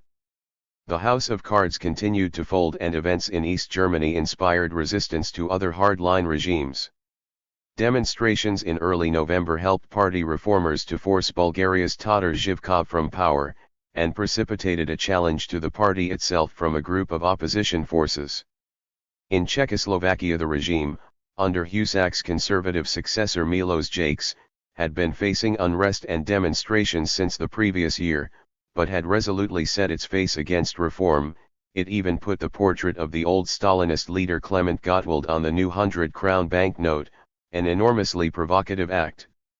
However, events in the GDR, the regime ideologically closest to the Czechoslovak, emboldened the opposition. The anniversary of the student opposition to the Nazi takeover in 1939 fell on November 17, and demonstrations were normal. This time, though, the numbers were enormous, and the police panicked. Police brutality in turn sparked off mass strikes and demonstrations and forced the party to begin negotiations with the opposition. Despite some violence, the revolutions in Central and Eastern Europe were remarkably swift and peaceful. In part, this was because the new opposition movements embraced nonviolence, but it also reflected the weaknesses of the regimes once the USSR changed its attitude towards repression. Communist parties were divided, to varying degrees, and there were normally reformists waiting in the wings, prepared to negotiate with the opposition. These were relatively peaceful, velvet revolutions, as the Czechoslovak transition was described. As might be expected, given their autonomy from the USSR and their repressiveness, the Romanian and Albanian regimes were the last to collapse. The extraordinarily harsh austerity imposed by the Romanian leader in the 1980s put Nicolae Ceausescu under pressure. Serious industrial unrest broke out in Brașov in 1987, and Ion Iliescu, a former Central Committee member sacked in 1984, leveled veiled criticism. But Romania could not insulate itself from the events in the Soviet bloc proper. In December 1989, unrest amongst the Hungarian minority in Timișoara led to police repression, and this in turn promoted further unrest in Bucharest. Ceausescu organized a demonstration in support of the regime and spoke from the Central Committee building balcony, hoping for a repeat of the adulation he had received in 1968. He had, however, catastrophically misjudged the mood of the truculent crowd. Rather than cheering, people began to jeer the dictator in a shocking display of lèse-majesté. The disorder was broadcast on TV, after which the army joined the opposition and the regime soon lost control. The Ceausescus fled from Bucharest but were later captured and executed. Power was then seized by Iliescu, in charge of a new National Salvation Front. Albania was the last of the East European dominoes to fall. Ramez Alia, Hacha's successor in 1985, had begun to make piecemeal liberal reforms, but by 1990 student demonstrations had forced him into holding multi-party elections, and although the Communists took the largest number of votes, they were now part of a coalition government. The following year the coalition collapsed, and the Communists were voted out of power. The year 1989 clearly ranks with the revolutionary years of 1848, 1917-19, and 1968, but how similar was it to those earlier upheavals? Some of the transitions from communism were clearly more revolutionary than others. Throughout Europe, Gorbachev's willingness to abandon the Soviet Empire was crucial, but the different nature of the regimes led to wide divergences. In Hungary and Poland, well-established reformist traditions within the communist parties led to peaceful, negotiated transitions, whilst in Czechoslovakia and the GDR more unified conservative leaderships only fell after short periods of mass popular mobilization. Events in Romania were the most violent and revolutionary, although the effects of the regime change, the victory of the semi-authoritarian Apparatchik Iliescu, was one of the least radical. If we look at popular participation in the revolutions, we see a slightly different pattern. Poland and Czechoslovakia, both unified against past Soviet oppression, and to some extent Romania, were closer to the 1917 pattern, in that they involved all classes, including workers. In Hungary and the GDR, where communists had bought off working-class discontent more effectively, the transitions were much more intelligentsia and white-collar affairs. 86. Similar differences can be found in the end of communist rule in the Soviet informal empire outside Europe. Gorbachev, once determined to compete with the United States outside Europe, increasingly saw his Third World allies as a liability. His advisors had indeed been losing faith in the possibility of communism in the developing world for some time. They were convinced that communist ambitions were just too radical, given the level of development of their societies. But with the Reagan Revolution and the economic crises of the early 1980s, the USSR found itself in an even more difficult situation. There were now significant numbers of Marxist regimes, and they all demanded subsidies at a time when Soviet citizens were themselves suffering hardship. Moreover, as they came under mounting economic pressure, regimes split between moderate liberalizers and radicals, and, in contrast with the situation in Europe, radicals often had a good deal of support. Their victories increased disillusionment in a Moscow that had lost faith in fundamental social transformation. In Grenada, Maurice Bishop, who had been seeking rapprochement with the United States, was toppled by the radical Bernard Coard, precipitating the American invasion in 1983. Similarly in South Yemen, 3 years later, the reformist Soviet-trained Ali Nasir Muhammad was removed by the more doctrinaire Marxist Abd al-Fattah Ismail, in a bloody coup. Gorbachev would have agreed entirely with Honecker's comment: just like in Grenada, the events in Yemen show what left-wing childishness can lead to. 87. Equally unpopular in Moscow was Ethiopia's Mengistu. The Ethiopian famine had damaged the reputation of Third World Marxism, especially amongst Euro-communists, and Gorbachev had little love for the regime. In 1988 he told Mengistu that aid would be dependent on liberalization and the peaceful settlement of wars in Eritrea and Tigray, and soon afterwards the Ethiopian party split between reformers and hardliners. The now ex-Marxist Eritrean and Tigray separatists joined together and advanced against the Mengistu regime. In 1990 Mengistu formally renounced Marxism-Leninism, and in 1991 was forced to flee the country for exile in Zimbabwe. On his departure the huge bronze statue of Lenin in Addis Ababa was unceremoniously destroyed. Nevertheless, Gorbachev was reluctant to cut off aid to his allies, partly because he still believed in some of them, and partly because the Americans were continuing to support anti-Marxist forces. In Afghanistan, the Soviets removed the hardline Babur Karmal, and replaced him with the more pragmatic Najibullah, who then tried to forge a broad alliance against the Islamists. The Soviets were desperate to withdraw their troops, but Reagan was implacable and refused to make a deal. As the war became increasingly unpopular in the USSR, Gorbachev announced that the Soviets would leave in February 1989. Najibullah's remained one of the most long-lasting communist regimes, surviving until 1992. With his demise, the way was open for a succession of Islamist regimes, culminating in the victory of the radically Puritan Taliban.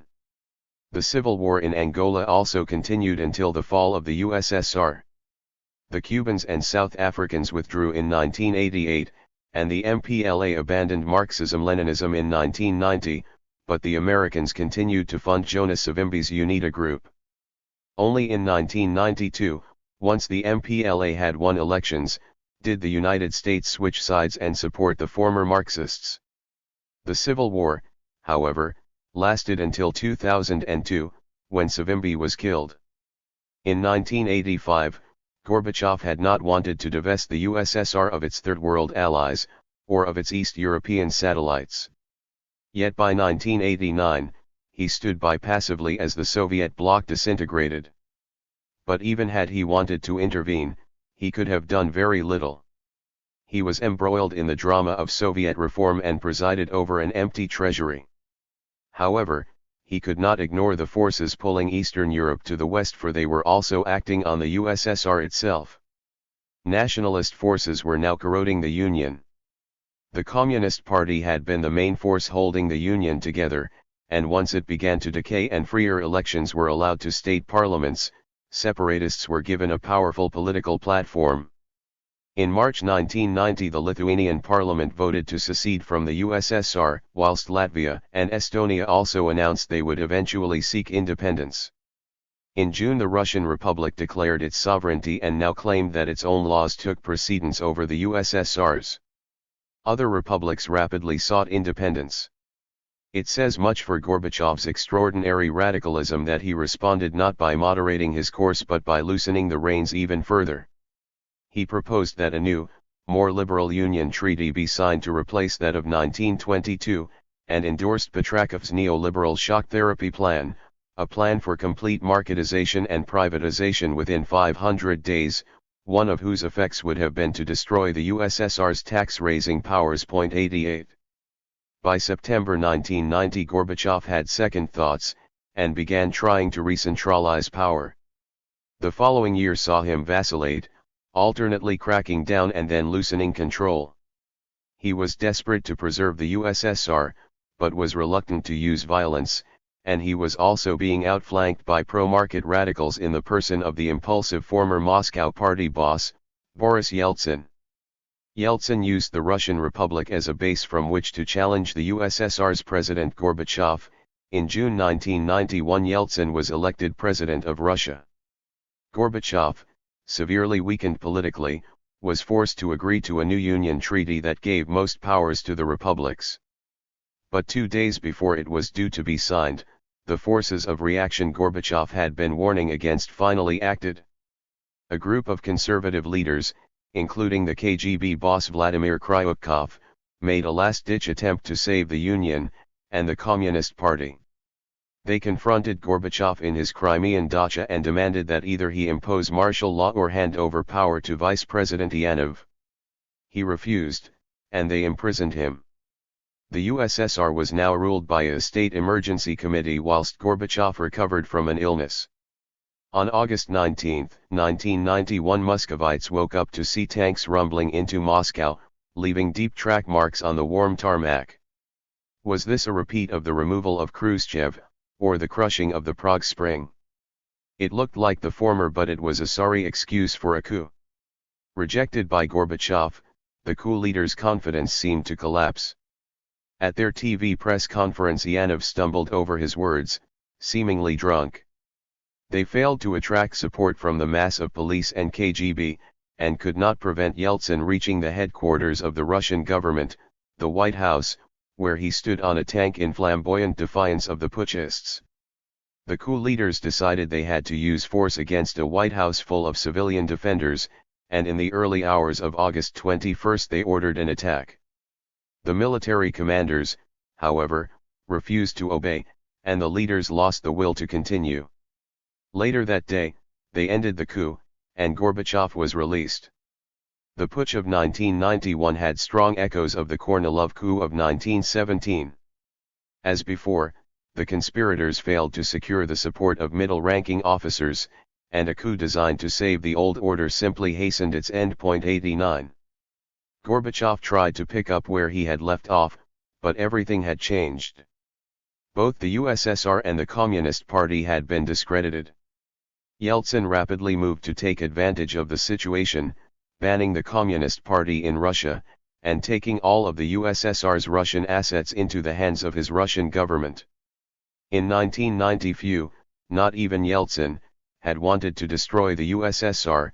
By 1991 the old Soviet elite saw that it had disintegrated, and scrambled to restore their power on new foundations, the USSR's former republics. The USSR's defenders, Gorbachev and the coup leaders, had lacked the ruthlessness to hold the Union together. On December 25, 1991 Gorbachev gave up the presidency of the USSR. The red flag with hammer and sickle flying over the Kremlin was lowered for the last time. After 74 years the communist experiment in the USSR was over. In 1985 the Soviet bloc had confronted a hostile West, each side armed with enough nuclear weapons to destroy the world. 6 years later the Soviet imperial system had collapsed with barely a skirmish. Its breakup caused sporadic violence throughout much of the 1990s, and tensions continue to this day, most recently in Georgia. But few, if any, powerful multi-ethnic empires have ended so peacefully. Gorbachev himself deserves much of the credit for this outcome, just as he deserves some of the blame for the economic and political collapse of the 1990s.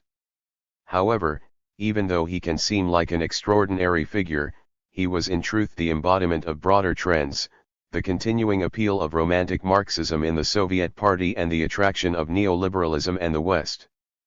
Gorbachev's main contribution was his extraordinary confidence and his political skill. He was prepared to press ahead with a deeply contradictory program, even though it was destroying the system he was trying so hard to save. 9. It could, though, have been so much worse, and in the other European country ruled by an indigenous communist regime, Yugoslavia, it was. Yugoslavia suffered from many of the same problems of the USSR, a weak central state lacking the will or the power to reform the economy, a congeries of ethnic groups at odds with the center, and the pressure of the neoliberal IMF. But in Yugoslavia all were present to an extreme degree. Belgrade had been weaker for longer, nationalists had been organizing for years, and the IMF had a much greater hold over the economy. Throughout the 1980s, the IMF had persuaded an already weakened Belgrade to impose austerity on a fragmented country, and this had only intensified the resentments and rivalries dividing the republics.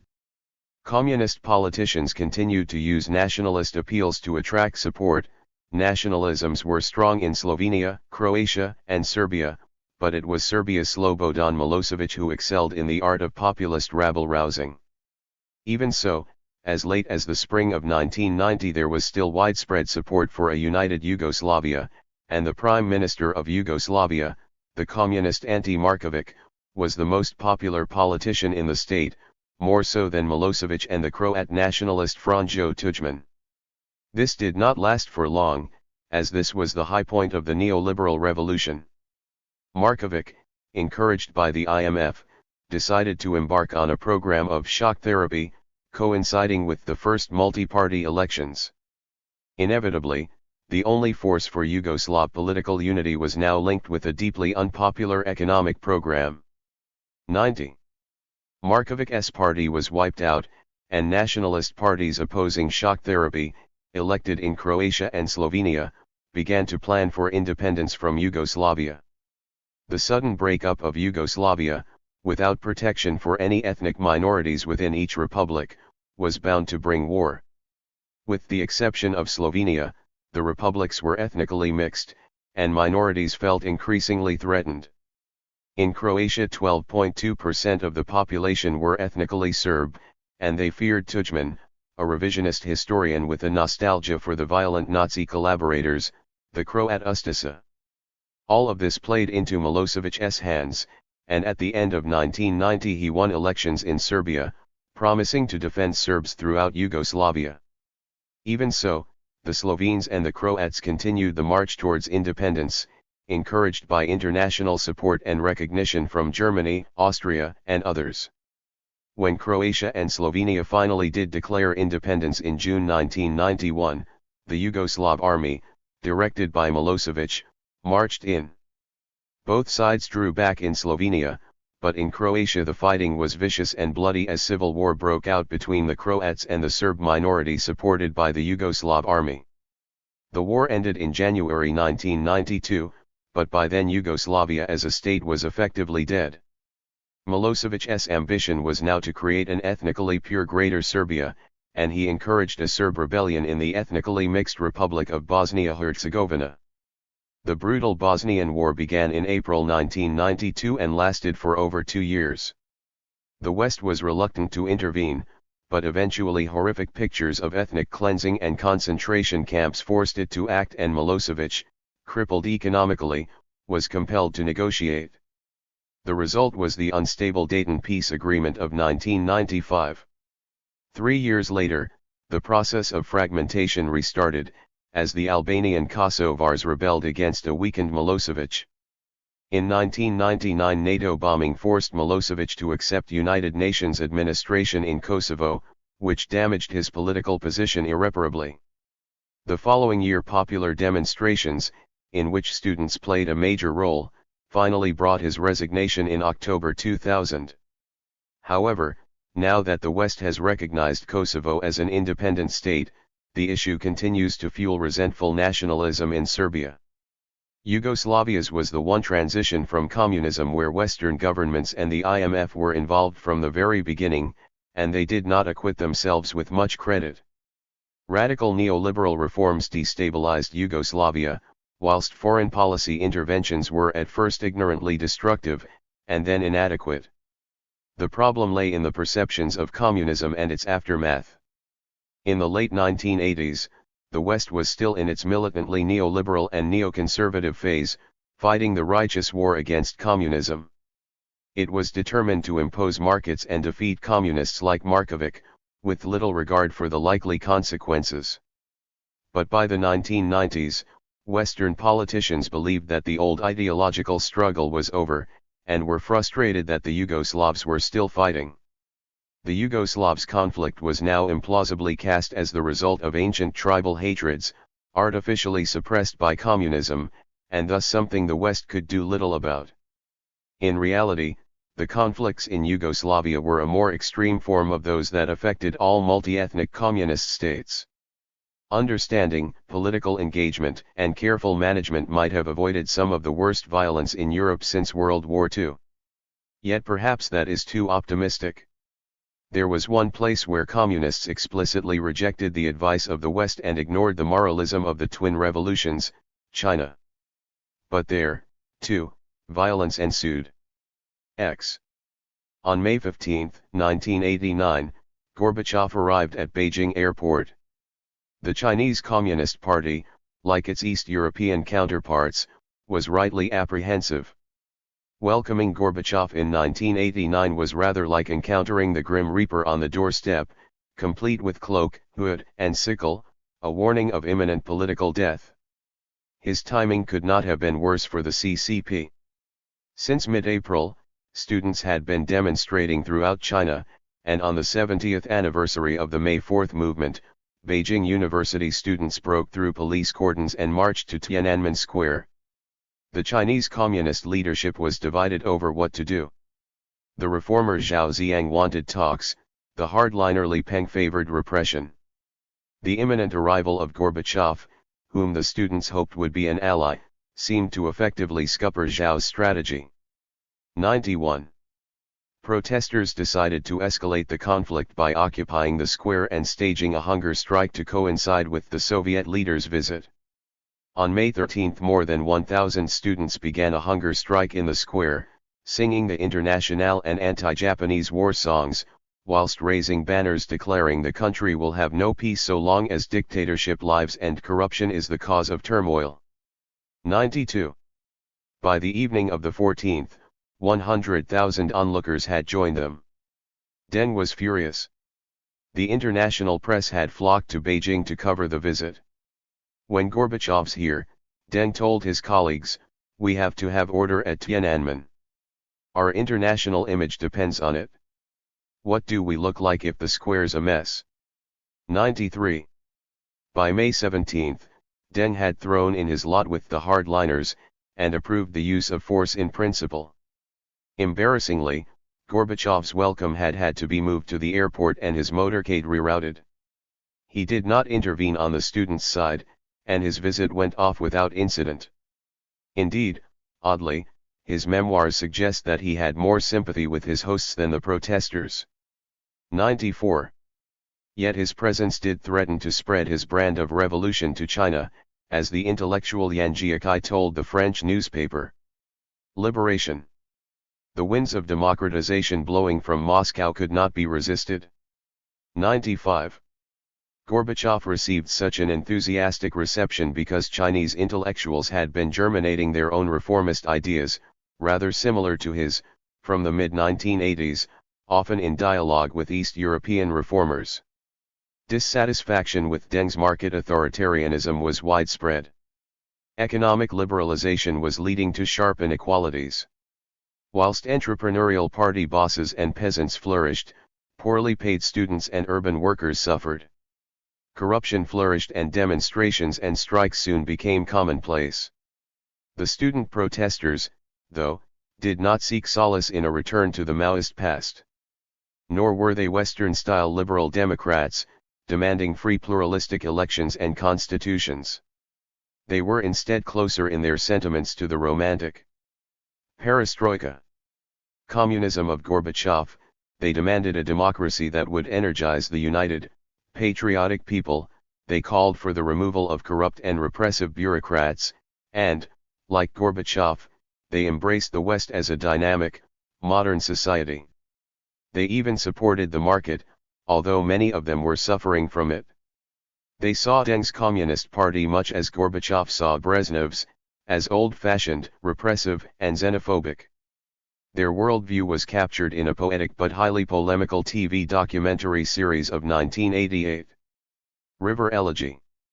The films, a carefully selected set of powerful images with didactic voiceover, were a head-on assault on three enemies, each represented by a well-known emblem of Chinese identity, Chinese traditional culture, symbolized by the Yellow River, political authoritarianism, symbolized by the Chinese dragon, and isolation from the West, symbolized by the Great Wall.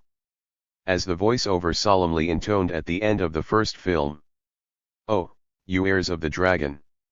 The Yellow River cannot bring forth again the civilization that our ancestors once created.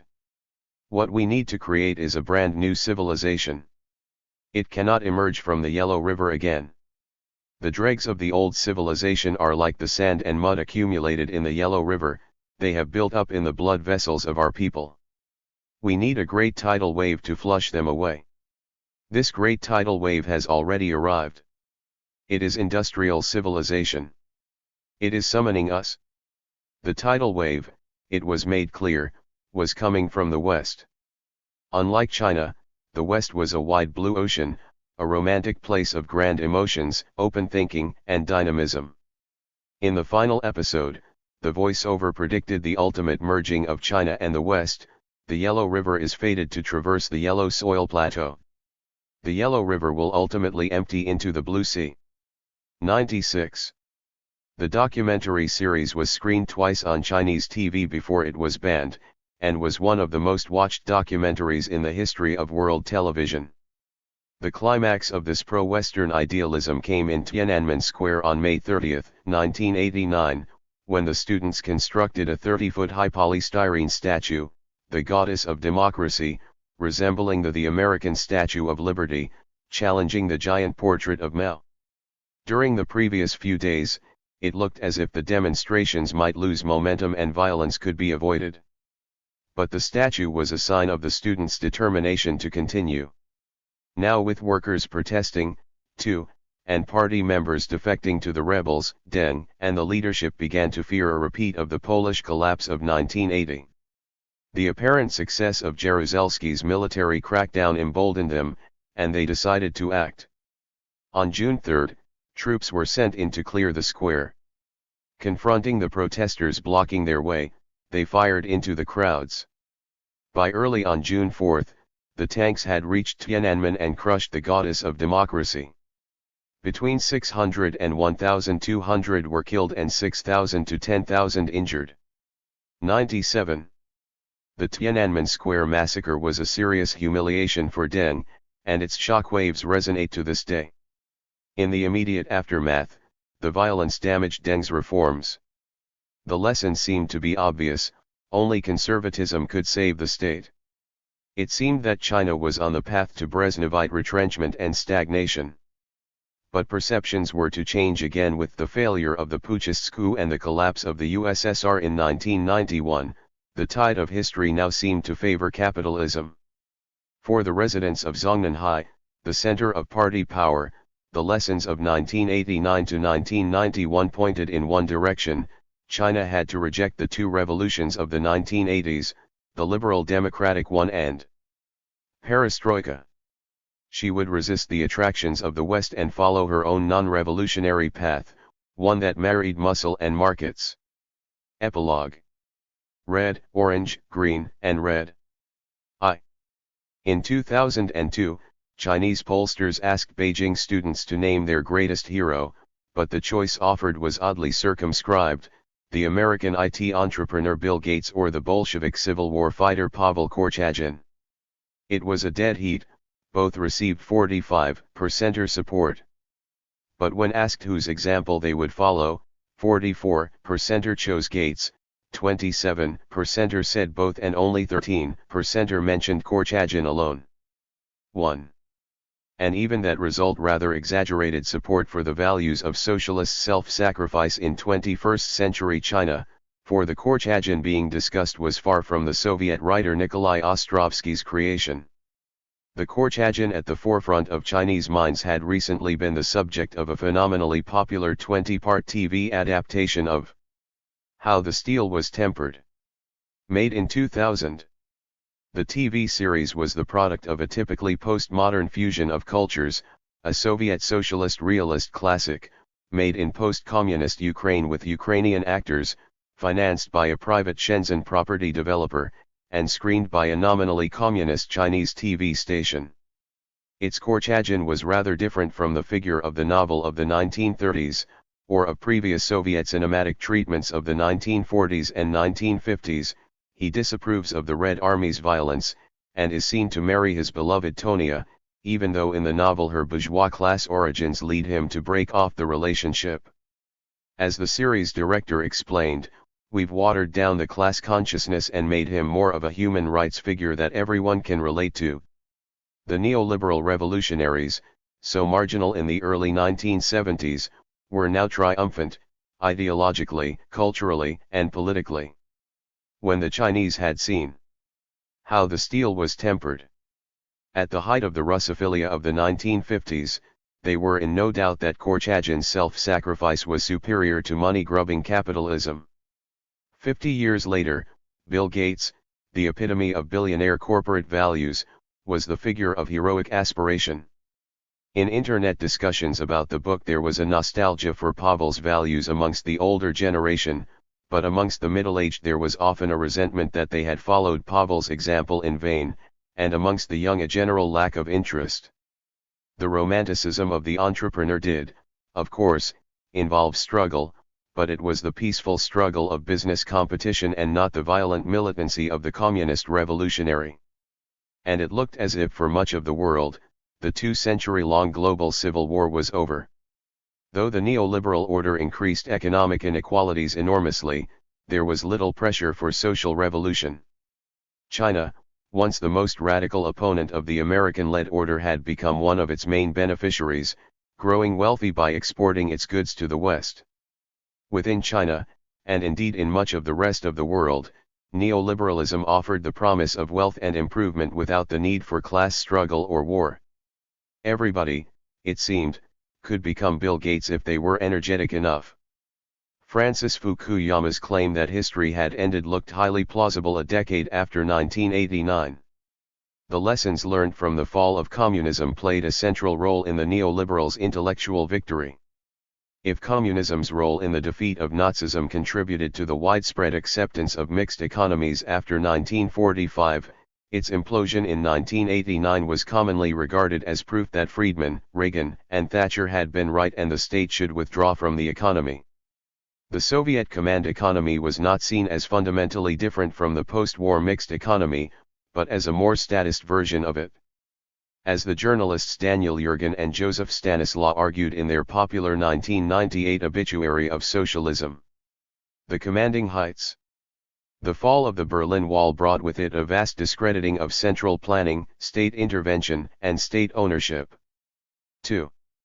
Unsurprisingly, the failures of communism were regularly used by supporters of liberal globalization, flexible labor markets, free trade, and sound money to condemn their critics. In 2008, New York Times columnist Thomas Friedman ended an attack on the anti-globalization protesters in Seattle with a contemptuous history lesson. Too many unions and activists want the quick fix for globalization, just throw up some walls and tell everyone else how to live. There was a country that tried that. It guaranteed everyone's job, maintained a protected market and told everyone how to live. It was called the Soviet Union. Didn't work out so well. 3. The supporters of 1990s-style liberal capitalism did not only use the experience of communism to argue that the free market was economically necessary, they also insisted that it was morally superior. Fukuyama, in The End of History and the Last Man, made the case most forcefully. All men and women, he argued, needed individual dignity and recognition, and only liberal democracy could deliver that to everybody in equal measure. Communist and other totalitarian states, which put party ideology and collectivism first, were unable to do this. Fukuyama was, then, offering a liberal romantic alternative to Marxist romanticism. People were not happiest when involved in creative, collective labor, free of the shackles of the market, but when they were free to express themselves and secure recognition from others. 4. Fukuyama's thesis captured the spirit of the times. Capitalism, it was now widely believed, was not only inevitable but morally good. It had inherited the revolutionary mantle from a discredited communism, solving the problems of equality and settling the global civil war. A new, high-tech capitalism, free of the old hierarchical production line, was creating a culturally and politically flatter society. It might produce economic inequalities, but they mattered little, for greater wealth would help everybody. The real enemies of equality were not bloated plutocrats but desiccated bureaucrats, who arrogantly set themselves above ordinary people. The ideology of the new capitalism, with its love of cultural rather than economic equality, appealed to the romantic generation of 1968 who were now taking over positions of power. The language of Tom Freston, the boss of the American music channel MTV, showed how far the new capitalism defined itself against the old communism in a 2000 interview. We have tried to avoid the command, cult of personality type of company, which you see a lot of in the entertainment business. If you want to have a creative, cutting-edge company, there has to be bottom-up idea flow. We are decentralized. So many of the entertainment companies today, particularly with the megamedia conglomerates, have really become like factories. I wasn't a child of the 60s in the classic way. I wasn't a hippie or a political radical. But I was there, and the 60s in some ways were a prelude for the industry. In the 60s you got a sense that new things were possible. You got a sense that nonconformity was something not to be feared, but something to be revered. 5. Freston was condemning the disciplined societies of the 1950s West as much as communism, and the end of the Cold War saw the dissolution of the old revolutionary liberal alliance, the triumph of the neoliberals and the end of the neoconservative era, at least temporarily. In part, neoconservatism was too expensive. Reagan's combination of military build-up and tax cuts had led to enormous state deficits, which threatened a serious crisis. 6. But electorates were also pleased to see the end of Cold War militancy and the moralistic neoconservatives, and they welcomed a new 1960s generation. The neoliberal revolution, now separated from its neoconservative twin, was therefore conducted not by the nationalistic right but by the cosmopolitan center-left. The American Bill Clinton, the German Gerhard Schroeder and the British Tony Blair, all products of the countercultural shifts of the 1960s, announced their discovery of a third way, steering a path between social justice and the market. However, this turned out to be a path that veered rather more sharply in the direction of the market. Free market capitalism now had a new and more appealing set of champions, the relaxed, jeans-wearing, 1960s left rather than the angry, besuited right of the 1940s and 1950s. By the end of the decade, Second International parties ruled virtually every West European country, but few ideological connections remained with the organization founded in 1889. Beyond the developed world, neoliberalism was a much more revolutionary force, its vanguard the IMF and the World Bank, and behind them their chief financiers, the United States. Former communist Eastern Europe was especially affected, though not everybody accepted the IMF's recipe. The results of such a revolutionary onslaught were predictable.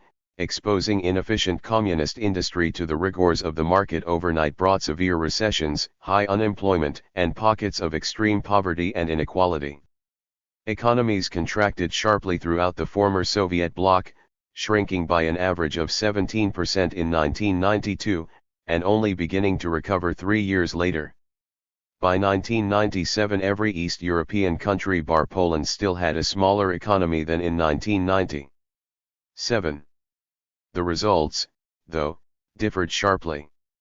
In countries where there was a reasonably strong state machine and where elites had already begun to disengage from communism by the 1980s, such as Poland, Hungary, Slovenia, and the newly split Czech Republic and Slovakia, neoliberal shock therapies were largely implemented and were successful in restoring growth, although at the cost of poverty for many.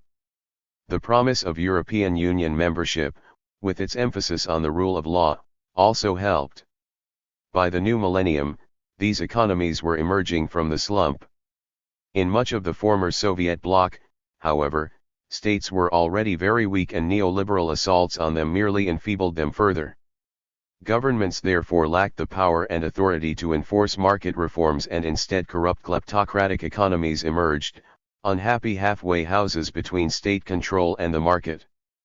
Businessmen and ex-officials soon captured these struggling states, bribing officials to give them preferential treatment, taxes were left uncollected, foreigners refused to invest, and capital, rather than flowing in, poured out into shady offshore accounts. 8. The greatest failure of neoliberal experiments came in Russia itself. By 2000 Russia's economy had shrunk to less than two-thirds of its 1989 level, a more devastating recession than America's Great Depression. 9. The collapse of the Soviet state and the theft of its economy had already begun under Gorbachev, but the neoliberal policies pursued by the post-communist Yeltsin government intensified the problem. 10. Rapid privatization amounted to little more than the asset stripping of state enterprises by government crony capitalists, and lawlessness deterred investment and encouraged capital flight. The problem lay, as before, in the weakness of the state, which could not raise taxes, impose legal norms and contracts, or prevent organized crime and bureaucratic capitalist larceny. The collapse finally came following a further fall in the oil price in 1998. Foreign investors financing the now vast government debt lost faith and foreclosed. The Russian state was forced to default on its debts, bringing with it humiliation for its key advisor, the IMF, and laying the grounds for a backlash against the West and liberal democracy in the 2000s. President Vladimir Putin, the grandson of one of Lenin's and Stalin's cooks and a former KGB officer, combined capitalist economics with an increasingly authoritarian politics, whilst rehabilitating some of the symbols of the Stalinist past. One of his earliest acts was to bring back the tune of the old 1944 Soviet national anthem, abandoned by Yeltsin in 1990.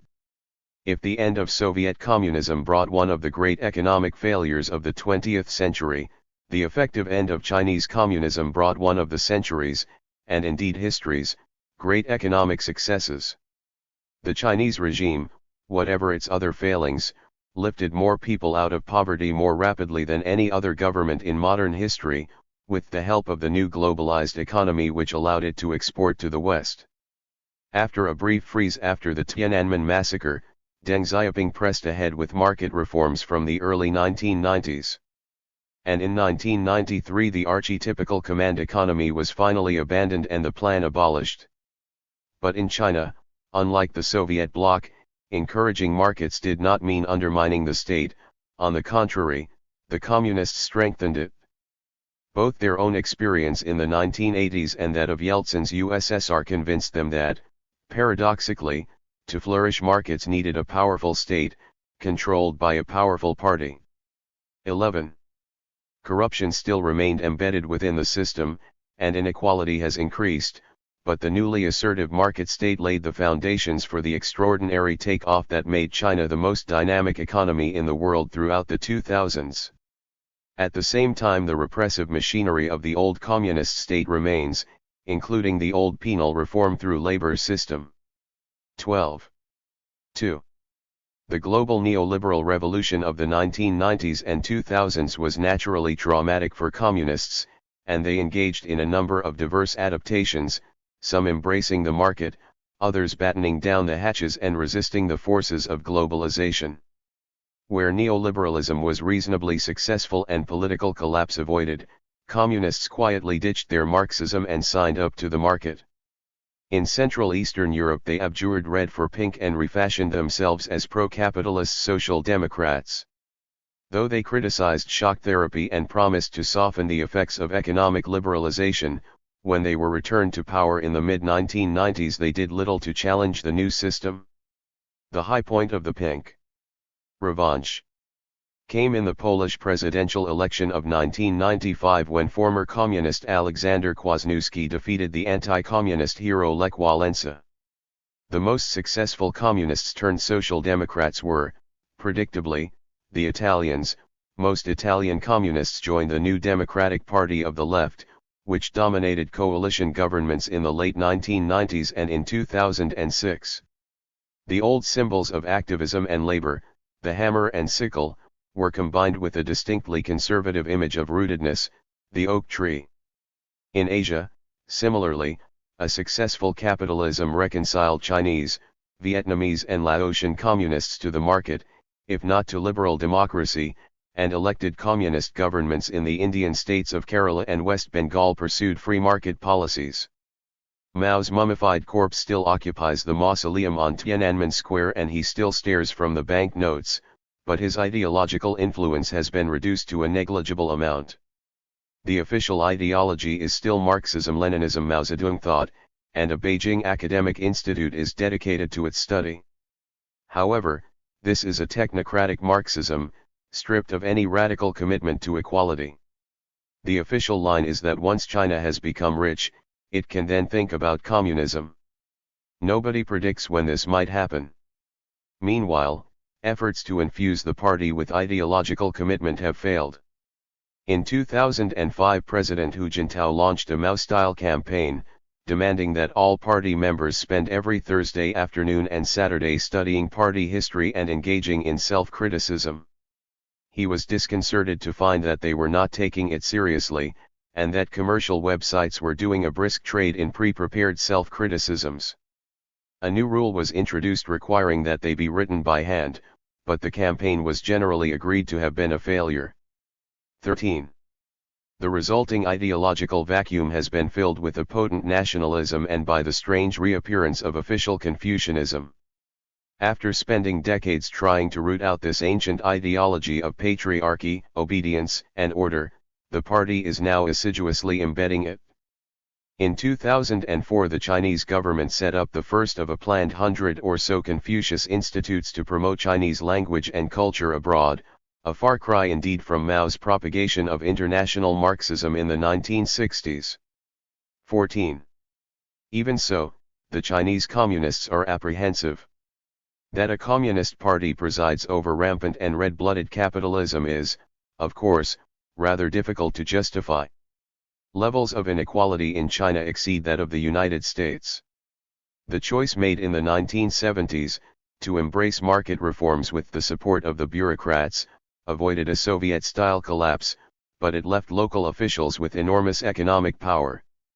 Bosses and their children, the new communist prince-sealings, have leveraged their political clout into extreme privilege. Predictably, many ordinary people are disillusioned, especially in the poorer rural areas, and most peasants have a very negative view of their local rulers. 15. Political interference can also have a damaging impact on the economy. Local party pressure on banks to help friendly businesses means that investment decisions are often made on political, not economic grounds. The Chinese communists' dilemma is a common one: how can a political elite, however expert, control and direct an economy when there is no independent non-party authority, democratic or legal, to curtail officials? Campaigns against corruption may work for a while, but soon run out of steam. In the rest of the former Soviet bloc, communist parties refused to adapt to the neoliberal revolution, and their response combined resentment and nostalgia. East Germany's successor communists, who attracted a great deal of support in the eastern regions of the newly reunited Germany, were highly ambivalent about the market. In much of the former USSR, a strong hostility to capitalism has also become the norm. Gennady Zyuganov's Russian Communist Party adopted a highly nationalistic version of high Stalinism, his mixture of a yearning for the USSR as a Russian empire, social egalitarianism, and hatred of the West and resentment of the plundering oligarchs, was a heady brew. By the mid-1990s, disillusionment with the West and economic collapse fueled popular support, and in the parliamentary elections in 1995 the Communist Party won the largest number of votes. This, however, was to be the high point of communist support. In the presidential election of 1996 Yeltsin narrowly defeated Zyuganov, though in somewhat dubious circumstances. In effect, old-style communists had been trounced by an ex-communist, presiding over a highly corrupt semi-democratic, semi-authoritarian regime, bankrolled by friendly businessmen. This became the pattern throughout the former USSR, as former communist bosses tried to rebuild their power without the old communist parties. Many embraced a mixture of crony capitalism, nationalism, and authoritarianism. But from the late 1990s to the mid-2000s, a second wave of democratization swept the region. In Bulgaria and Romania, then in Slovakia, Croatia, and Serbia-Montenegro, mass protests at electoral fraud and corruption forced elections and removed ex-communist bosses. 16. These democratic revolutions became an exportable package. Serbia's EDPR pioneered a model of revolution for a postmodern, ironic, and media-driven age. Using a combination of rock music, 1980s orange alternative-style stunts and irreverent catchy slogans, such as Gotov Je. They brought their model of revolution to the former USSR, spawning the Kamara movement in Georgia and Pora in Ukraine. Although they had a great deal of domestic support, they were also helped by a United States anxious to reduce Russian influence over the region, which funneled funding to the protesters through various non-governmental organizations. The color revolutions, Rose in Georgia in 2003, Orange in Ukraine in 2004 and Tulip in Kyrgyzstan in 2005, all succeeded in toppling old orders dominated by former communists. But they found it far less easy to replace the nexus of crony capitalists and bosses with genuinely liberal democracies. New rulers soon found themselves dependent on the power structures that had existed before. Ex-communists have been noticeably more resilient in former Soviet Central Asia. But in the absence of the old communist parties, political leaders found themselves increasingly dependent on traditional clans. 17. Only Askar Akayev, the ex-communist leader of Kyrgyzstan, seriously tried to liberalize politics in the early 1990s, but even so local notables eventually returned to power. Nursultan Nazarbayev of energy-rich Kazakhstan established an authoritarian, clan-based regime more rapidly, as did the eccentric former first secretary of the Communist Party of Turkmenistan, Saparmurat Niyazov. Niyazov had initially supported the Russian coup leaders of 1991, but when they failed, the newly fashioned Turkmenbashi compensated for the weakness of his support amongst the clans by creating an extreme leadership cult. His Runama, or the Book of the Soul, a mixture of moral principles, dubious nationalist history and Sufism, became compulsory reading in all schools. A giant mechanical model of the Runama graces the capital, Ashgabat. The book opens at 8 p.m. every day and recorded readings are broadcast, rather like the Muslim call to prayer. Niyazov, in true Jacobin style, also renamed the days and months, although the new nomenclature was more narcissistic than rationalistic. September became Runama, whilst April became Gurban Sultan, his mother's name. Since Niyazov's death in 2006, his successor, formerly his personal dentist, Gurbanguly Berdimuhamedov, has continued the old regime, though he has moderated some of the more idiosyncratic manifestations of the personality cult. These ex-communists still found the old Stalinist tools essential if they were to shore up their regimes, even though they had long abandoned Stalinist ideology. Two particularly vulnerable former Soviet allies have retained not only the tools but also much of the substance of Marxist-Leninist ideology, North Korea and Cuba. Both were severely hit by the collapse of the USSR. They not only lost crucial economic assistance, but were now also internationally and ideologically isolated. Even so, they have shown the willpower to survive, as both see themselves as Davids in confrontations with neighboring Goliaths. Both have also used a mixture of repression and nationalism to stave off collapse. In the case of North Korea, Kim Il-sung bequeathed the old guerrilla mentality to his son and successor from 1994, Kim Jong-il, and the economic crisis that came with the end of Soviet support, together with the success of South Korea, only convinced the Kims that they should make no serious concessions. In the mid-1990s, bad weather and rigid agrarian policies led to famine, causing an estimated 2 to 3 million deaths. 18. Nevertheless, North Korea has been able to attract aid, partly through blackmail. Fear of Korea's nuclear weapons, and of the chaos caused by its economic collapse, has persuaded foreigners to open their checkbooks. The economy remains depressed, but there have been no signs that the regime is losing control. The fall of the USSR was an even greater blow for Cuba, because it depended so much on trade with the Eastern Bloc. Since 1991 the regime has been beleaguered, but it has remained resilient. Continuing American hostility and the economic embargo, extended under President Clinton in 1999, have helped the regime exploit nationalist resentment at their big neighbors' bullying tactics. Cuba's economic strategy, though, has been very different to North Korea's. By allowing private citizens to participate in the international economy, receiving money from relatives abroad or tourists at home, the Cuban regime has acquired valuable dollar earnings. It has thus stayed afloat, though at the cost of losing control over a substantial part of the economy. Inequalities, especially between blacks and whites, have increased, the state sector is losing talented people to a private, black market sector, and cynicism has grown, as the gap between ideals and reality widens. 19. In February 2008, Castro handed over power to his brother Raúl, and economic liberalization has continued, though the economic downturn has also forced Raúl to impose new austerity measures. As Cuba celebrates the 50th anniversary of Castro's entry into Havana, the mood is pessimistic.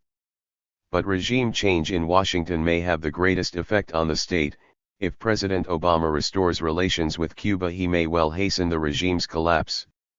Communists and ex-communists therefore preside over some of the world's most and least successful economies. But in both cases, the old radical Marxism has disappeared. Only in poor, peasant societies, where economic inequalities were reinforced with the sharper inequalities of status and race, could revolutionary Marxism still appeal. 3. In April 1980, Abimael Guzman, a philosophy professor teaching in the poor, remote Peruvian town of Huamanga, made a rousing appeal. Comrades! Our labor has ended, the armed struggle has begun. The invincible flames of the revolution will glow, turning to lead and steel. There will be a great rupture, and we will be the makers of the new dawn. We shall convert the black fire into red and the red into pure light. 20.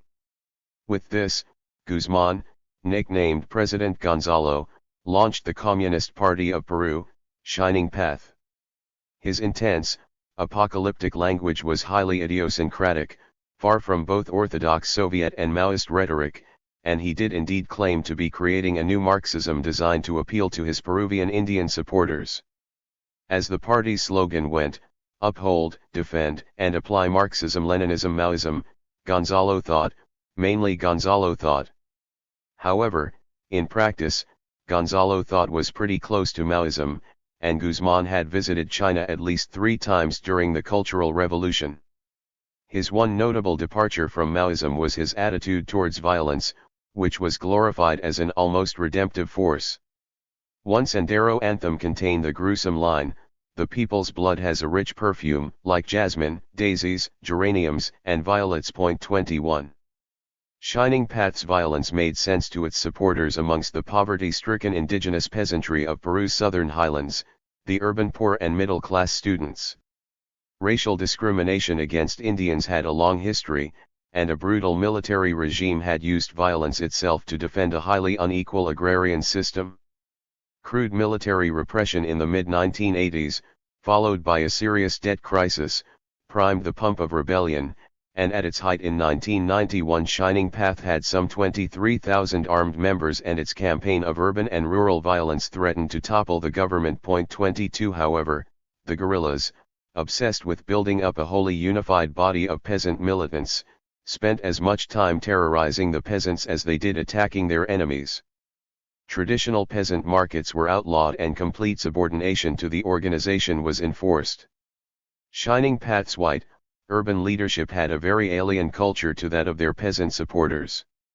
Guerrillas would paint slogans such as "Death to the traitor Deng Xiaoping" on the walls of remote Andean villages, even though they meant nothing to the locals. 23. The Peruvian government made much of this culture gap when it released a captured video of Guzman and his associates drunkenly dancing to Zorba the Greek at a party in a Lima hideaway. 24. When Guzman and much of the leadership were arrested in 1992, the insurgency collapsed, though remnants survive to this day. The story of Sendero Luminoso became a cautionary one for Maoists, and did much to discredit the use of such extreme violence. One group to learn the lessons of Peru were Maoists on the other side of the world, in Nepal. 25. Nepal, like Peru, was a highly stratified society, this time along lines of both ethnicity and caste. The Maoists, under Prachandra, launched a people's war in 1996, which intensified as the monarchy, encouraged by a Hindu nationalist India and a neoconservative United States, cracked down in 2002. By 2005 the Maoists could have made an attempt to take the country by force, but they decided not to. They perhaps felt they were not strong enough, but they had also learned from Guzman's failure. Having forced the king to give in, they decided that elections would give them more legitimacy than a guerrilla takeover. In 2008 they won elections and formed a government. A crucial question today is how local guerrilla leaders will adapt to the new democratic politics. The Maoist victory in Nepal has encouraged Naxalites in neighboring India, whose insurgency has spread in Bihar and central India. Again, unrest arises from the discontent of poor peasants as the wealthier benefit from economic change, intensifying economic inequality and poverty. They are generally local movements, engaged in violent conflicts with the police and landlords' private armies, and their attitudes to violence differ. 26.1 Reasonably sympathetic, Indian journalist who spent some time with Naxalite guerrillas in the state of Maharashtra in 1998 described one of their leaders thus. Vishwanath is well aware of Marxism and Maoism, but not in the wide, world-encompassing sense. His world is small, his views matching it. His fight is for a classless society, yes, but in a narrower sense of the word. He wants betterment. He wants escape from exploitation. He wants an end to the police repression which he sees all around. 27. In the late 2000s, radical guerrilla communism flourishes mainly in Nepal and India. In Latin America, in contrast, populist socialist movements, like those of Hugo Chavez of Venezuela, have been more successful than radical Marxists. The Colombian guerrillas, the FARC, have moved away from Marxism-Leninism to a more eclectic Bolivarian socialism, although they continue to use violent methods. A new Latin American Marxist guerrilla movement did emerge in the mid-1990s, and it was the last to gain a significant international reputation, the Mexican Zapatistas. But their history showed how far Third World Marxism had evolved since the 1960s. On New Year's Eve 1994, a group of masked guerrillas appeared in San Cristobal de las Casas, the capital of the Mexican state of Chiapas. They engaged in a few skirmishes with the authorities and then melted back into the rainforest. More significant than the fighting was the torrent of words that followed. Subcommandant Marcos's, Rafael Sebastián Guillén Vicente, was, like Guzman, a Marxist philosophy professor determined to defend the rights of the indigenous Indian peasantry. His Zapatista Liberation National Army found inspiration in an eclectic collection of figures, including Marx, the old Mexican socialist revolutionary Emiliano Zapata, and the Sandinista revolutionaries. But Che Guevara was a primary influence. Indeed, the subcommandant modeled himself on the commandante, adopting his pipe, beard, cap, his love of Don Quixote and self-satirizing, mock heroic prose style. 28 But he rejected Che's warlike methods and emphasized his Marxist humanism. Marcos's guerrillas were effectively isolated by the Mexican army by 1995, and Mexico's politics in the 1990s was much more liberal than much of Latin America's in the 1980s, so culture and propaganda became more important in the Zapatistas' politics than military action. One of the volumes of Marcos's works was entitled Our Word is Our Weapon, and he was serious in attempting to forge a nonviolent communism. As he explained, our army is very different from others, because its proposal is to cease being an army. A soldier is an absurd person who has to resort to arms in order to convince others, and in that sense the movement has no future if its future is military. 29. His approach, democratic and participatory, was indeed closer to that of the Western left of 1968 and the Orange Alternative in Eastern Europe than the old Marxist left of the developing world.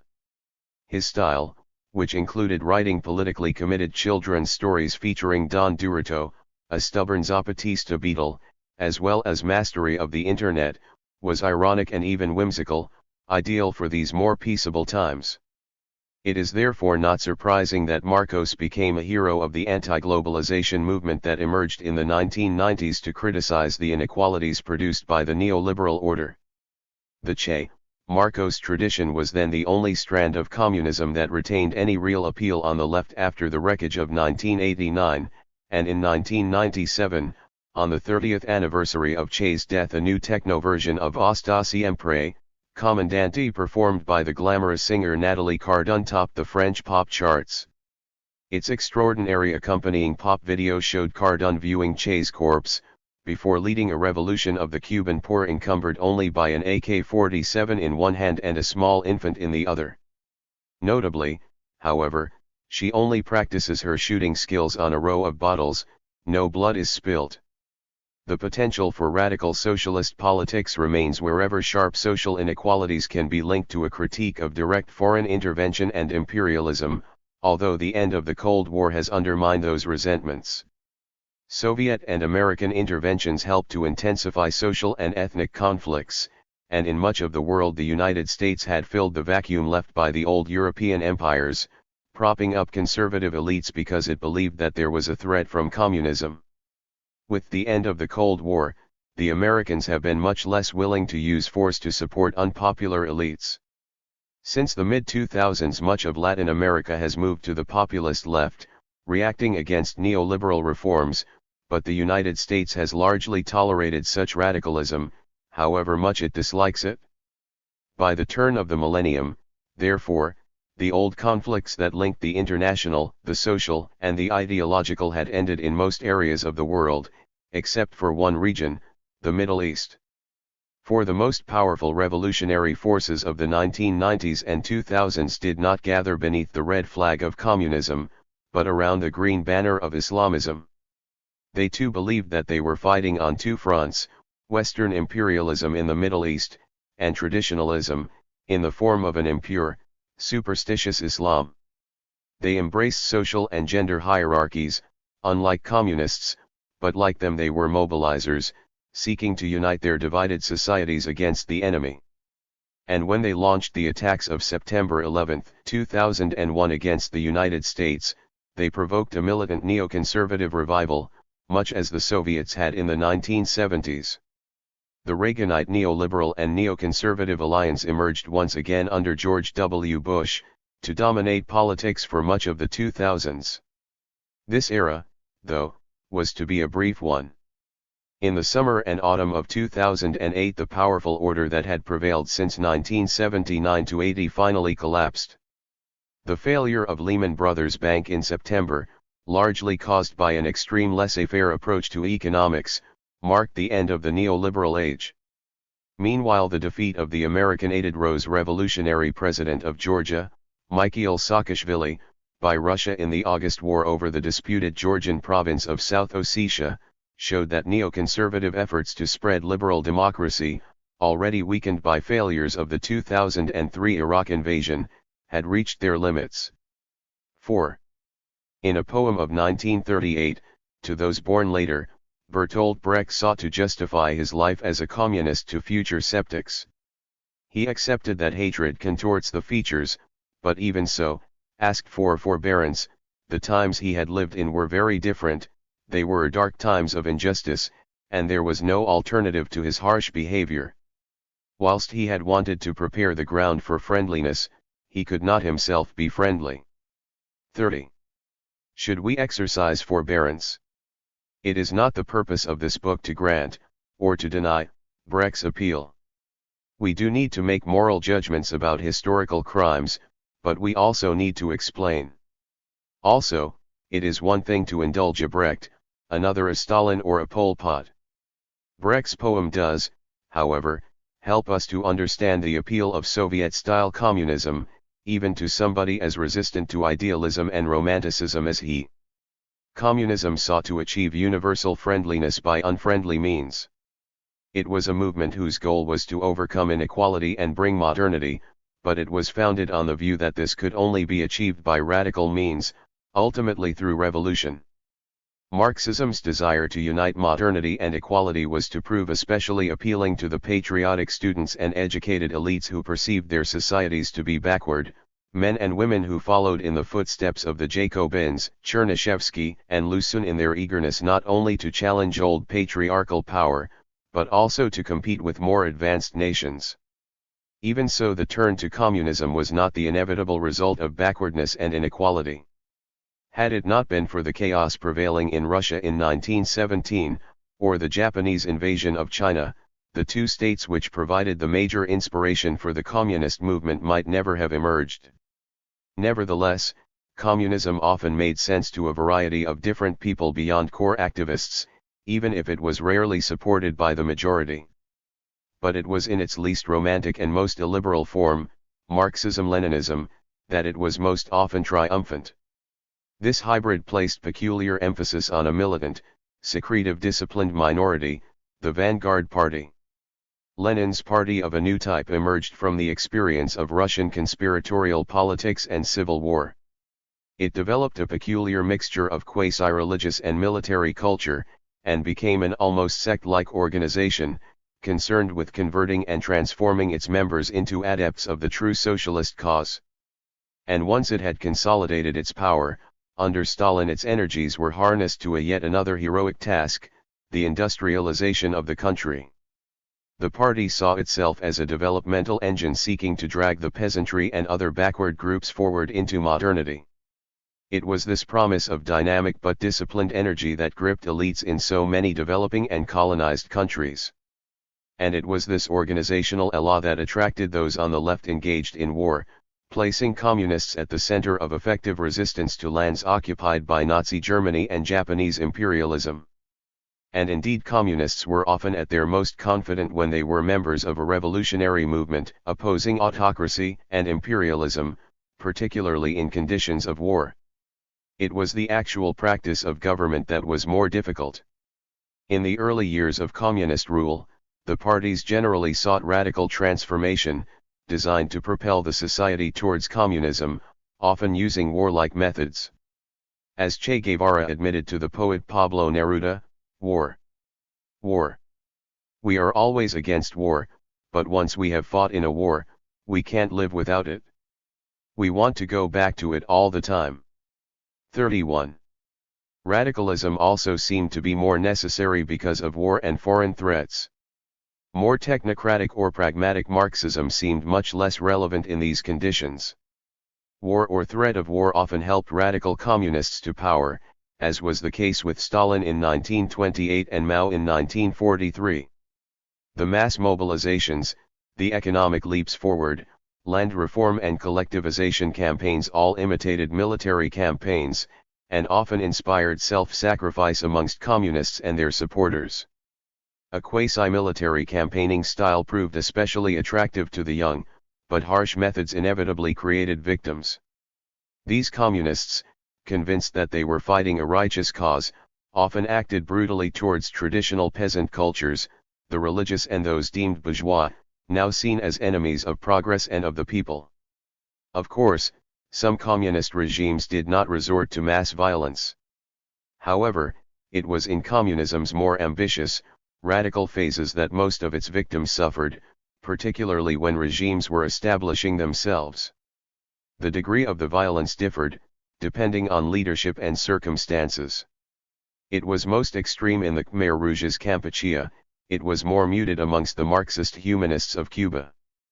Preparation for war could also lead to mass killings, as during Stalin's terror of the 1930s. Many of the victims of communist regimes were supposed class enemies, but the majority of those who died under communist regimes were killed by famine, the result of callously dogmatic agrarian policies.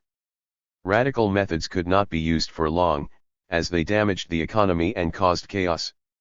The experts and managers who had to run the planned system were undermined, overambitious leaps created disorder, and ultra-egalitarian methods failed. Narrow, militant groups could not transform large, complex societies without broader support. Eventually the regimes realized that they had to retreat, and give themselves a more secure foundation. In the USSR after the war, a more technocratic approach was merged with one that stressed patriotic unity, rather than sectarian division. But Stalin still sought to maintain the system's militancy, and continued to use harsh methods against anti-patriotic enemies of the people. On Stalin's death many communists would begin to challenge the preeminence of the old model and demand that the movement become more inclusive and democratic. However, there was little agreement on how this was to be achieved. Technocratic solutions were tried by some, but they ran into opposition from leaders and people alike. Others, such as Mao and Guevara, returned to a more radical form of communism, and inevitably economic disorder, chaos, and civil war were the result. Yet another group combined a more ethical, romantic socialism of human liberation, with pragmatic elements of the market and pluralist democracy, most notably during the Prague Spring. But the party was not ready to give up its monopoly of power, or to dilute the old planned system to such an extent. It was this that precipitated a conservative reaction in the Eastern Bloc of the 1970s, under Brezhnev, which in turn strengthened the resolve of Gorbachev and his reformers to launch a peaceful revolution against the party, and ultimately to destroy the old system itself. Communist regimes had not always seemed so reactionary. Their emphasis on welfare, education, and social mobility was often in sharp contrast to the priorities of the rulers who went before, and could be very popular. They also did much to modernize their societies, promoting national integration, social mobility, and welfare. There were, however, severe limits to their achievements. Problems were most stark in the economy. They were wasteful and ecologically damaging. And for citizens of Eastern European communist regimes who were aware of Western consumer societies, the gap was very obvious. Communism had the feel of stagnating wartime austerity, not vibrant modernity. But perhaps more damaging than the economic sclerosis was the gap between the ideal of communism and the reality. By the 1970s in the USSR, few believed that the party was seriously seeking to create a new, dynamic, and equal society. The party, having come to power as a militant, idealistic elite, now seemed to have lost its function, and seemed like an entity solely committed to keeping its power and privileges. Having overcome systems of entrenched inequalities, they seemed to be creating a new one. Urban, educated groups became especially disillusioned with their exclusion from power and lack of freedoms, and as the Western world, partly in response to the communist threat after World War II, became more inclusive and equal, communism now appeared as more elitist and less modern than its rival. Communism was also increasingly discredited by its own legacy of violence, whether the behavior of the new regimes in the developing world, or the memory of Stalinist and Maoist crimes. The Great Leap Forward, the Cultural Revolution, the Terror, the Cambodian and Ethiopian violence, all presented as essential for achieving communism, called into question the whole Marxist project. Everyday repression also highlighted the link between Marxism and inhumanity. This sparked an ongoing debate about Marx's own responsibility for the apparently inherent tendency to violence his ideas provoked. Some of Marx's ideas, especially his rejection of liberal rights and his assumption of complete popular consensus in the future, were used to justify projects of total state control and mobilization, even if that was not what he envisaged. Marx's and Engels' praise of revolutionary tactics at times in their careers was also used to legitimize violence. Even so, as his defenders argued, Marx himself opposed the elitist politics pursued by Marxist-Leninist parties, and would not have approved of the regimes that communists created. V. In October 2008, Frau Müller, a German teacher, saw one of her Karlsruhe pupils wearing a hooded jacket sporting the letters USA, and told him to stand up. "Face the class," she ordered. "How dare you come to school wearing a Western pullover? This is not a fashion show for the class enemy. A letter will be sent to your parents' collective." No letter, of course, was actually sent. Teacher and pupil were both taking part in a communist reenactment, designed to show young Germans the evils of the communist system.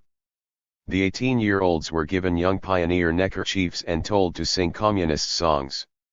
They were also ordered to denounce a dissident student, and were apparently happy to obey. As the project organizer complained, "I deliberately create a totalitarian atmosphere and I am still always shocked how quickly and easily people are conditioned by it." 32. More generally, she feared the nostalgia amongst students for the GDR. Some think that it was like living in a social paradise. As this episode suggests, in some former communist societies, economic crisis will probably produce increased nostalgia for communism, with its commitment to full employment and welfare. However, there is little likelihood of a return to real existing socialism. Memories of its excesses and failures are too recent. It is true that current resentment at extreme inequalities of wealth has fueled distinctly left-wing populism in some countries. But past experience suggests that while extreme economic inequalities have often been necessary, they are rarely a sufficient condition for the success of an extreme left. Empires and deeply entrenched hierarchies have also been required. Should these elements re-emerge, then a new form of extremist left-wing politics could certainly develop. It is also possible that the romantic, participatory tradition of communism, last cited on the barricades of 1968, will assume a new relevance. Indeed, the anti-globalization and ecological movements share much with this form of politics. If a crisis of globalized capitalism develops, romantic Marxist ideals of authenticity and democratic participation may therefore become more widely appealing. But the problem that Marx raised still remains: how can decentralized communities be combined with economic prosperity? Are they only compatible with a reduction in living standards and a narrowing of horizons, as Marx himself believed? If they are, it is difficult to see how this kind of politics could secure mass support. The history of communism should have taught us two things. The first lesson, now drawn by many writers, is how destructive dogmatic utopian thinking can be. The second lesson, rather more neglected today, is the danger of sharp inequalities and perceived injustice, for they can make that utopian politics very appealing. Since 1989, the dominant powers have learned neither lesson. Reacting sharply against communist utopias, messianic dogmatic liberals have sought to export their system, sometimes by force, across the globe. Perhaps only now, chastened by the crises of 2008, will we finally learn from the history of communism. Only if we do so will we be spared another bloody act in the tragedy of Prometheus.